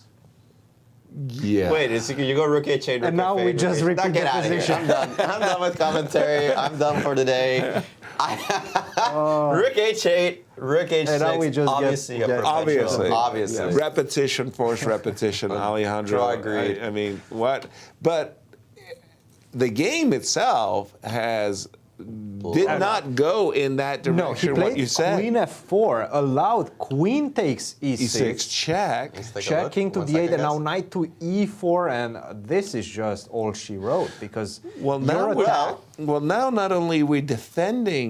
This knight is beautiful, right? Okay. But we're defending against rook g3 as well as rook f2. Exactly. Rook g3 was played. Exactly. Rook to g3 is I don't know what this move does. We have to take knight takes g3 will queen come f3 on the board. There's no follow-up. Absolutely no follow-up. You can give one more check, but then I just simply go king to h3. King to h3, of course. Yes, that's one of the ways. King to g1, also completely winning, but king to h3, and maybe this is...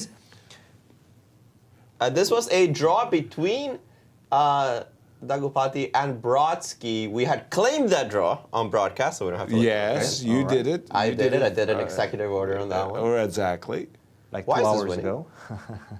Yeah, why is this winning? King h3, bishop takes? And this is perhaps what he missed, what Pedro Espinosa missed. Queen e3? Bishop takes g3, queen to e3 is winning, completely winning. Yeah, okay. But also knight to d2. This is another way to win the position. Knight to d2. Well, and you're just throwing that queen away, and g3 is hanging, f1 is now protected. Or you can go queen to e3. And we might be seeing this variation because king h3 on the board by Christopher Yu. Right. So, and clearly, Pedro was preparing bishop takes. Yeah. But knight d2, that's... Knight d2 is a cold shower. Yeah, that closes the door. It closes the game. Yeah. And this is official. Balaji Daggupati did a draw against David Brodsky, a fascinating classical Sicilian, but... Which seemed to be mostly theory, Mostly theory, yeah. Right? And the players really did play down the main fairway in that game. All right, so let's go back to this one. We were looking at it between Christopher Yu and Pedro because... Big game for Christopher Yu. It's a big game for Christopher Yu. He scores, if he wins this one... 2.5. 2.5 points, including already surviving against Awonder with the black pieces yesterday in a position where he was worse. Right. Yeah. We didn't and like his position destroying from the opening Brandon at all. Jacobson in the first round. That's another big competitor. Yeah, exactly. He's in played. this tournament. He started with 2 of the highest rated players. Now is playing the lowest rated. So he's taking opportunity of his white here. Right. So bishop g3 on the board, and we are expecting this move knight d2. I think queen e3 is much cleaner, at least from Much a practical point of view, right? What's wrong with knight d2? Except that knight d2 is so compelling, Christian. I mean, you're Actually, attacking the queen. Yes. You're And defending the rook on That's f1. the thing, you defend the rook. So black's Exactly. choices are actually very limited. Exactly. I think the only move is queen He's going d3. for it, yes. Knight d2 is on And then you go queen e3. And then queen e3, and the knight just happened to be Defending closer to the- rook yeah. f1. Knight d2 play. And on the board, and I think Pedro, whoops. And it's easy in these, we've got a chess engine. We're sitting here looking at each other going, what pieces are flying? But it's very, very clear to my mind that in those variations that Christians was showing, there's some unbelievable complications. I mean, if you find king h1 and you find rook h6 and No, rook but h8, that was ridiculous, right? Like, seriously. Even the Like- concept of playing king d8 first, just not to allow queen takes c6 with check. Right. It's easy to miss. Totally. Everything's hanging, you're giving your own checks. Right. And it's easy to not even come up with the move. Indeed, indeed. And I want to go to our ladies section for just a second and jump into the game of Sophie Morris against Gracie. Sophie has been nursing a very nice space advantage for some time, but she hasn't made much out of it. And it feels to me that black's pieces are kind of coming alive. The rook will seize the open file. Maybe this knight, which remember it was when we played b4. B7, Yeah, it might end up on e8 and f6. This knight could come around. And I feel like, well, white really hasn't done too much in the last 5-6 moves. And again, Sophie leading the tournament with 2 out of 2. Jumping to the game of, hold on, I was looking for the game of Jennifer. Yeah, there we are, versus Ellen. This was the game where Jennifer was like coming with guns blazing. Still like white. Yeah, but not as clear, right? Not as clear. Jennifer is, again, 1, 2, And this 3. game has finished in a draw. Sorry to interrupt you. Joel Benjamin has drawn his game against Gregory Kaidanov. Nothing much happened in this kind of quiet French Steiner variation. Thank you, Herman Steiner, U.S. champion, dude. Know your history. 48. How did I not know this? I mean, let it slip by.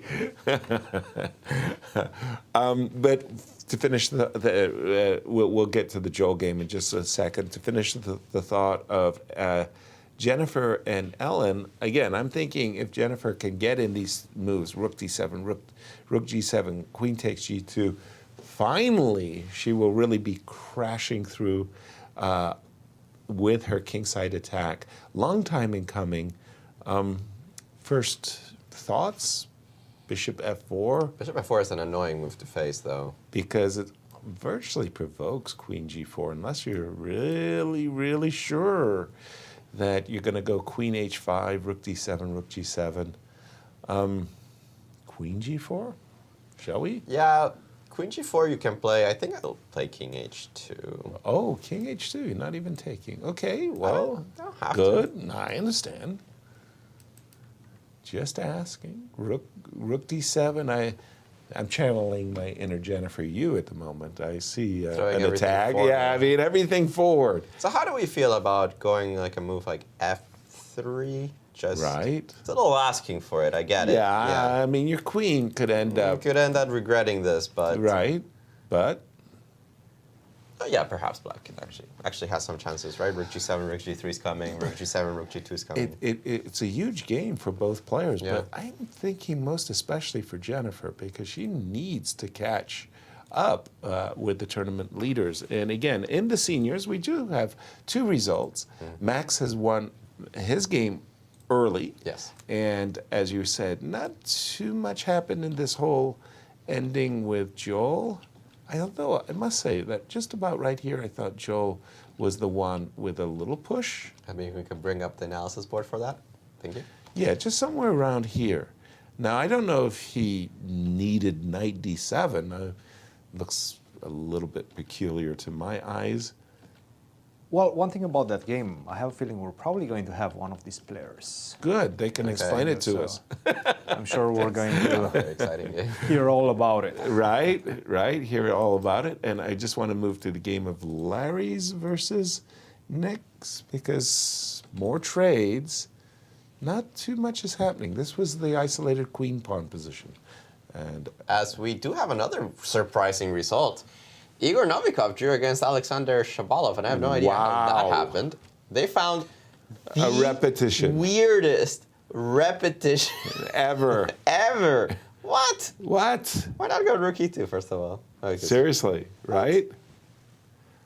We thought that Igor, with this huge space advantage, was really going to press it, and it was just knight h2, knight g4.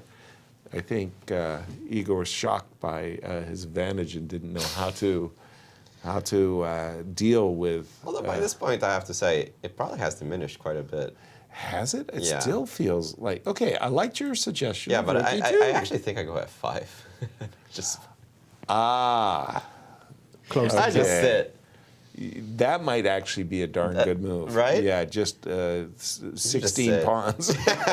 I'm not going to get in a4 very easily, am I? I'm going to have to bring my knight to c3, my bishop to d1. You're not getting that in. Okay, fine. Perfectly played game. Perfect, beautiful. Another game in that section that's about to end in a, I assume will end in a draw at some point, is the game between Vladimir Akopian and Dmitry Gurevich. As we were expecting, by the way, the game between Christopher Yu did end in a win with the white pieces against Pedro Espinosa. Okay, there was a lot of extra pieces in that game.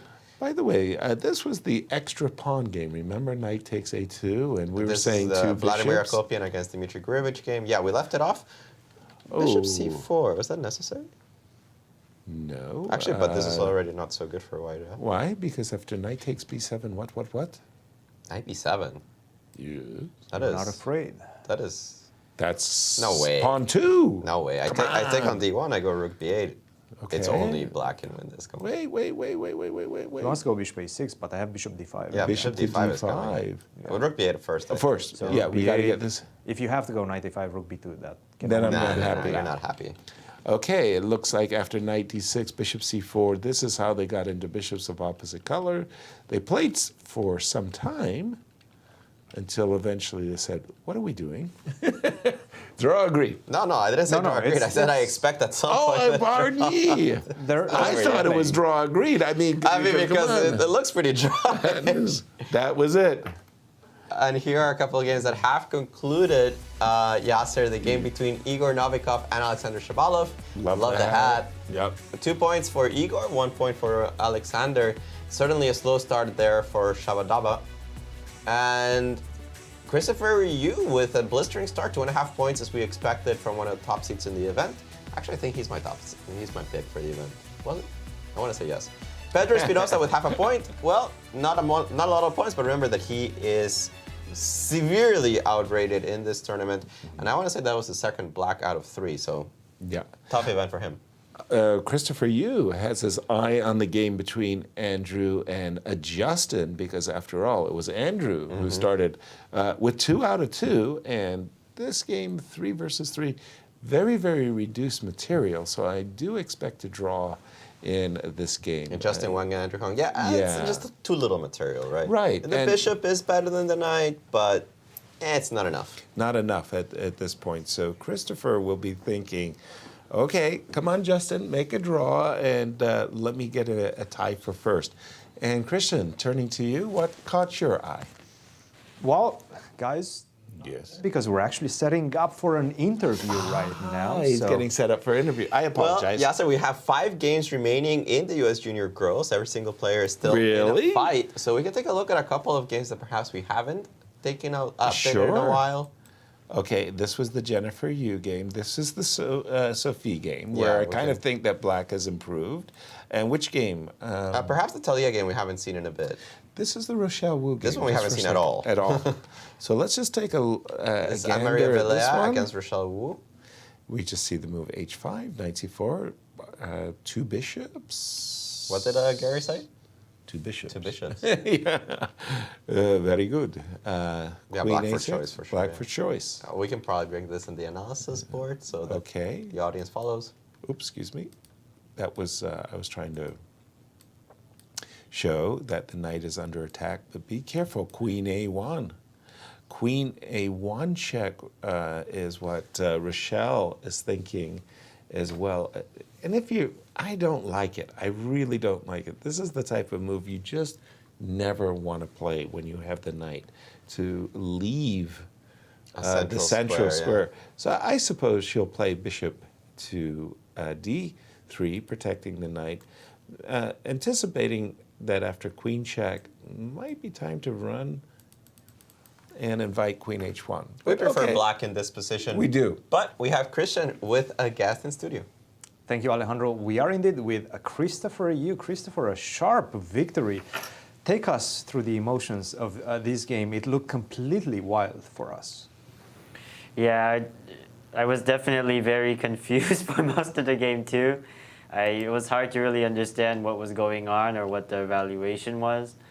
How did you assess it at different moments of this game? Did you feel like you got the better out of him out of the opening?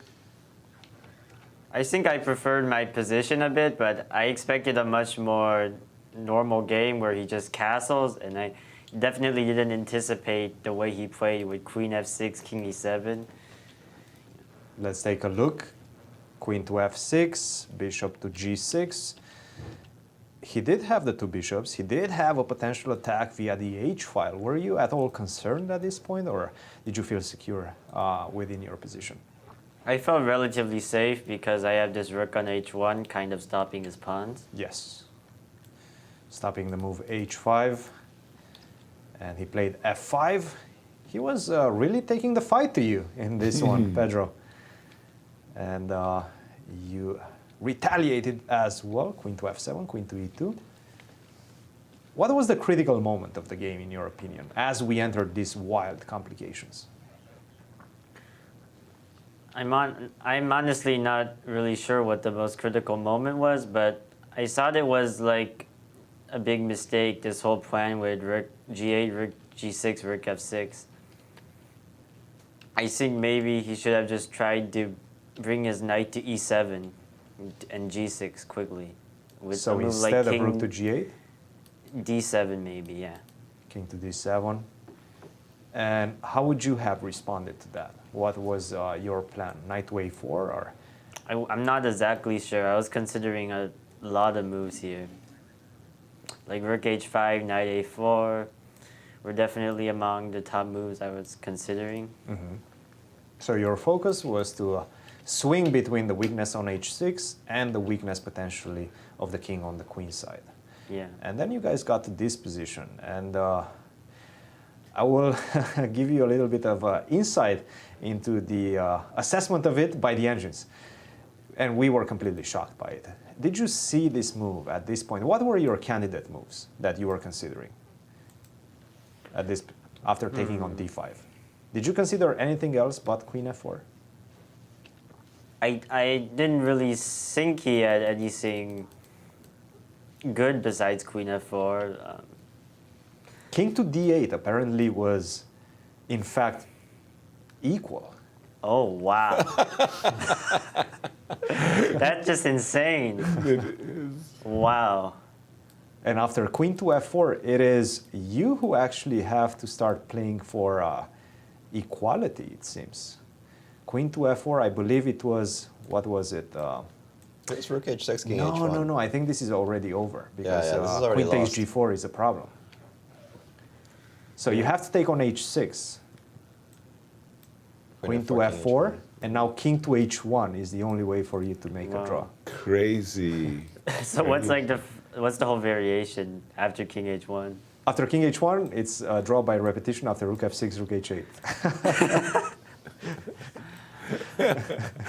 Wow. Yeah. Wow. Wow is right. That was, Christopher, that was our feelings too. Like, we wanted to shoot the messenger. It's amazing that Christian is still alive. But once you played queen takes e6, it was this boss move, knight e4. You had calculated actually the game variation pretty well after this. We thought that you were pretty certain of a victory thanks to this knight d2. Christopher, 2.5 out of 3. That's a pretty good score. How would you assess your performance so far? Very good. Very good. Very good. Winning when you have to. It definitely seems like you're on the right track. Thank you very much for joining us, and we'll see you tomorrow. Thank you. Thank you. And by the way, during the interview, a number of games finished. Larry Christiansen made a draw. That's right. Larry Christiansen made a draw against Nick Firmian. So the calm, cool, and collected California match. Cool. And it finished in a draw as Larry moves to 2 points, catches up with Igor Novikov and Maxim Dlugy, who are also on 2 points. And Nick continues his steady roll with 50%. Exactly. Only one game remaining in the seniors, Vladimir versus Dmitry. And we're expecting that game to head for a draw. But in the girls section, everything to play for. Absolutely. Yeah. Absolutely. And Thalia.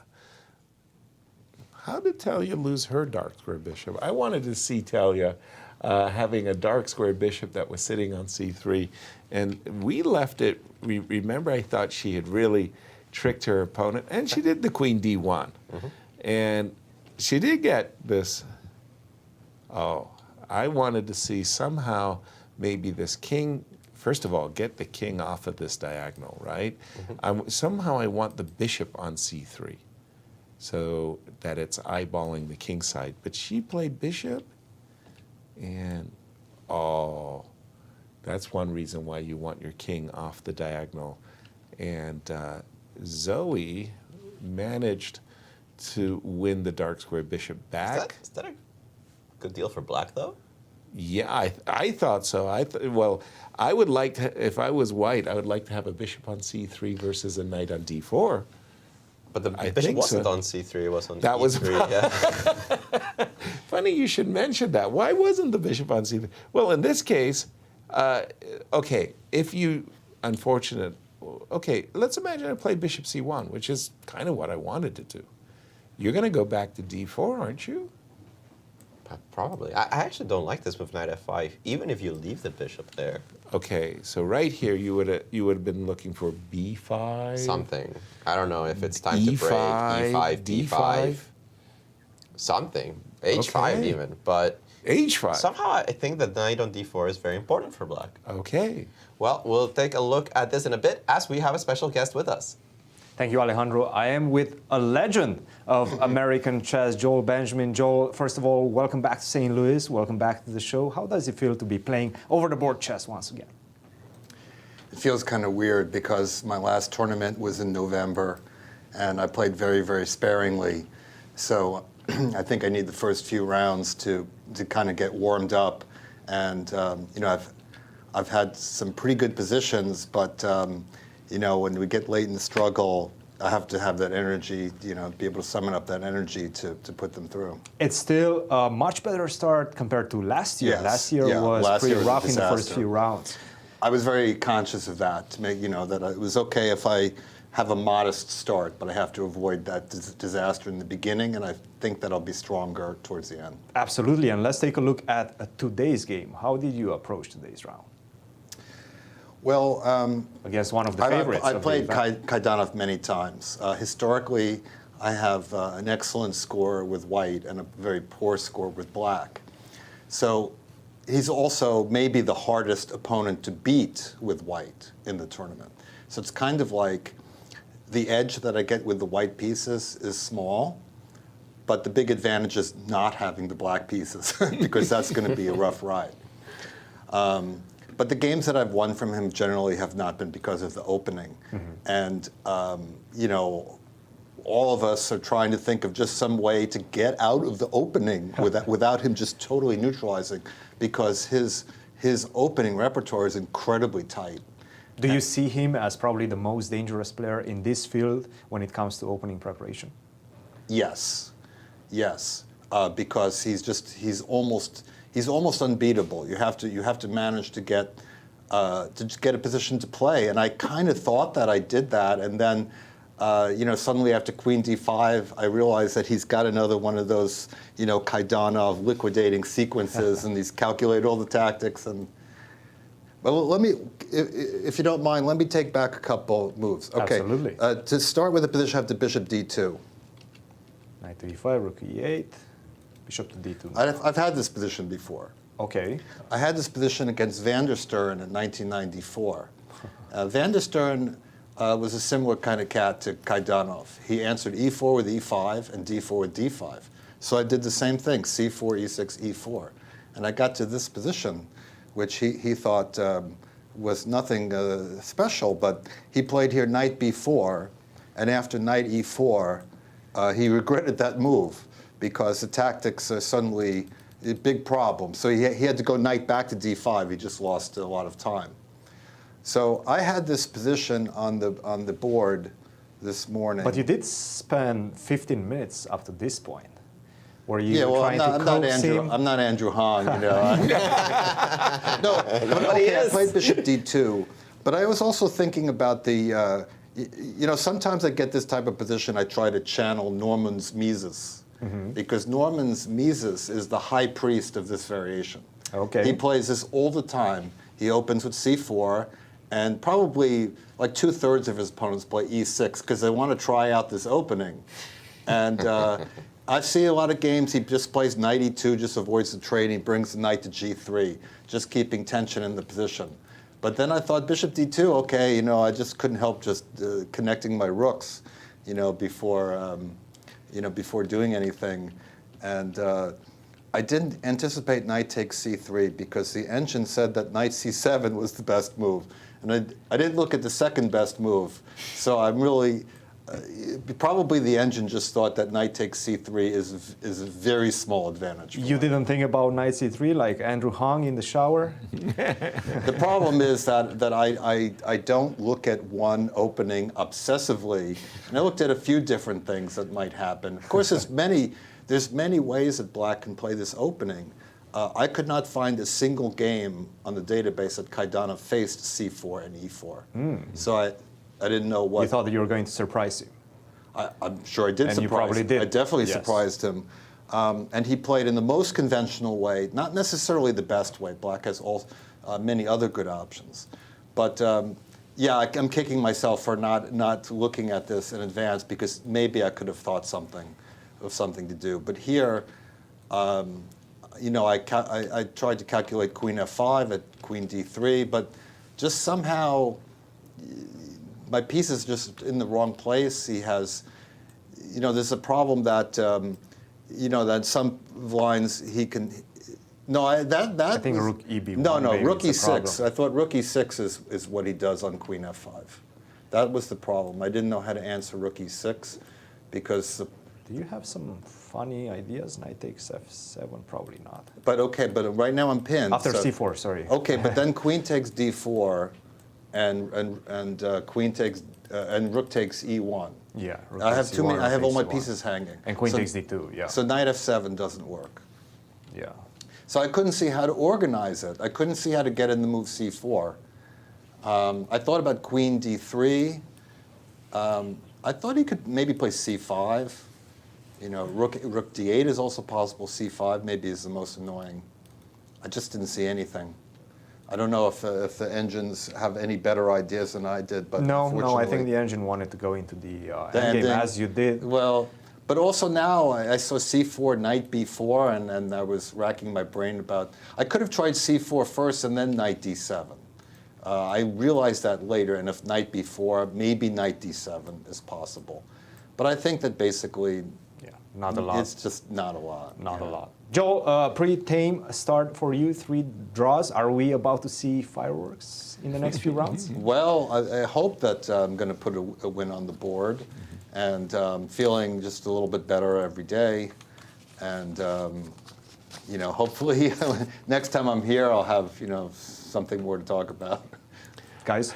Joe, I got a quick question for you. Yes. One of the great benefits, of course, of being a commentator is I get to sacrifice all of your pieces. Did it ever occur to you to sacrifice an exchange, rook takes e6, f takes e6, queen d3, and just play the position? In which Bishop position? I got it on, sorry. I don't see the position yet. There you go. So you just play rook. I mean, again. Yeah, I know the engine. I know. I saw this on the engine. Oh. But I didn't understand it, so I didn't want to do it. Well, you just play bishop h6, bishop d2, rook e1. Najmadinov. Channel your inner Najmadinov.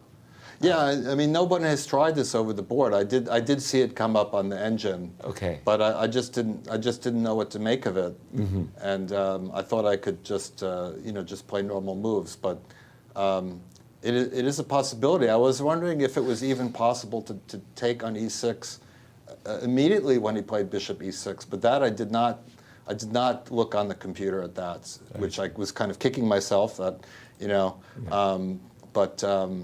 But I was thinking about that, but I don't know. Well, you got to make a Nostradamus out of me because I've chosen you to win the tournament, so I don't want to put the pressure on you. Yeah, it's time to perform, that was not baby. the smartest pick that you could have Three made. draws isn't going to cut it. You got to win. Well, the thing is, for me, the tournament is not about chess playing ability. I don't worry about that. I'm just worried about physical and chess conditioning. That's the biggest obstacle for me, and I'm managing it day by day. And so if I can conquer that, then I maybe can start putting some wins on the board. But you have to realize, Yasser, that I'm in the top group of rustiest players in the field, so that makes me kind of a long shot. All right, I like it. Thank you, Joel. Thank you, Yasser. The top half of the rusty field. Yes. As we see here, our picks for the senior championship.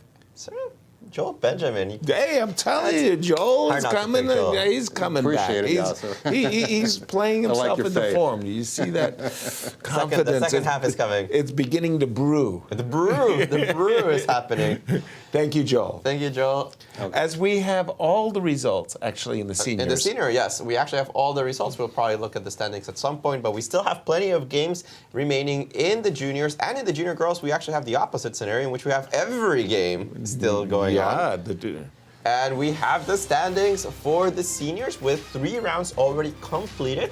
There, Christiansen, Igor Novikov, and Maxim Dlugy are all tied for first place with 2 out of 3, only a +1 score, which means there's a bunch of people following them up with a 50% score. Gregory Kaidanov, Dmitry Gurevich, Vladimir Akopian, Joel Benjamin, and Nick de Firmian.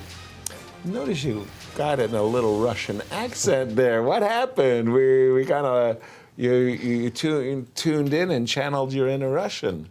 Rook E7. Do you speak a little Russian? I don't speak any Russian. You don't speak any Russian.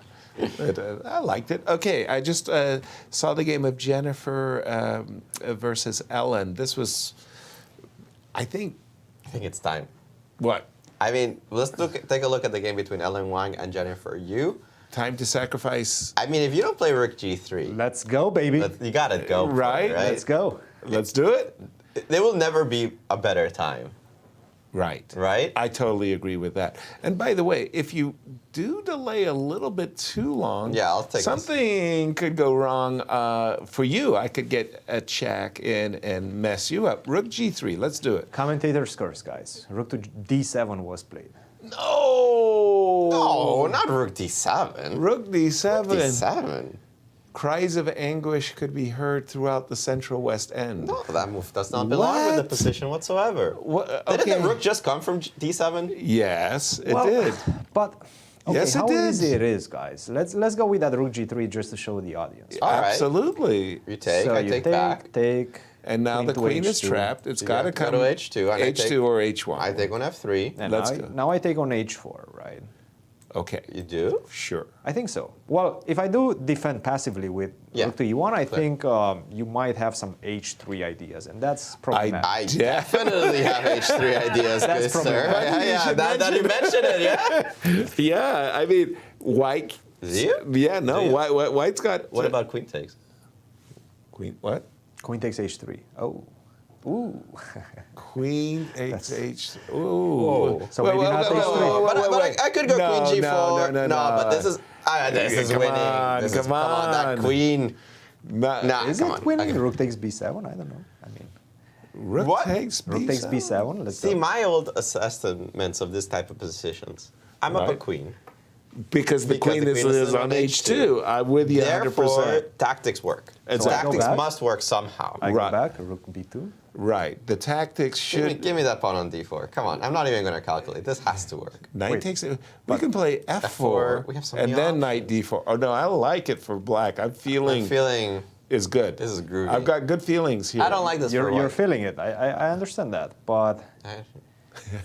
I love it when Christian that doesn't let us, the vultures are ready to pounce, yeah, Christian. I agree with you guys. Yeah, I agree with the understanding. Slowly. Yes. But rook to d7 was played. Now rook to b1. well, I just wanted to say again. I think queen takes h4 was the right. Queen move. takes h4. Yes. And queen e3, king h2. King h2. And just a second. Hold on. Yes. I could take that rook, right? You can indeed. And it's attacking the other rook. Correct. Which is a good thing. I assume. But you play rook takes b7, threatening checkmate. No, I think I'm going to start with queen to h8 You first. start with queen h8. Okay. Why not? Okay. Well, that's a good question. Then I go rook takes b7. Oh, and against my rook, my intention was to... knight e7, but queen h7, And then queen h7. Check. That's annoying. At least a draw. I can also take on g3, right? Correct. I can just simply take on g3. Wow. Good stuff. I mean, I got to tell you, in a blitz game, I'm going for rook g3. Jennifer went instead a different direction altogether. She played rook d7, rook b1, queen h7. Seizing the defensive? And that's what I'm thinking too, seizing the defensive. That cannot be good here. This is not looking good anymore. No, white's got everything including right? at some moment you're going to undermine this knight, yeah. Right? I'm going to a5, right? I'm going to drop. If I ever get my rook to b6 and my pawn to a6, boy, Jennifer's in trouble. I agree. I think she's overplaying her hand. Yeah. I think that this rook g7. I don't know if she missed something down the line of rook g3. We didn't see it as so clear. But I think she was just not happy with a draw. Maybe she calculated everything that we looked at, and she was just not happy with a draw. Did we end it in draw? I think you had some perpetual, yes. I might have had, but yeah. So we'll keep an eye on this one. And I wanted to just say that I think Sophie's in trouble. Our tournament leader. Why is her king on e2? She brought her king from g1 to e2. We're looking at the game between Suzuki and Prasanna. Exactly, Gracie. And I didn't like this decision by white one bit. Sophie put her king there. Remember, she was the one who had the space advantage. She had the better pieces. And now I'm seeing black's pieces really jump into good squares. Vault into good squares. I like black's position. Sorry, I wanted to also check in on Carissa. Forgive me for this, because that was an amazing game going on. Carissa is busted, guys. What happened here? How did we get here? Well, we left it back here at these parts. Oh, this was the wonderful queen e6 move that Brandon came up with. Okay, A5. A5, what? All right, so bishop g5, there's no knight. Well, there's knight f6. Well, there's the knight f6 move. That's the bothersome move. Yeah. e4, I like that move. Breaks open the... Okay. I'm not a big fan. Can I take with my bishop on e4? I'm a pawn, a material down. But I've got an anchored bishop. I don't think so. You're not happy. I mean, the king's too weak, I think. Nobody believes me. Yeah. I won't press it. G5 by Brandon. Whoa. Whoa. C5. Oh, because bishop d4 was the threat. Yes. Wait, what is it? The pawn's defended. What am I doing? What is going on this game, Christian? Oh, he's playing great moves of chess because right now he's in control, full control. He has no problems. There is no more counter chances given that you have the two bishops controlling both the light and the dark squares, but you don't have any entry squares. And he's taking them away one by one, especially this last move, c5. I really love this move. What is the actual tactical justification of this? Let's go back to the analysis board that Yasser has right now. G5, bishop takes, queen h5. Yasser, So the actual right position. about here, G5. Yeah, takes. That kind of came out of the blue. C5. So if I play like rook d1, is rook f2 winning? Is this the point? Perhaps I'll go rook to e6. I don't think it's winning. I don't think rook to f2 is winning. Rook to f2, why would that be winning? You've got a check. Check, king but f1, check. I can also throw in rook f8, by the way, instead of playing queen h1 right away, right? Yes. That might be. I'm still getting on my sneakers and, oh, this queen g1 mate, right? No, I have rook d8 check. Oh, here you're threatening to kill me, but this move, Carissa, look at her sneaking in. I mean, I don't know if she saw any of this. Check. I don't know. But rook f2. Go ahead. Sorry. By the way, guys, I threw you off Carissa here. has to make a decision very soon. She's down to a minute. under 1 minute right now on the clock with still 6 moves to go. Okay, but I'm 6 with moves to go.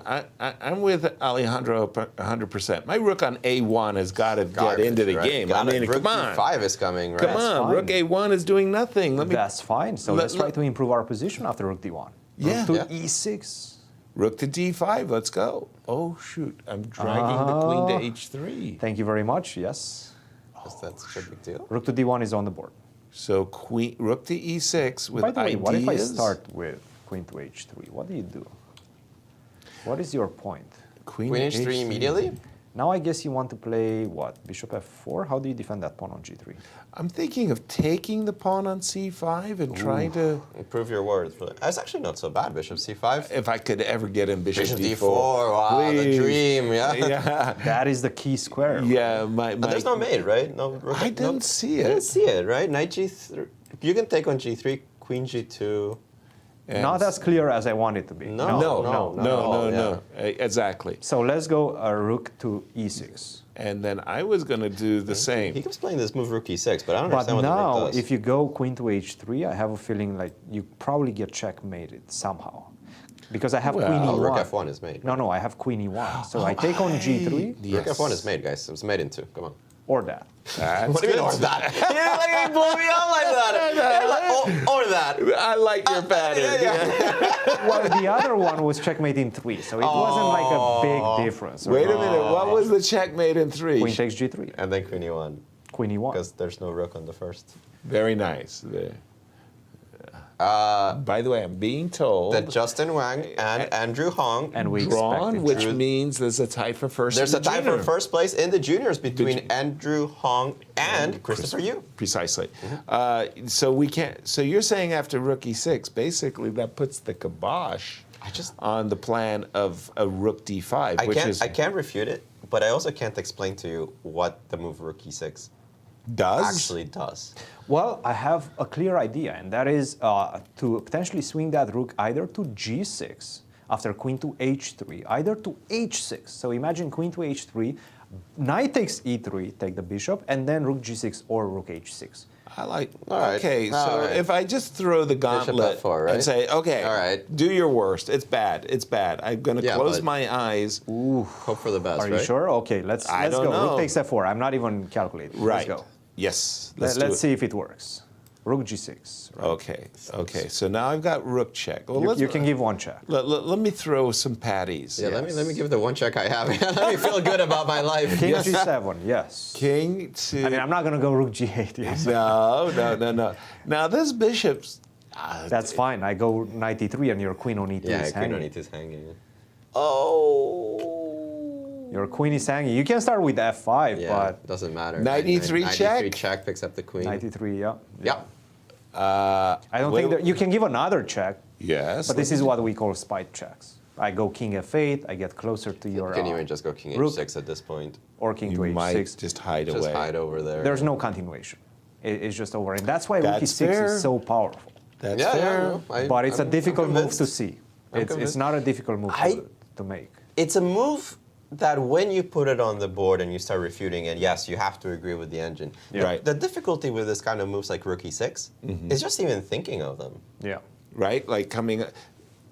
You think about queen h3, right? Yeah, queen h3, rook How f2. to make queen h3. You want to mate the person. You can Rook consider rook f2. g8. Yeah. You have to calculate. You have to rook f2. calculate it, right? It might just be checkmate. Yeah. Right? If he finds rook e6, though, he's in pole position to win. What this is the eval for other moves that are not rook e6, out of curiosity? Well, rook e6 is one of them. Rook f6 with the same idea is another one. Rook to c8 is another one. Rook Just to c8, defend, I guarantee you, will not be played. to defend the pawn on c5, it doesn't make a lot of sense. Again, it's all about this idea of getting the queen to h3 and not dropping the pawn on c5. Right. It's all about that idea. If you don't understand that idea, then it becomes... Because white does have a threat, and that is the move b4. Yes. Yeah. I don't know what rook c8 does against it. It's all about... Okay, now that you've inspired us with Thank you for the inspiration. B4, B4, where's the... Go ahead and kill us again. That's okay. Let's go... Rook g6 or... let's go rook g6. Why not? Okay, so Rook g6, I why slurp a not? pawn. Again, I'm covering my eyes, you know. I'm not. I like... Come on, baby. One more turn, one more. Bishop d4. Okay, actually, let me try to be a bit smarter about things. Okay. You're always Let's allowed. go back. B4. Can I start with queen to h3 first? All right, Yes. queen h3. Now I we still take on c5. Aren't these like the same patterns we saw?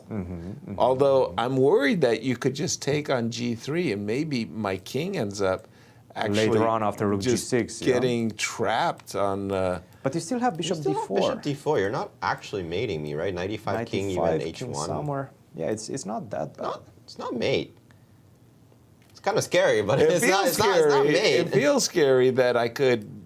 Rook f3, rook f4, you have ideas. You have ideas, but I mean... Okay, I know. It's scary for black that this doesn't work out and the bishops actually get active, no? Right. Big moment, guys. And big he's moment. dropping down to his last 4 minutes as well. He's been thinking for 5. I mean, this is a huge moment of the game. Ooh. Critical moment, guys. Critical moment. Rook to f6 he played. Same idea, Same idea. excellent execution. Yes. Good move. By the way, Brandon comes into this competition not as the highest rated player. That honor belongs to Awonder Liang at 2,700. But is Brandon the second highest rated player in the field? No, I think... 2,600, isn't he? Brandon should be around 2540, I think. I Well, we're talking about FIDE apologize. ratings? No, I just saw the invitational rating. Invitational ratings, he should be 26 something, yeah. Yeah. But I want to say that... He's the third I rated want to say player. Abhimanyu. No, Abhimanyu is 5th. Then it has to be Christopher Yu.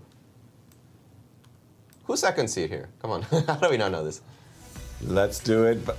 And this is Brandon 26, 27. That's what I'm saying. Maybe he is the second. Yeah, I think he's the second rated, at least by invitational rating. Coming into this event. You By the way, doubting Thomas. this rook f6 was deadly. Rook f6 was simply deadly because after rook d5, queen h3, And this is it's over, yeah. resignation time. Yeah. What a move. Reaching for something. What a move. Rook f1. Has she missed Bishop rook f4. f1 check? What? No, I think she's playing bishop f4. She's playing Bishop f4, rook takes f4. Yeah, Game but that's is just over. game over, yeah. Wow. Yeah, this is just... Rook f6 was such a classy move. Yeah, that was very good. That was very, very, very good. Rook f6 was excellent. Great find. And he spent, and once again, this is about finding Queen one is the mating right too. move at the right I time. should just resign, yeah. Knight takes e3 was coming. Yeah. Yeah. Not to take anything Queen away h6 from made him. yeah. Not to take anything away from Brandon's success. Bravo. But I really feel that Carissa lost this game out of the opening. Yeah, what this prep was I very mean, bad. excuse me, but rook e2, f5, and she was on the back foot. I don't agree, Yasser. Okay, She please. came back.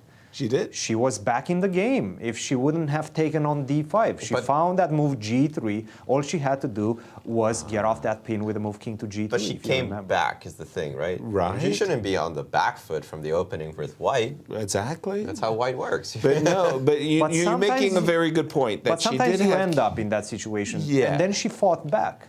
That's what I'm saying. She did have that moment for king g2, and I agree with that completely. I that mean, guys, she was completely lost out of the opening yesterday against David Brodsky. That was a +3 situation. Right. This one was a minus 1.5. Not that bad, right? And she came back in the middle game in both cases. Guys, we must go to the game of Sophie Morris-Suzuki. Sorry, Yeah, just results to get them in. Justin Wang drew Andrew Hong. That's 2 to 2.5. But they're running out of time. This is a fascinating position.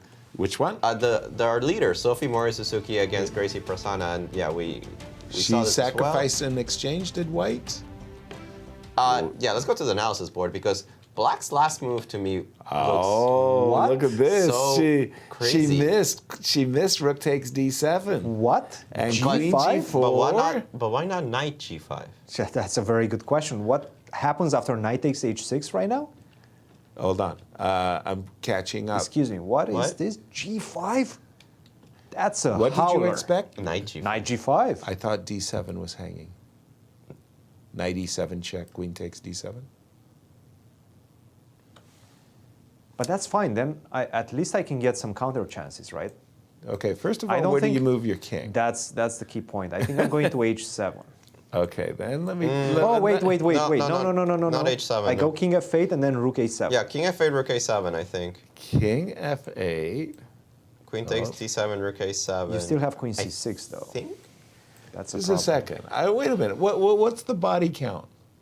2 pieces for a rook. No, you have queen c6. I think you're still winning here. So Then maybe it was winning anyway. Yeah. Maybe, yeah. Well, maybe Wait, guys. Sure. Maybe. Oh, excuse me. No, you're right. Yeah, queen c6 was just. Let's get to the game position because after queen g4. I mean, after g5. Double threat. This is mate over. and This is one. really over, and, yeah. Oh my goodness. But g5, knight takes h6. I mean, for Sophie, wait a minute. This could be 3 out of 3. 3 out of 3. That would be an excellent start for her. Wow. That is just over. Yeah. You make her an honorary Seirawan. 3 out of 3? That's just wonderful. What does that even mean? Wait, did you just say an honorary Seirawan? Yeah. What is that even supposed to I mean? don't know, man. I'm like 3 out of 3. That's pretty good. That's what we heard. You like points, I get it. I take it. I'll take them. So I think you just mate, right? Like Yes. bishop g5 looks like that looks like it's mate. I think it is. With the threat of discovered check. And the point is that actually with black, you're also close to checkmating me, but you're one move away, one move too far. Because when you go rook a2 in any sort of variations, then I go king d1. So I think I have to go king h7, right? After knight takes g5, queen takes g5, king h7 is probably the only move.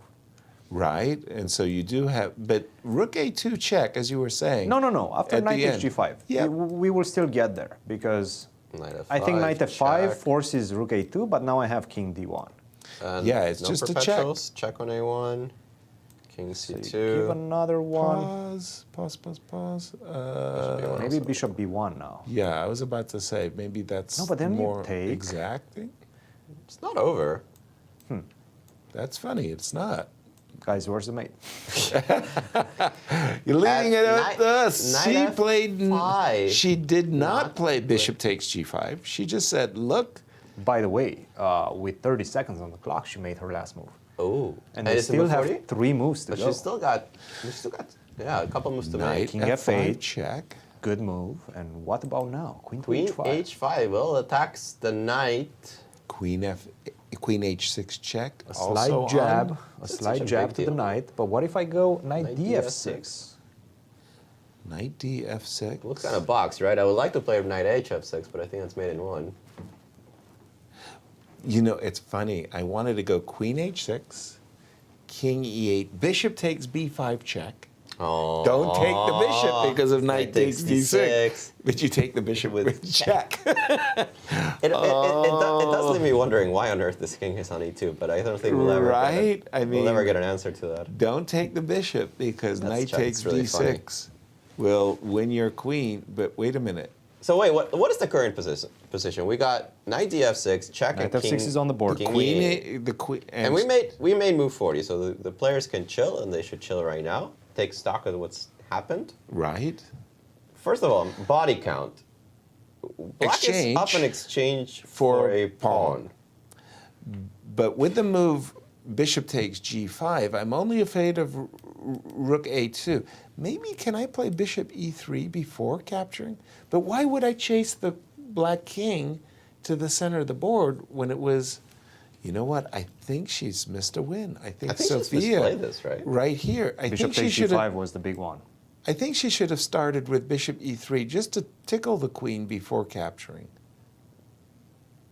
Yeah, but this allows knight df6. I'm not so sure about this. Don't you bring my queen to a better square right now? Like rook a2 first? What do you do? Say what? Rook a2, check. Rook a2, Let's give a king check. f3.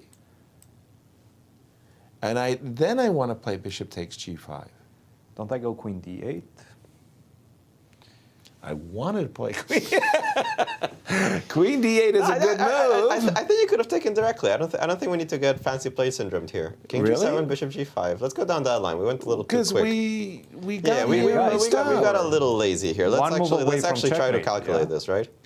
Ah, we could play Maybe you could knight play queen g4. We can play knight just g4. We can protect play queen f2. h4.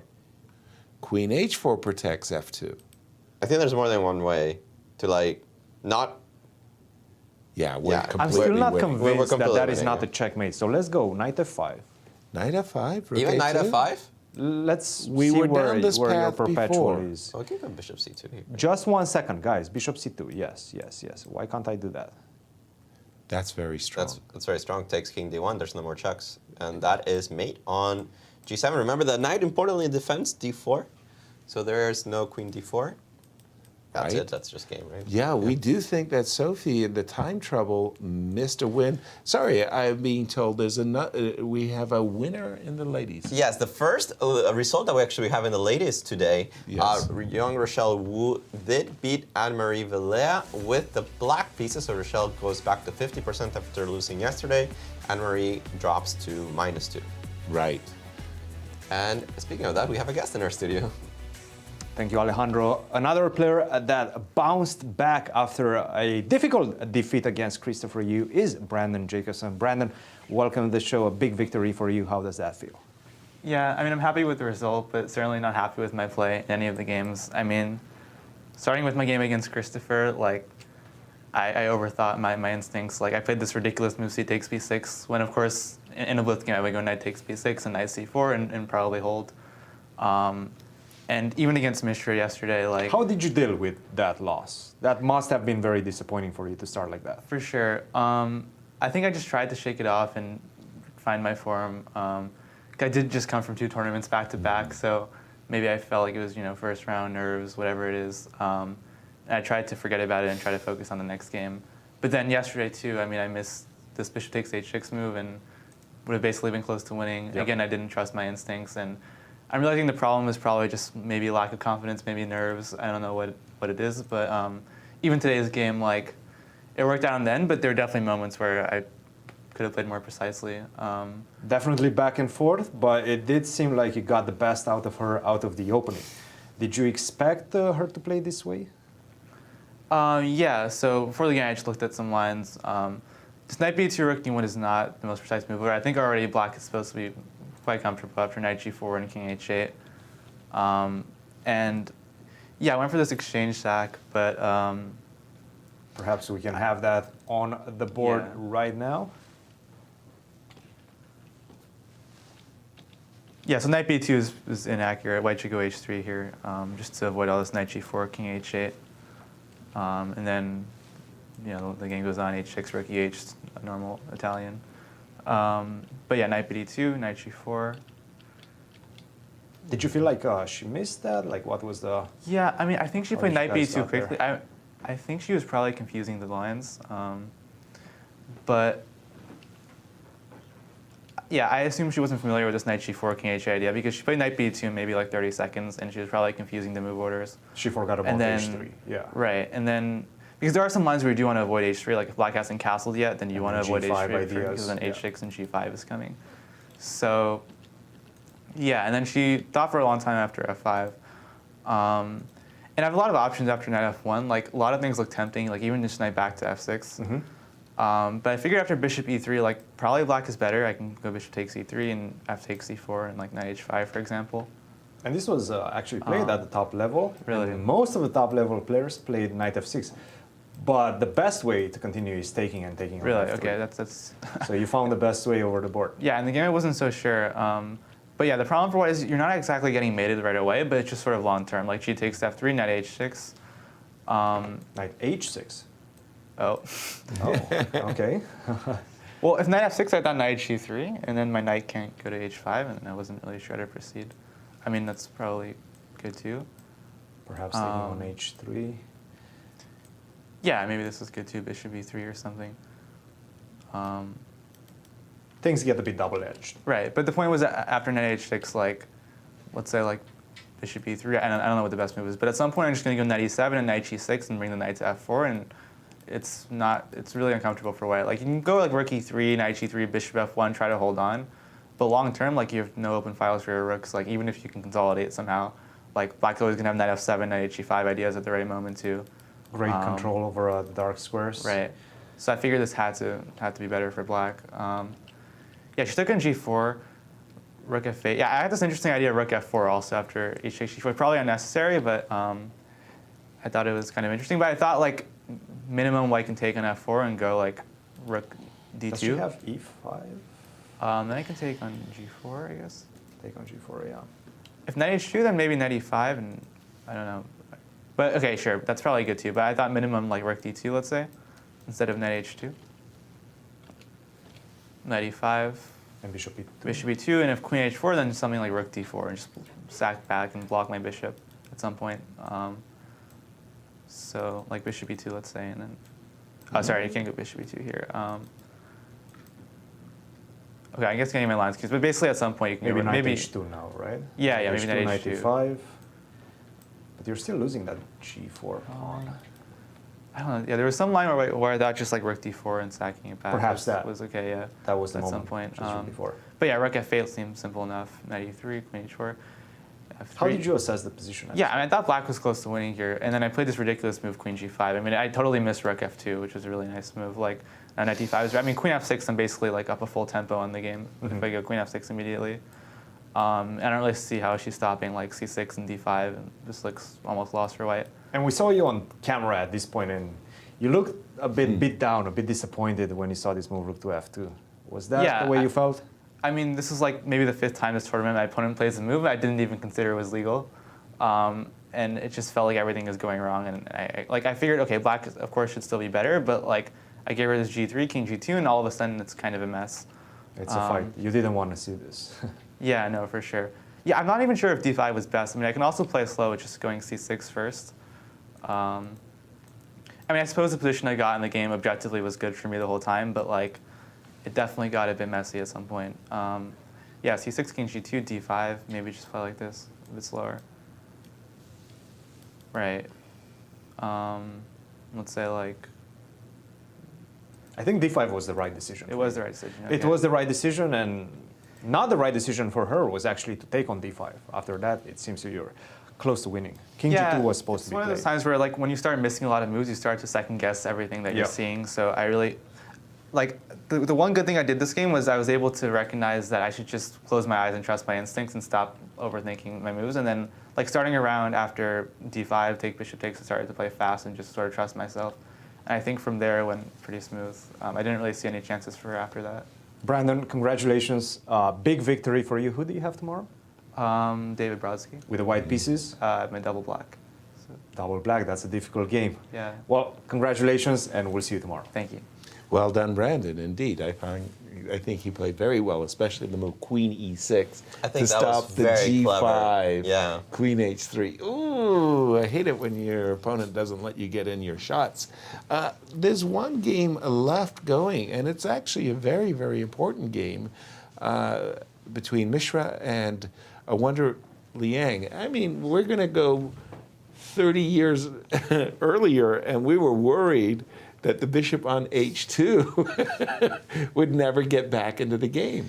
This bishop's not getting back into And that's what Awonder felt, as he's currently, I think, really enjoying the position. He's got, essentially, he's playing a piece up.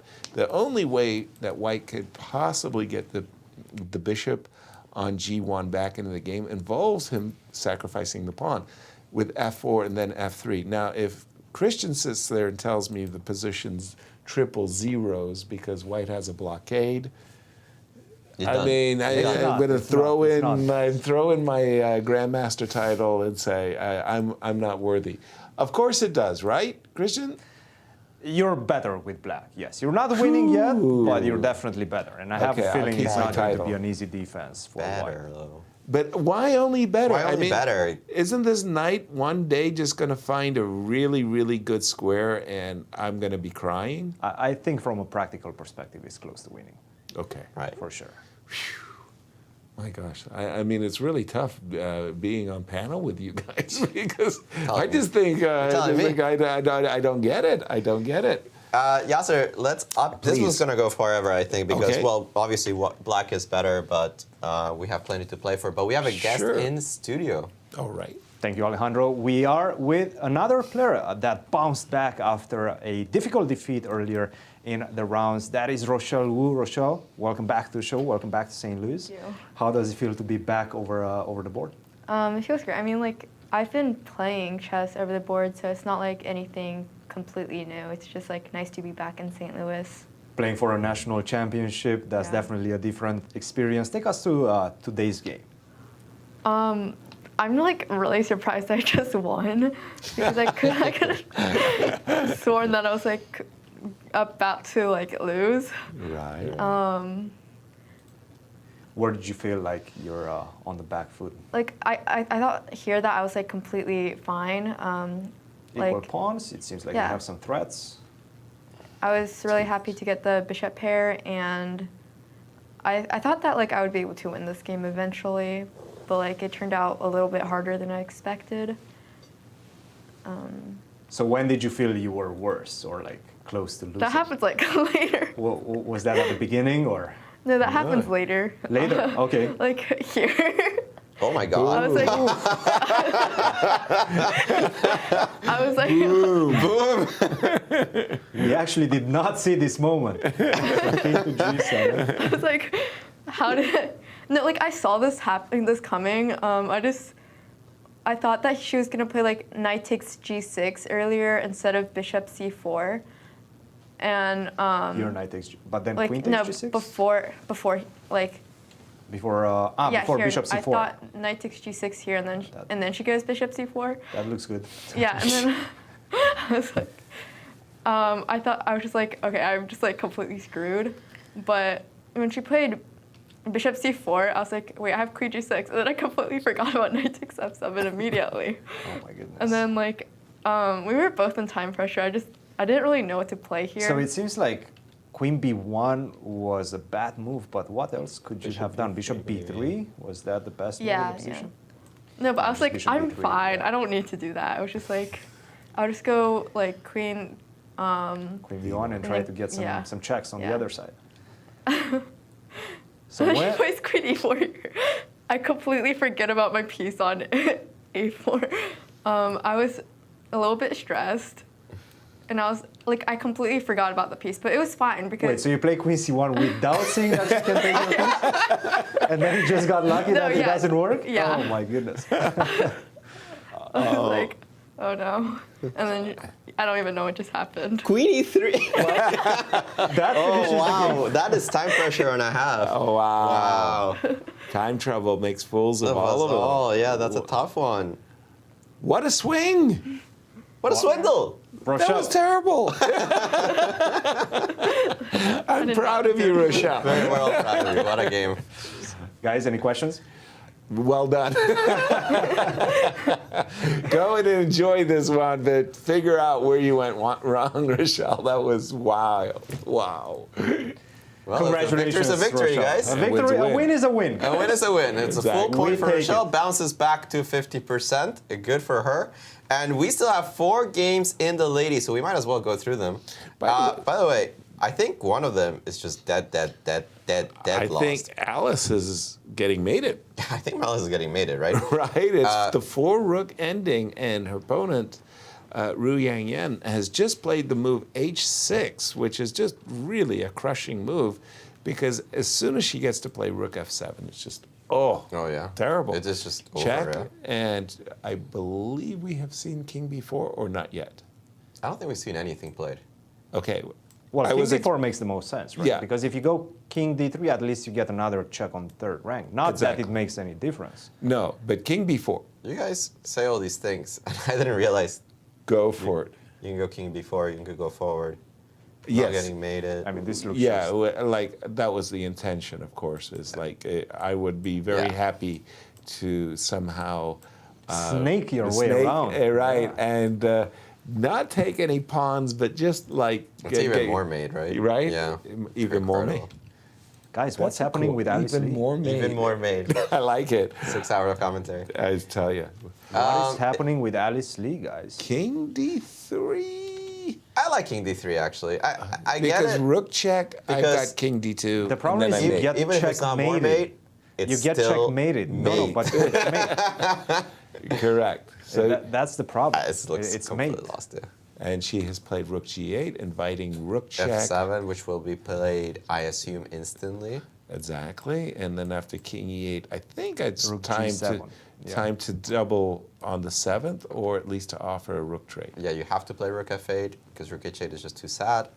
But I mean, I can even take, and I can play rook. I can choose whatever, right? Exactly. Yeah. Alice Lee. Tough start for Alice. Actually saved 2 lost positions. She did. But it doesn't seem like she's going to save a third one. Exactly. Let's go again to our number, well, coming into the round, our Sophie, who has started with 2 out of 2.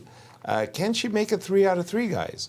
When we left it, we thought that she did not need to chase Black's king into essentially safety. She played Queen H5 to H6, King E8, Bishop E3 on the board. That being said, safety is a strong word, right? Like, I mean, okay, I'm threatening Bishop takes B5, I'm threatening Knight takes D6, so I assume I have to maintain touch with both pawns, pawns B5 and pawns. And if I snake my way in with Queen G7, I'm not a happy camper. Good grief. That's pretty bad. Yeah, it does. Rook A2 check does not help.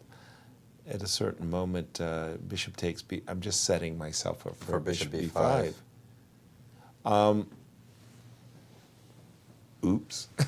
I mean, it still looks winning for White. It does. I mean, the desired, run with the king will only end up costing F7. Yeah, just and some tears. That looks winning to me. I think so. 3 out of 3. Yeah, perhaps not the most accurate way of doing things, but it looks good enough to me. And as we told Rochelle, a win is a win. You bet. And this will be great for her. 3 out of 3 start in the U.S. Junior Girls. Absolutely and fantastic. For Jennifer, that would put a lot of pressure on Jennifer. Now, we left it, and when we left it, Jennifer virtually tripled her rooks on the G file, and yet the position we're about to see, somehow White got in G4. Like, what's going on? What? Why did the pawn on A3 fall? I don't know. Like, couldn't I defend it? Never. I was actually thinking the A3 pawn was getting to A6, right? It was a battering ram. Are we right? Right? What happened to that? Okay. G4. What a shot. Knight to C4. To defense the pawn. Take Jennifer the pawn. Is a pawn up. Well, it's a pawn up. Not sure how long she's going to be up. Well, H4 is very weak, but you still have to take it. Right? Yeah. And by the way, somehow, don't ask me how. But this is past people. This is a Whoa. How did this happen? I think there was a lot of time trouble moves that we did not see. We did not see. And I think Jennifer bested her opponent in the time pressure. Objectively, how do we feel about this position? I'm happy to be here. I don't know if it's winning or not, but I think Jennifer was actually on the back foot. Yeah, absolutely. So winning, just happy that I haven't lost. Feels like it, right? Right. Jump in, Christian. Was that seems like it was a lot of time trouble that got Ellen into trouble. Absolutely. Maybe not trouble right now. It does seem like it's still within margins of equality. Nevertheless, it does feel like it's only black that can play for a victory in this one. But now we see this move E4. Is that a good move? It's one of those moves that it works brilliantly, or it does not work at all. I think it works, right? Queen D7 is just too strong, right? If you take with the F pawn, then I go Queen D7. Just a second. Aren't you inviting me to... At least equality. No. This has to be a draw, yes. Has to be a draw. It has to be a draw. Like I wouldn't jump out of my seat to guarantee that it's a draw. So what would you play? I insist D, F, E, Queen H5. Why is this such a draw? He's going to Queen H5. What if I take F5? Queen takes F5? Is that endgame or draw? I don't know. It has to be. Takes, King F6. I gain a tempo in the bishop. I protect my pawn. It has to be a draw. Didn't you hear the guy? He's guaranteed. All right, let's go on. By the way, I've noticed I'm pretty tired. I was thinking it was the right colored knight for the rook. The right colored knight. So wait a second. That's not how it works. I don't even know what that means. We got the wrong colored bishop, but the right colored knight. That's why he gets the Big Buck says the world champion. We had that that conversation last night at dinner. I was saying to Rex that you guys had won the national championships. We did. Rex said, "That's great." And you said, "Well, the world championship, Yasser." And it was like, "Oh, that sounded more convincing." Well, we won that one too. That's what I mean. Nice. Well, we'll see. E4 on the board. Besides rushing into things, if black played B5 and just, I don't know, try to push her pawn. What is white threatening? That's what my question really was all about. I assume you're going to take the pawn on D5, and maybe my king can... It's kind of a weird position because the moment one of the queen activates, it activates with a lot of strength, but for the time being, they're kind of caged in. You can play something mutually, right? Yeah. Like if you play queen F1, I might take advantage of this opportunity to play either queen F7. Yeah, but or I think queen B7. G2 is too strong instead of queen F1. Okay. And I think you start running into problems. With bishop E5 check. Bishop E5 or queen G5 or something, yeah. Oh my gosh, which means I'm probably going to have to step back passively. Must be a draw. Must be a draw. If black is going to try to play for a win in this game, Christian, give Jennifer some tips. How was she supposed to do it? No, you don't. You don't win it. You cannot play for a win. I mean, I need some cheapos. Give me some ideas. I think you can try with taking on E4 with a D pawn, as we already looked at, and then queen H5. Probably that's the best attempt. Okay. But So if I try to keep the position I have other ideas that I can is- implement after queen to H5. I don't have to take on F5. But what does with the engine queen. say of that endgame? I'm just curious. It's equal. You let it think for a little bit and it's equal. 0.2, yes. At the beginning, it does give black some a bit of an edge, but after that, it just looks to be easy draw. That's definitely something you can play, but I don't know if it was enough. Mm-hmm. Wow. Well, apparently not. Okay, sorry. I just want to check in on the Alice. Yeah. No, Alice is busted. Alice is in trouble. Over. And what about Thalia? Thalia is 1, 2, 3, 4, winning, 5, 1, 2, completely 3. winning. Another rook endgame. The training. It's so good. It's so good. Love it when they spread their wings. Rook B6 and... It's a pretty good pawn, and right? that's a huge pawn. It's like it's not just a material advantage. It's this. It's a great passer for Thalia. This is done. This is done. Done and dusted, right? Right. King E5. I think you just push the F pawn. Next. Yeah. Yep. Yeah. Any rook check you can. This is safety. I think this is too easy. Okay. Fair enough. But for Thalia, what a great result, right? A victory means that she's still within half a point of the leader, and we might have a clash, an important clash between these two players down the line. I'm actually going to go check out when they play. Yeah, that's something to look forward to. We're expecting Thalia to play the move F4, F5. in order just to give her king more breathing square. And to kick out the opponent king, right? So you take on f5, I can go rook f3, rook f2. Exactly. Exactly so. All right, and just a second, there was another game there, Zoey. Just a second. No, that was the Alice Lee game. Sorry, and this is. We saw all of them. We've got through all of them, and Bishop e3, Queen a6, all on the board. We like this creepy crawly move, Queen g7 for Well, we Sophie. like the creepy crawly against Queen b8. Queen b8. I gotta make sure that rook d3 doesn't work. Because then I do have Queen a3 to try to okay, well, let's put it on the board, right? So if you don't play rook takes d3, you're kind of like stuck for a move. Your knights can't move. You can't move anything. But you're not in time. I mean, rook takes d3, I take back. Yeah, well, Christian, with the insight. Check. You know, I King thought... E2. You're not in time to put a queen on the light squares. Yeah, I don't You would have love to queen give a d3. check from c2 if possible. Fortunately, that's not how the queen moves. So is knight takes d3 a decisive threat then? Like if I don't know, if I go, let's say... I think knight takes d6 is big. Yes. It's just... well, I take with a queen, and then you cannot take because of bishop c5. Yes. That's pretty. So I guess we should look at queen takes b4, right? I mean, we played queen b3, but why not queen takes b4? Okay. King back. We're not even up material. So now the question is, can I go from behind and create some problems? Okay. So what do you like? Queen h8. Let's check? give a check. Yes. King has to go, and you mean queen to b8? Queen b8, yes. Let's go on the other side. What if I go queen c4, though? I don't get it. You're no longer tethered to the knight, so knight takes e4, and you will like queen c4. Queen c4, king e1. Am I escaping? Am I escaping perpets? Not sure. I don't see how you're escaping them. This looks like a perpet to me.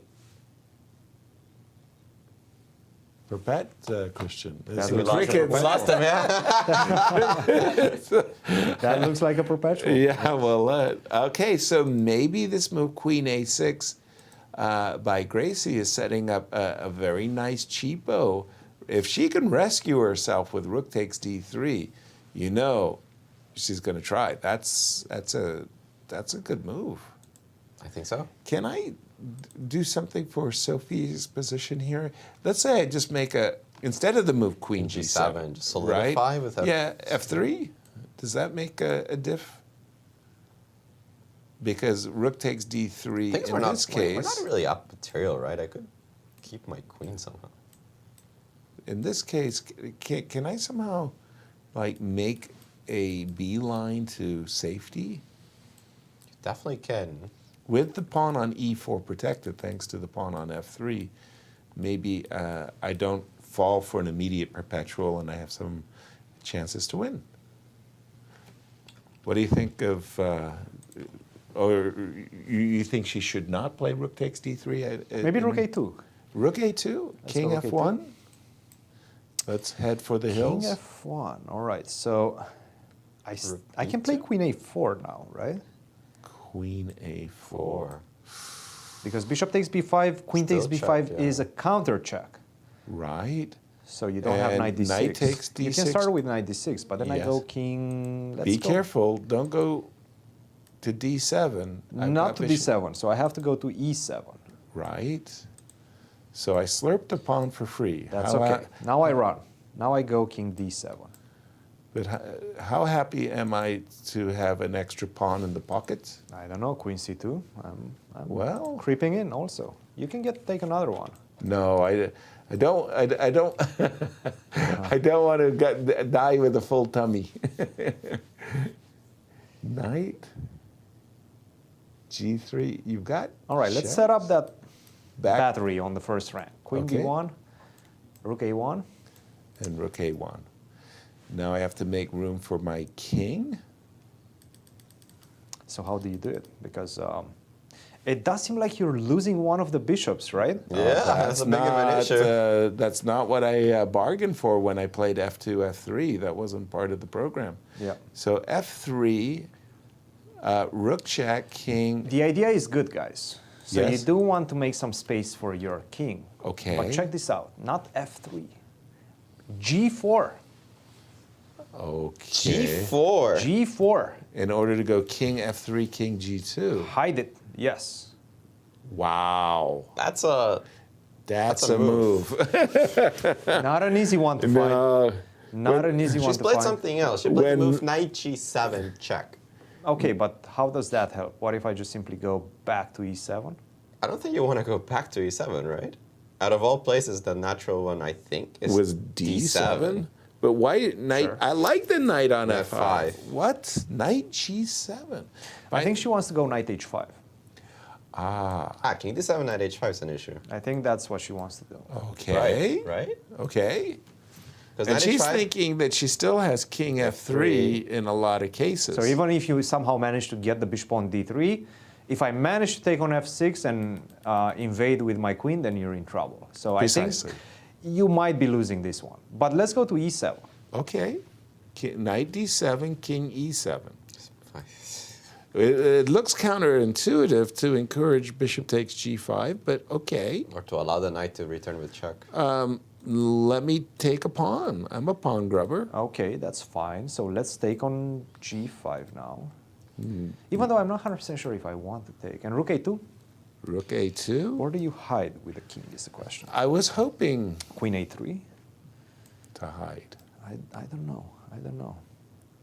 Can I? No, you got rook No, f2. no. I mean, I take on d3.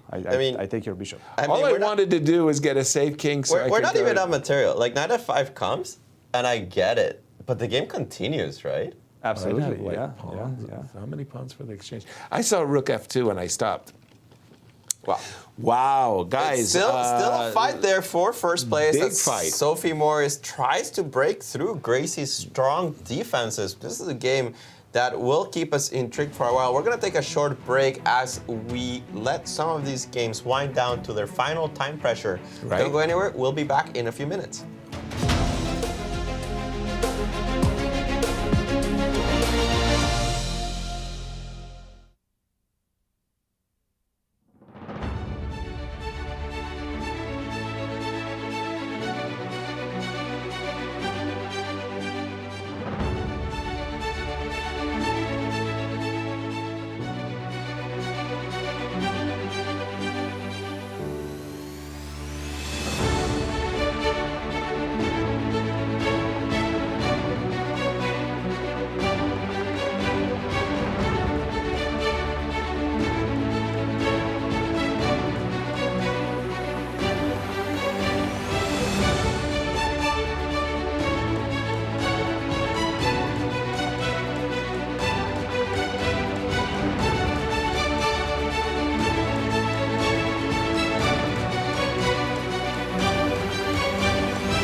everybody, to the championships here in St. Louis. We have the juniors, the junior girls, and the senior. And in round number 3, we already have all of the games of the seniors done. Yeah. We have the standings there, but in the juniors and in the junior girls, we still have a lot of fights ahead of us. Absolutely. There you see the playing hall. I think that's Awonder Liang. Awonder Liang there. At the very bottom there. And this one just finished, but we did call this a while ago. Ruiyang Yan, as you can see there, one of the participants of the American Cup 2022, did put the finishing touches in a masterful game against Alice Lee, taking advantage of superior pace activity from very beginning to very end, never let go of it. I have to say, this was a very impressive game by Ruiyang. It's so hard to keep control throughout. Yes, throughout. You know, normally you get a slip, and at the very end, it was all about the fact that White's rooks just so powerful. There was nothing that Alice could do to save the game, and in the final position, well, I was just about to say the king is finding a sanctuary. That's a lot of pawns. Yeah, and it's a lot of pawns. Another one that is about to finish is the game of Awonder versus Abhi Mishra. So let's take a look at that one, because Abhi Mishra, well, unfortunately, Awonder managed to break through. He did. Yes, he did. Well, it was always Mishra, the bishop on G1, we just thought was the most unhappy piece. And that's still the case now. Down to his last 50 seconds is Abhi Mishra right now with a losing position. Exactly. Yeah, this is Queen dead B3. lost, right? Wow. Wow, Queen D3. I mean, we can even start thinking of exchanging the queens. I was exchanging the queens. Like Knight C1 and Queen D3. Exchanging the queens like by that. force, Knight right? C1 and Queen D3. Or Queen to F4, maybe. You can also, I think you're just choosing your way of winning. But here. sorry, what if I just take on F2? Yeah, that's what I was thinking too. Can I do a capture? Because I've got this move Queen D3 check. You have to go Queen C2, I guess. No, but Queen C2 is just dead. Then I definitely take on D3. This is this is easy over, mate. yeah. Oh, but also Queen C2, I go Queen G3. I go from the other side. No, this is over. Knight takes F2 is pretty much over. And you go from the other side, and you get in a check, and then you take on F2. And I think you're getting checkmated. Yeah, that's just over. Clear. So we are expecting, bless you, a Wonder Liang to play Knight takes F2. And I have to say, guys, this was a very nicely played game by Wonder. Very patient also. It felt that he wasn't making any progress, but he just went around and around and around. Right. Until eventually Abhi Mishra cracked. Yeah. And we've seen this idea that players crack under pressure after a very long suffering, which is exactly what happened in this game. And kudos to Awonder. It's an important bounce back for him. Absolutely. And should he win this game, that will be our third victory in the juniors with 2 draws in the third round. Right now we have 2 victors and 2 draws in the juniors. And again, I just want to go to the game of Sophie, because how big is that result with 2.5 points for the ladies? Thalia? Thank you. Yes. We think Thalia is winning, by the way. I don't think she's actually won the game yet. It's not over yet. Not yet, but she was several pawns up. She's 2 pawns up in a, I mean, it's one. It's just done. Okay. Yeah. So Thalia will be at 2.5, and she'll be keeping a careful eye on the Sophie game against Gracie. And in a real turn of events, we actually left off the game between Ellen Wang and Jennifer Yu. Draw. We thought it was a draw within the drawing margin, but is she having some problems White did play a lot of weird moves. And while we were coming back on commentary, we did see that the table base announces this as a win for Black. Oh, you just simply give up the knight. King D5 is coming and you cannot stop it. Exactly. Yeah, the King knight G4, is just King D5. The thing that is very strange, that the reason that I think this is losing for White, if you go down a couple moves. I mean, there's nothing you can I mean, there's do. nothing to calculate here. No, I mean, if you go H3. the other way. Oh, I'm sorry. how white lost this. Because this move bishop h6 with the idea of bishop f8 seems very, very slow. I thought d5 was kind of automatic. d5 here, yes. Yeah, you take and I go d6. Yes, and then I have to come back to stop the pawn from... But, you know, you're so slow here. Exactly. Right? Right. And you're not defending h4 with the knight, you're defending it with the king, which allows no progress. Yeah, the king, yeah, exactly. You could put the knight on d7, but you're not protecting h4. Okay, so instead but boy, it's an easy trap to fall for because now the knight is actually... Perfect. It could not be better. Yeah. Yeah. You're defending h4. If you ever go king g4 takes f5, the h-pawn will be released, and that's exactly what we're seeing. King d5. We think Jennifer's going to win this game. Wow, what a turnaround. But we have a special guest in studio. Yeah, take it away, Christian. Another breakthrough player in this round, Ruiyang Yan, with a huge victory against Alice Lee. Ruiyang, first of all, welcome back to the show. What are your first feelings after this big victory? It feels pretty good because I choked like a really good position last round, so it feels good to win. What was the strategy? You were playing with the white pieces against one of the toughest competitors in this tournament, and you know Alice quite well. How did you approach this game? I didn't really prep that much. I just looked through my lines, and I just went with the flow, I guess. Just wanted to go with the flow and play the game. Let's take a look at the game. How did you feel the opening went? Were you happy with the outcome? Yeah, but after in the middle of the opening, I was pretty confused what I was supposed to do. So I kind of thought for a long time. But I like this rook f1 f4 idea. I didn't want to trade the bishops because I'm playing pressure on our position and yeah. F4, and this was a moment that kind of confused us a little bit. And here on the panel, the two guys on the other side of this board were saying that black is actually better. How did you assess this endgame? And the engine was saying that white is better, by the way, just to give you an insight. But I also felt like black should be more or less fine. How did you assess it? Yeah, I thought black was fine, but I thought because if I could push d4 and e5 or something, I would be okay. And her dark squares are kind of weird, I guess. And I could pressure f7 pawn. So yeah. Well, you definitely had the more accurate assessment of this position because it was indeed much better for white for that particular reason, the fact that you're starting to push your central majority as you did in the game. So what was the next critical moment in your opinion?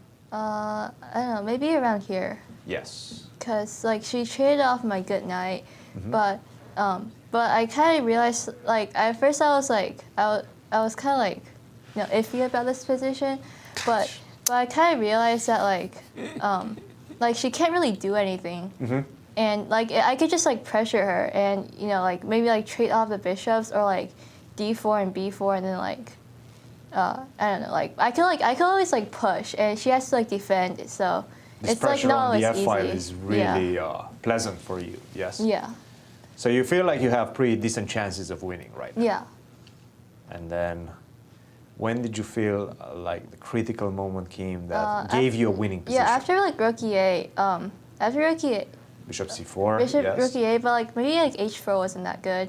I could have done bishop c4 immediately, but h4 I just didn't I don't know. I just wanted to hold the position until move forward and yeah. Improve the position to the maximum. Why not? Why not? And it did feel like you're breaking through right now, creating another weakness. King e7 wasn't good, I think. What else could she have done? done? But she didn't really have anything else to do. Like rook d7, rook, maybe rook b7, rook d5? Maybe rook b7, but I don't know. I have g5, h5, or rook f7 stuff. Yeah. But I feel like rook g7, I feel like she was going to try to go like king e7 and try to hold the position, and like rook ba and try to create counterplay on the queen side.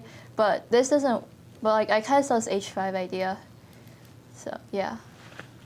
Ruiyang, a big victory for you. It almost feels like you're so young, yet it feels like you're one of the most experienced players on this roster. Are you going to try to go for a victory in this event? Yeah. This is the big plan. Guys, any questions? No, our congratulations. Just that you played with such control and you kept Alice essentially out of the game. We thought this was a very well played game. Keep it up. Keep your success going. Well done. Well done, Ruiyang. Well, thank you, Ruiyang. And let's update the boards that we have in the junior girls, because two huge moves in the game of Sophie and Gracie, and I have to say, we saw the exchange sacrifice. We did come back. see the exchange sacrifice. Takes. Morris-Suzuki Prasanna. Let's see if we can get that board up. Oops. Yeah, it was right here. Yeah, so takes, this makes sense. King e7 makes sense. You defend the knight. King e2. I didn't like this move because queen a2, queen c4, but yeah, it is what it is. Black played knight takes e4. And whoops. That's a piece. What am I missing? You're not missing anything. She just... it's over. Queen takes h7, and it feels like it's over, right? We thought the knight was tethered to the other one. The other one, and unless is there like that's one check. I go to f3, and then where's the follow-up? So I guess you have to go queen c2. Is that it? What is queen c2 do? And say that bishop g5. It's a really bad move. Oh, you good morning, yes, St. Louis. Yes, good morning. It's been a long day. Yes.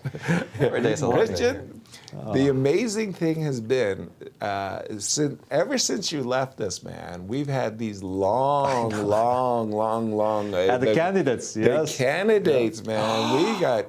We got. Guys, what? I wonder. What happened? I wonder. Oh my goodness, what happened? What? What? What? Oh my goodness. Oh, what? Hold on. I'm not up with up to date with you guys. Christian bamboozled us. He bamboozled us. What just happened? And he bamboozled Awonder. His line was wrong, and Abhi Mishra has refuted it over the board. Guys, queen g3 didn't work at all. Oh, no. Okay, just a second. Queen takes we f2. left it here, and we thought knight takes f2 was done and dusted. Done and dusted. Keep going. Knight takes f2, queen c2. We saw this move, and we expected bishop takes. Oh, my goodness. And then we saw check, king here, check, king here, and please sign my score sheets. That was the line that Awonder calculated. This is a tragedy, guys. This is a tragedy. Queen takes. What is your king doing on a7? Oh my God. What a move. Queen takes f2. This is the cold shower. This is such a disaster. Wow. What a disaster for Awonder. And again, he comes in as our highest rated seed. He's thinking, I got a ticket to the U.S. Championship. All I got to do is beat my junior rivals. Queen takes f2. And I'll wait for the... Mishra's under a minute. Can we get our analysis board so we can... There we go, but we'll keep it. Queen takes f2. Bishop takes f2, check. The king had to move, and now... Let's go back to the board itself, the bird view, because of that 40 seconds. What's the situation? It's 56 seconds against 30 minutes. My goodness. But what is the actual evaluation of this endgame? I mean, white's up a piece for a pawn. The pawns on the king's side, I assume, are dying. Winning, but right? is it? Because I've got bishop c8. I first want to see the move f3, f2. But I'm not going to do it. I'll just take. I just take on a5. I was about to say, why do I need to force f2? But then I take? Shouldn't I have just started with the move bishop c8? But then, how do you make progress? It's the wrong colored bishop, huh? Well, there are some chances, right, that I go c5, c4, I take on a5, I take on... Yeah? What do you think? Something I like think this? no, but I throw c5 in before. Okay. So I take. So bishop c8. I think I go c5. Bishop c8, you think you go c5. But then I get to keep this pawn. As soon as you play c5, I go here. And here. But and then what? But Yasser, you can go like that from d1. You can do it from d1. From d1, which is why in That's the why game, he played bishop g4. He played bishop g4. With I like the doing idea. it from d1 a lot more. Okay, fair. So now you can go king g2 or bishop d1 first, and then wait until the king has to move away from a5. Exactly. And then we go back to e2 and pick up all the pawns. Pick the pawn, yes. Oh my gosh. So we think it's winning thanks to bishop to d1. I don't guarantee it though. It doesn't come with a warranty? No. Not so much. Oh, but for a wonder. No, this is what a shock. disaster. What a shock. He had done everything. He had done everything beautifully. He had his opponent in his crosshairs. He was just about to. It was over. Right? It was over, guys. There was more than one way to skin that cat, and he chose the one that didn't work. Alejandro, Queen Pita takes is F2. calling. Huh? Pita is calling. You cannot skin the cat. He cannot skin the cat. And a wonder suffering at the board again. my Look at his expression. I mean, he had a loss. I mean, this is Draws. borderline just crying time for a one. Right? it Because really does feel like it. Because he could crash to -2. -2. And this by one the way, is over, Thalia. guys. No, this is Jennifer Yu. Oh, pardon me. Jennifer Sorry. Yu won against Ellen Wang. As you can see, those pawns, you're that's a those huge pawns. victory for her. Wow. She was not doing well in this event, and she was not doing well Today. in this game today. Right. Huge bounce back for Jennifer Yu, and she's Truly. back in the mix. Jennifer Yu wins against Ellen Wang, actually overtakes her opponent, now sitting with 2 points. We expect her to still be a full point behind Sophie Morris, but at least that's a catchable distance. Oh, definitely. Wow. We're stunned by these turnarounds, both in the Jennifer Yu game, but especially Awonder Liang, as Awonder fell for. Let's stay with that one because really moves beautiful trick. have Oh my been gosh. made. So now We're bishop to expecting d1, or bishop do to you start D1. picking up pawns with bishop e2? The problem for black is I think they're kind of zugzwang, right? Yeah, You that's are, why yes. bishop to So d1 you go bishop makes d1. such a sense. So you're going to win a tempo at some point. Right. Exactly. And Abhimanyu making sure of his moves. Down to those last 35 seconds. Remember, he does have increment. He gets 30 seconds per move. Right. He needs to make sure that he takes these pawns at the appropriate moment. He could start with bishop e2, but bishop d1 is just better technique. It allows him to win This a is tempo. a heartbreaking swindle. I haven't seen a swindle this hard in a while. Yeah, queen takes f2. I mean, queen Wow. f2 is just such a... From +10, plus infinity, probably you're just simply going to checkmate your opponent, to -4 in one move. Yeah, I mean, this is resignable. If Abhimanyu actually had more time. Yeah, then it would be resignable. then it would be It's- resignable. It's only the time pressure that's stopping Awonder. Yeah. b6, and right now you just have to lose a couple of tempis. Yeah, you go bishop c2 or whatever. You bishop C2 you to wait for D1. black to run out of moves. Exactly. And they will go king to a6, and maybe we can pan out to see Awonder leaning back in his chair. I mean, I think he's just in shock. Devastated. Actually, I would be devastated. Devastated right now. What you can't thing about this, you can't explain this feeling. It's something that you feel as a chess player. It's happened to every single chess player. All the blood rushes, it simultaneously rushes out of your face and you feel cold. Yeah. And then it rushes back in and you feel hot. It's horrible. It really is. King a6. And I think it's time. I think it's time to collect. It's Bishop just a D3. mix of feelings, right? You feel ashamed of what you just Shame, did. angry. Oh, angry. And you still grief. And the worst part is you still aren't sure if you're lost. So like part of you still trying to tell you to calculate and figure out if you can actually save the endgame. To save yourself, yeah. Now bishop to d3 and start picking up pawns, and then you calculate. You go through the 7 stages of grief, but in like 1 second. Right. Dante's Inferno. Yeah, the whole shabam, right? Yeah. Yeah, but this is too easy. You just pick up every pawn. Exactly. And plus, you get to play c4. Ugh. Yeah, that's the thing, right? You don't even get nothing. You don't even get a pretty. No. Nothing. Not even the two connected passed pawns. Maybe you can queen one. Right. Nope, nothing. This desire to save the impossible. King takes g3. King takes a4. King takes f2. King b3. c4, that's the thing. c4. King c3, king e3. It's just game over. Right. There's just not even a little chance. Wow, guys, I'm just so speechless. I have not seen a turnaround of this magnitude in a game between two grandmasters. Yep, in a long time. In a while. Well, not that I've casted.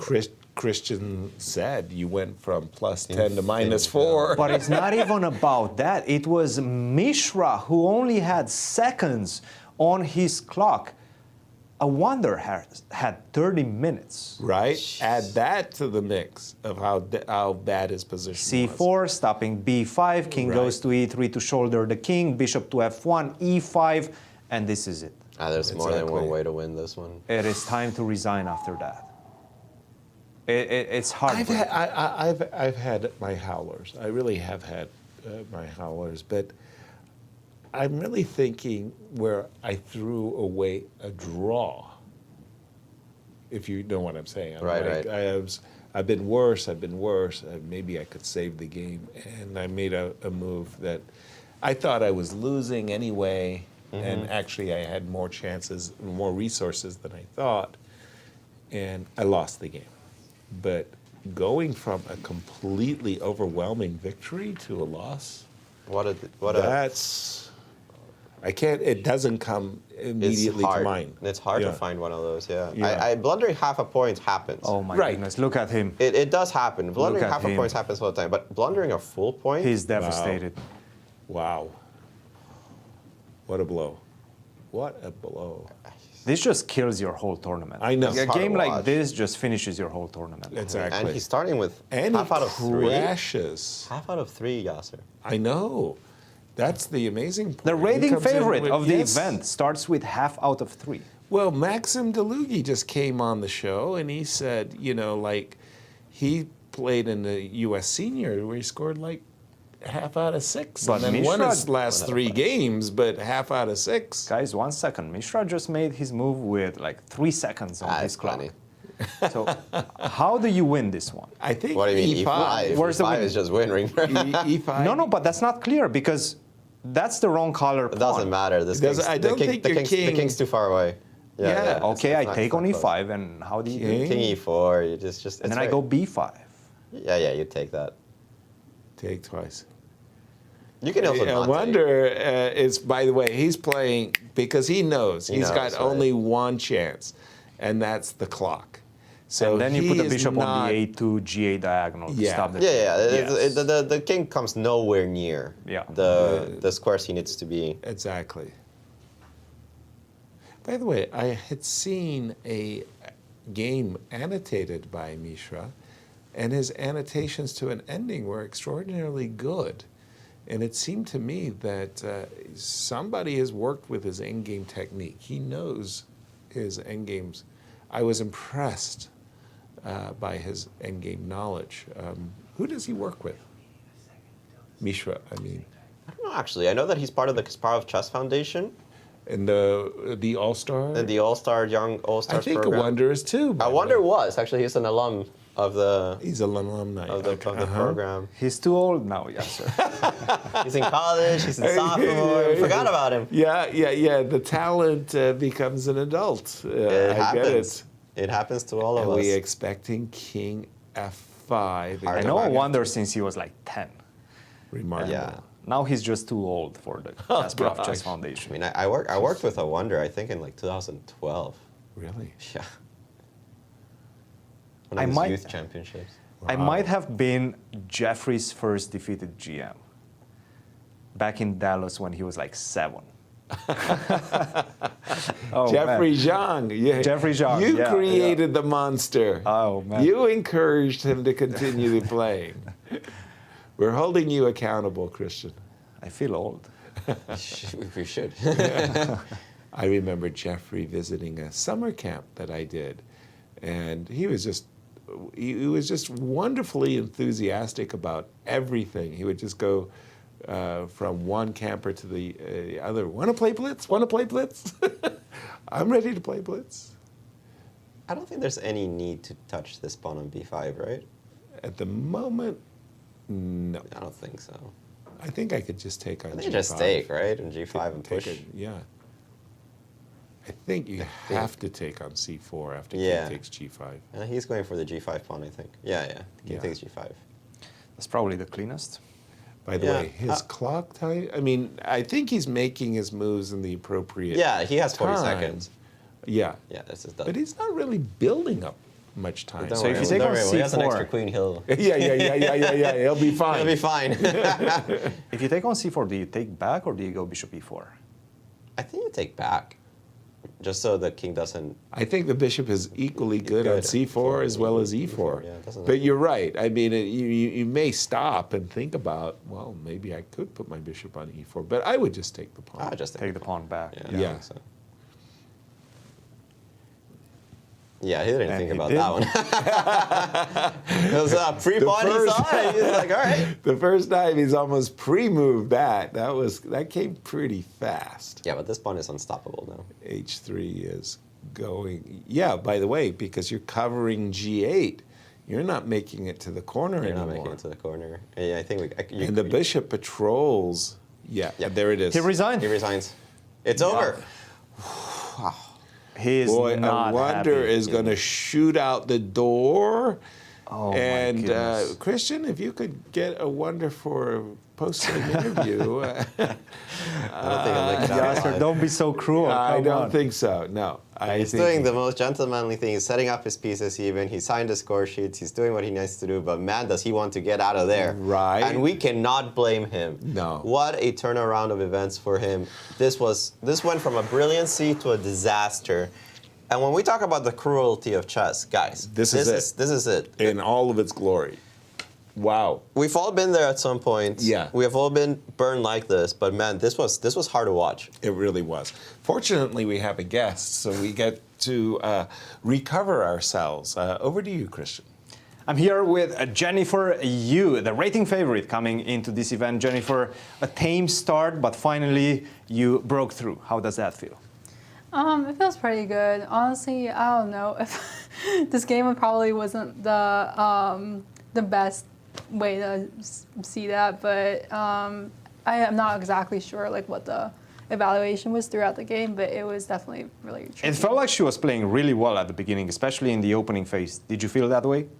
Yeah, I mean, the thing is, I feel like in some way, in a weird way, I do have a weird disadvantage where I'm trying to play for a win, and I don't think all my opponents are doing the same thing. So when I'm playing the exchange Slav of black, it's like I have to do something, and if that means doing something dubious, maybe if I get chances. I think she played pretty well for a while, and then at some point, like near time control, I got some chances, and then I think we left it somewhere around after bishop to g4 when you started storming on the king side with h4, g4.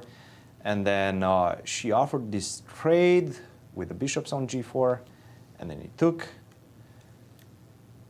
Bishop to d3 was a move that was played before, but you took on g4. How did you assess the position at this point? Well, honestly, I didn't really see if I had anything, but it's a chance. Right. So that's just what I was going for. Because I feel like if she played, like she did pretty well in the game, I didn't really get anything. And it was only, like maybe when she started letting my knight go to like a5, then I was probably doing okay. But like for a while here, I was just kind of stuck. Mm-hmm. And then you had this opportunity to go rook to g3. Did you consider this at all? Yeah, I spent a bit of time here because I really wanted to make this move work. I'm not sure, does it work or I don't know. Only for equality, I think. Yeah, because the thing is, I just couldn't get take to work. Queen takes f3 and then, I think, can you play queen takes h4? I think queen takes h4 was the move. Yeah, yes. and then I just see like white always has a perpetual somewhere. Yes. And yeah, it wasn't enough. But I was really trying to make it work here with like f4 or whatever, like instead of queen takes f3, different ideas. But so your mindset at this point was that you're playing for a win. Yeah, I mean that was for the entire game. But you know, the opening made it a lot more difficult. Right. And you decided to go rook to d7. And then she gave you some chances when you guys entered this endgame. Let's go to that point. It seemed like things were simplifying. Did you still harbor any hopes at this point? I mean, here I thought it was, it's pretty like she could definitely play for simplify the position simplify, somehow. maybe a draw pretty easy. But then we got into this knight and bishop endgame, and somehow like white just doesn't really have that many moves. Right. The way she continued, I'm not. There's probably maybe that's a better defense, but I think d5 and d6, and then just try to focus on capturing the pawn on h4. Yeah. That was key. So what do you think she missed? Did she perhaps miss that you can just leave the knight on f5 unattended? I think she missed knight e3. Knight e3. Because it's like you're thinking king takes f5 the whole time. That makes sense. So here, if she plays king to h3, is that still a draw? King to h3, b4. Even if it is a draw, it's going to be very close, right? Because she has to go bishop to c1. Yeah, this is not a pretty defense for white. This is not, I wasn't sure, like I saw this briefly and I couldn't exactly tell this was winning or not because I was like, if the king gets to c2 really quickly. Cool. Well, Jennifer, a big victory for you. Did you feel like you dust off your shoulders after the first 3 rounds? I mean, yeah, it's good to just get it out of the way because I think I had a really good position my first 2 games, and I was also pushing for both of them, and kind of the same thing, kind of like a drawish, like equal-ish opening, and then I just tried really hard to create something, and then I just kept choking in the end. So I was like, you know, I'm gonna just keep trying this game. Guys, any questions? Just our congratulations, Jennifer. Keep it up. You need those wins. Yeah, definitely a long fight as we have 1 game remaining actually in the U.S. Junior Girls. A little surprising. Our tournament leader, in fact. No, they're actually still playing. Unfortunately for black. Let's see a lot of the results as they've been coming in, Alejandro. Sure. Thalia Cervantes won against Zoey Tang quite a while ago. 2.5 points for her. It means that we expect her to be trailing the leader by only half a point. Pretty good. This one, which was the heartbreak of the year. Huge turnaround. Maybe the decade. Abhi Mishra won against Awonder Liang from a totally lost position, tricked his opponent in time, not even time pressure. It's hard to talk about it, isn't it? It's tough. It's tough. And but this that result was just crazy. It was crazy. By the way, just mentioning that in the ladies section, we do have 4 out of 4 in terms of decisive games so far. And it seems to me it might be 5 out of 5. 100% 5 out of 5, right? This pawn on wow. G6 about to be a queen.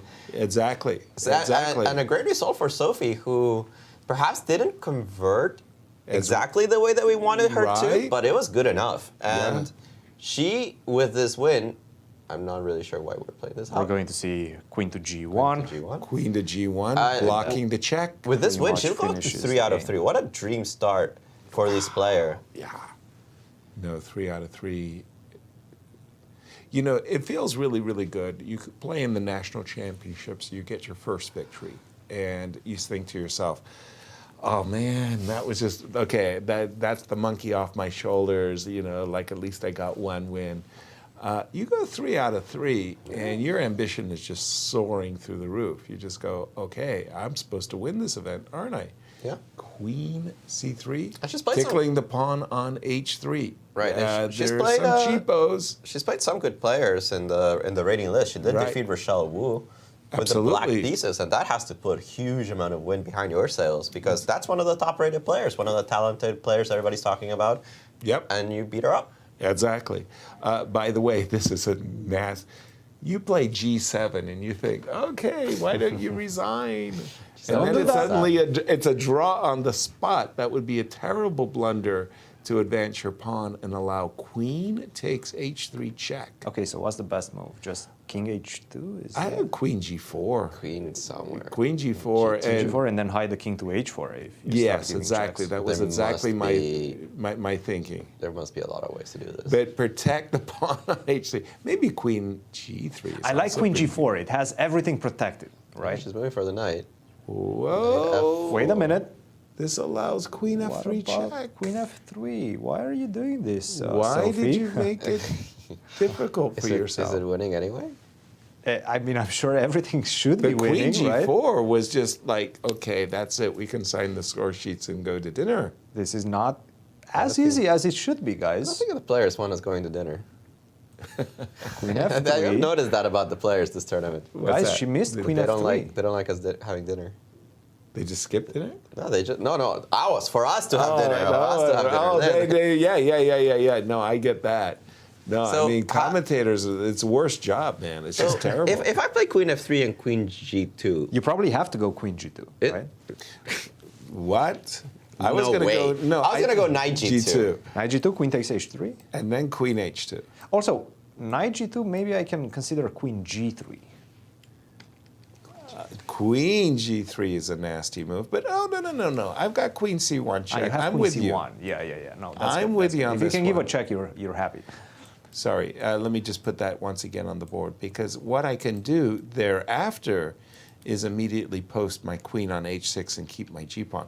So, Guys, I'm telling you, she but it's missed. a very awkward way of play. I mean, again, right here, the very simplest was just go queen up, any checks. you don't even have to worry about All you got got to do, Just run. Exactly. Just run. Just All right, get on guys, the shoes. but yes. she's about to play queen g2. Did she calculate this one precisely? Is this winning? I guess she did, yes, because she has queen g1 at the end. So g7, queen c1, queen g1. Queen g2. What a minute. I thought knight g2 won. Just a second. Queen g. You're saying queen g2 wins? How's it win? Queen takes f4. Takes f4. G7. Queen c1 I have to give. Queen c1. Queen g1. No, Queen this g1, is queen over, h6. right? I was good. But I have two queens. I don't Oh, care but how they many don't queens help you me. have, baby. She resigned. Perpetual is a perpetual. She resigned. Oh my goodness, she resigned. She Are you- resigned in a drawn position. Guys, Queen it was a h2. draw. Yes, of course it was a draw. Oh my goodness, she resigned in a draw position. And I've actually seen that from a problem. Wait, let me get this straight. She played down a piece for like 30 moves. Exactly. And when it's finally a draw, she resigned. What a round, guys.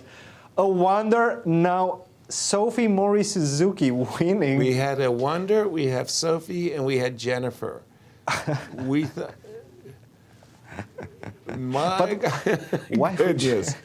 Once again, we got to toss it to Christian so we get that chance to recover. He's got a guess. Let's go to him. Wow. Well, first of all, Thalia, I mean, she's one of your main competitors. What do you make of that? I mean, that's great for her. I mean, I remember last year I actually saved something like as bizarre as this, if not worse. So against her, like I managed to make a draw.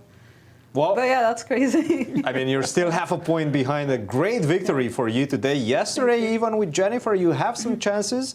Unfortunately, you were also a little bit worse at what point. How did you feel about that game? I was a bit worried because it's a very simple endgame, but I tend to mess it up. But thankfully, everything turned out well. I made a weird maneuver with my bishop. It ended up doing nothing on a4. But after we traded everything off and we just got into a rook endgame, it was just a very clear draw. So I was content with my result yesterday, and today I'm also happy Let's take a look with at the today's game that game. I played. So, yeah. Let's take a look at today's game. Take us through the critical moments. It felt like you got a really good position out of the opening. Did you feel that way as well? It felt like so. I feel like I kind of forced her to put the bishop on d4 because otherwise there were some tactics. I don't know if they worked entirely, but after knight f6, let's say, I was considering e5. And the thing about the 4 pawns is I always have funny ideas when the knight goes away to play knight h7, yeah. And, So if knight h5, knight takes h7. Right. That's I am very not nice. sure if I'm not sure if everything works out. I mean, here I do think it works out. Here it works. Yeah. But if like takes knight d7, I wasn't super sure. But I mean, it still looked nice, and I was probably gonna go for it. So, yeah. Looks compelling. Yeah, it looks quite nice. But yeah, so she had to play bishop d4, and I felt like here, okay, the bishop is stuck on d4, so I can always take it, and I'll have the bishop pair control the dark squares. But it was never clear if I should take it or not, because then the knight on d4 is very strong, and I have a lot of weaknesses in the a8, h1 diagonal. Mm-hmm. And then let's keep going. Right, so here I'm just making like consolidating moves. I'm not allowing either b5 or d5. I feel like that's kind of my main focus right now in the position. And when she went knight f5, I think she was getting low on time. But here I felt fine because I have the better pawn structure. So I thought that my moves now were relatively obvious, and I think she had like 2 minutes, so it all felt quite natural. I'm not sure if I should have allowed b5, but I thought opening the position would be okay since she's slow on time, and d6 still weak, e6 is weak. And it's kind of like the pieces are tied up, and eventually, after some moving around, just making the pieces better. After h6, now I have this queen g4. Now you have some more weaknesses to deal Right. with. Very nice. And yeah, after this I win a pawn and I get into a winning endgame. But suddenly it took so long for me to win. Probably I didn't play the best. Maybe Yasser and Alejandro were forcing me out. You played well enough. Good job, student. Good enough. You did good. You did good. Good enough is good enough. So, yeah, eventually here, I guess we just started trading everything off. And 2 pawns is 2 pawns. Yeah, I have 2, so I wasn't worried. Yeah. Great victory for you, Thalia. Who do you have tomorrow? I don't know, actually. I think I have Rochelle. Rochelle Wu, who is coming off victory as well. Well, Thalia, congratulations once again. A blazing hot start in the first 3 rounds. Keep it up. Thank you. Nicely done, Thalia. Seriously, good control game. Right. I always felt that she had the upper hand, and she didn't really ever allow her opponent back in. No, Once she started winning the pawns, boy, then it was good. But this is the difficulty that we've seen in chess, and we've seen it already in the games today. It's so hard to win control from start to finish. Very difficult, but kudos to Thalia and to Ruiyang Yan that also did the same thing today against Alice Lee. Well, let's take a look at all of our standings as round 3 was won for the record books. Alejandro, I need some recovery I'm therapy. going to say this is an unreal round. I don't think I've seen a round like this in a long time. Sophie Morris-Suzuki is the leader of the Girls Junior Championship with a perfect 3 out of 3. Because her opponent resigned in a drawn position, Alejandro. Thalia Cervantes is 2.5 out of 3, and Jennifer Yu and Ruiyang Yan now joining her are with 2 out of 3. Meanwhile, in the junior section, it is a flip of the script for some of these players, but Christopher Yu and Andrew Hong are certainly the ones that are exhibiting the best chess, and they are being rewarded with first place for the time being. 2.5 out of 3 for both of them. Abhi Mishra, with the comeback of the century, is now on 2 out of 3 on +1, where he should be on -1. Justin Wang also on +1. But boy, oh boy, this Awonder Liang with half a point is sticking out like a sore thumb. It's truly, the 2700, the #1 seed, coming out with only a draw out of the first 3 rounds. And Mishra is with Christian to explain what happened today. Mishra, first of all, whose life did you save before the tournament that your karma points are so high? I mean, this game I played terribly. I mean, out of the opening, I had a good position. I think, I misplayed it, and this bishop just got stuck on like h2, like dead bishop, and like he played very well after that. And in the end, there was this one trick. He played any other move, I'm winning. Sorry, he's winning, but okay, he luckily played this. He spent like 10-15 minutes to. I didn't expect for him to fall for this. Well, let's take a look at the game, because you went through it extremely fast, but it did feel like from the opening you gained an edge. Did you feel like that as well? Yeah, definitely. So where did you feel you lost that edge? What was the critical moment in your opinion? h5, I'm not sure is such a good move, because I remember bishop h5 is one of the moves here, but h5, it's a very aggressive attempt. like bishop h5, h3, king g7, a3. It's like some reasonable position for white, but okay, nothing too special, of course. Your bishop was on g3. His bishop is black doesn't have a kingside attack, but yeah. So he played h5 in the game. h5, I played h3, h4, bishop h2, bishop h5, queen d2. I mean, maybe I could have played something else instead of queen d2. I can play queen c1, knight h7, knight d2. I mean, maybe this is a better attempt, but it felt like a bit passive during the game. A funny move proposed by the engine was actually, in order to stop g4, let's go back instead of queen c1, king to h1. Did you consider this move? Not really, yeah. And now if you take queen to d2, and if you go g4, you can actually take on h4. Crazy move, of course. Yeah. Not human. I didn't see king h1 at all. I mean, I was trying to make this queen d2, knight e3 kind of ideas work. I mean, at this point, I greatly underestimated this bishop takes f3 kind of position. I thought that eventually I'll be able to play rook d1, d4, and okay, I'll get some pressure on e5. Out. Yeah. But yeah, I mean, maybe knight f5 and bishop d5 isn't correct. I should probably play bishop d5 first instead of playing knight f5. And yes. So I can take on c6, go d4 directly. And the knight at least lives on f5 after that. Once you guys traded off these knights, it did feel like this bishop on h2 is just going to have a hard life ahead. Yeah, so maybe actually after knight f5, queen f6, bishop d5, knight e7, d4. This was actually probably a better attempt. d4. Okay. Because I wasn't sure what would happen here. Like, and if they take on d5, you take on e5. Yeah, like if you take on f5, also I take on e5. So like say bishop f3, gf3. So what if they take on d4 now? Take on d4, I can take knight takes e7, if dc3, queen c3, and if queen e7, cd4, I get a better version of the game. Got it. But also one thing is maybe black might try leaving these knights on e7 and f5. Like in some positions, you can somehow take on, yeah, like bishop takes f3, g takes f3, say knight takes f5, d takes e5. D takes e5, e takes f5. You get some kind of crazy position, but yeah, I mean, this is probably to be preferred in the game. For you, for white. You have because a lot queen of pressure. f5, yeah, like for example, queen f5, bishop e5, c6, bishop c7. Like, white is not going to get mated even if black takes h3. No, this is looking good for you. Yeah. With the two bishops. Finally, the bishop is out. Yeah. Absolutely. And then, unfortunately for that guy, he got trapped. Yeah, I mean, the bishop c4 versus bishop e3, I thought c4 is maybe a better square so I can play bishop 1 whenever needed. And then... But yeah, I mean, around here I thought, okay, if I play some normal moves like a4, queen c2, it should be around fine for white, but things got very unpleasant pretty soon. Like bishop b8, now d5 is always a threat. So, and if I play d5, he just goes bishop a7. And like, this is terrible for me because now both my bishops are dead. Oh my goodness. So, I took d takes e5 to open up to d5. Like, this is not very good for white, but okay, this felt like the best choice. And this bishop d6 was nice. Actually, bishop d6, maybe queen e7 is a bit more accurate with the same point that if queen takes a5, bishop d6, the queen is trapped, basically. But with queen e7, if I go queen e3, you go bishop d6. So you kind of get the game. This is why I didn't go queen c5 the second time after you play bishop b8.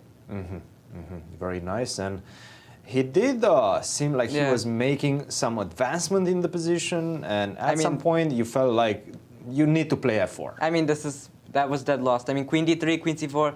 This point, okay, I felt like maybe I can somehow hold this, but I mean, he played very well. Like knight b6 going to improve happened. the position to the maximum, and then. I mean, the issue is even whenever I get my queen to g8, I'm just not attacking anything. Everything is perfectly defended. Right. And let's go to the critical moment, guys, because that was just. And by the way, we fell for the same trick. A few moves before, actually, after queen f7. With this knight on e7, after queen f7, queen d6, there's a very nice point that if I go, here, queen d6, if I go bishop e6, there's knight g6. Oh. This is what he was counting on. Bishop h2, queen d2 is just made, and knight goes to f4. There's too many weaknesses in your position. And if you take on g6, take on e6, well, that's not a trade you want to see in this position. Yeah, and I can't ever trade queens in this endgame too, because... Now you're just playing a piece down, basically. And f4... E takes f4, f3 somewhere, but the issue is whenever I do that, knight gets d5, he trades off bishops. Let's go to the critical moment, So guys. I just tried to keep playing some moves. Bishop goes to c8, queen f4, but okay, I mean, this is just like f4 is pure desperation. Absolutely, and then... Okay, first of all, after knight takes f2, did you see this idea from afar? Yeah, so you saw it. When I played queen b3, I saw all this stuff. But the thing is, actually, I saw knight takes f2, queen c2. There's like everything wins here, but knight h1 is like probably the most accurate. Knight h1, knight g3, f pawn, just queens. Oh, that's nice. That's nice. Knight h1, wow. And what was your reaction? What were your feelings when you saw him reaching for his queen and then landed on g3? I mean, when he played queen g3, I was like shocked, and I just started calculating variations. I played queen takes f2 almost instantly. I mean, I started calculating the endgame from a bit before, so I had some kind of idea on what to play, but okay, I mean. But you never expected it, yeah, right? Yeah. You expect him to play something like, I think knight, instead of knight takes f2, I think knight, what was it? Knight f4? Yeah, knight f4, queen c2, knight e2 just wins. Knight takes g1, queen g3, queen g2, bishop e3. That's a very easy way out also, yeah. Well, Abhimanyu, that was just an incredible victory for you. Definitely a boost of confidence going into the next round. How do you feel right now? And yeah, I mean, this game was pretty terrible. I mean, okay, I got lucky in the end. That's a different thing. But I definitely need to play better. Sometimes in these tournaments, you need some luck. Did you experience that before and then go on to win the event? Yeah, I mean, definitely all events, every game of chess also requires some luck. In order to win a game, you need your opponent to make mistakes. But yeah, I mean, this is too much luck. Well, a win is a win, as we like to say here. Congratulations, Abhimanyu, and we'll see you tomorrow. Thank you. Thank you, Mishra. What a round we had today for you guys. I mean, we are tasered, we are exhausted, we are confused, we are feeling a lot of things here, Yasser. I need therapy. Therapy is incoming, I think. Right, and a good dinner. A very good dinner. And by the way, the seniors, which we forgot to do. Three-way tie for first. Three-way tie for first between Christiansen, Novikov, and Maxim Dlugy. Dlugy being the only winner of the day from this group. Absolutely. Well, tomorrow is round 4. It starts at the same time, and finish it off the show, Christian, as we are just, as Alejandro said, tasered. I'm tasered. I'm in shock. I cannot believe my eyes. First of all, Abhimanyu. Then what happened in Sophie Morris-Suzuki's game is just simply unbelievable. And she was playing confidently these moves, queen to g1, queen to g2. But if her opponent would have just kept the game going, just a couple more moves, give your last checks, and then try to find the best way forward, she should have done that. But miracles happen, and we've seen 2 of them happen today. A lot of chess still coming your way, guys. What a round. Good word, good description. A day of miracles. That's what it was. Miracles. 1, 2, maybe even 3 if you count Jennifer Hughes. Guys. Yes. We'll see you tomorrow. Yes. Thank you, everybody, for joining. It was another long day here at our championships, but man, was it an enjoyable day to cast. Crazy. See you tomorrow.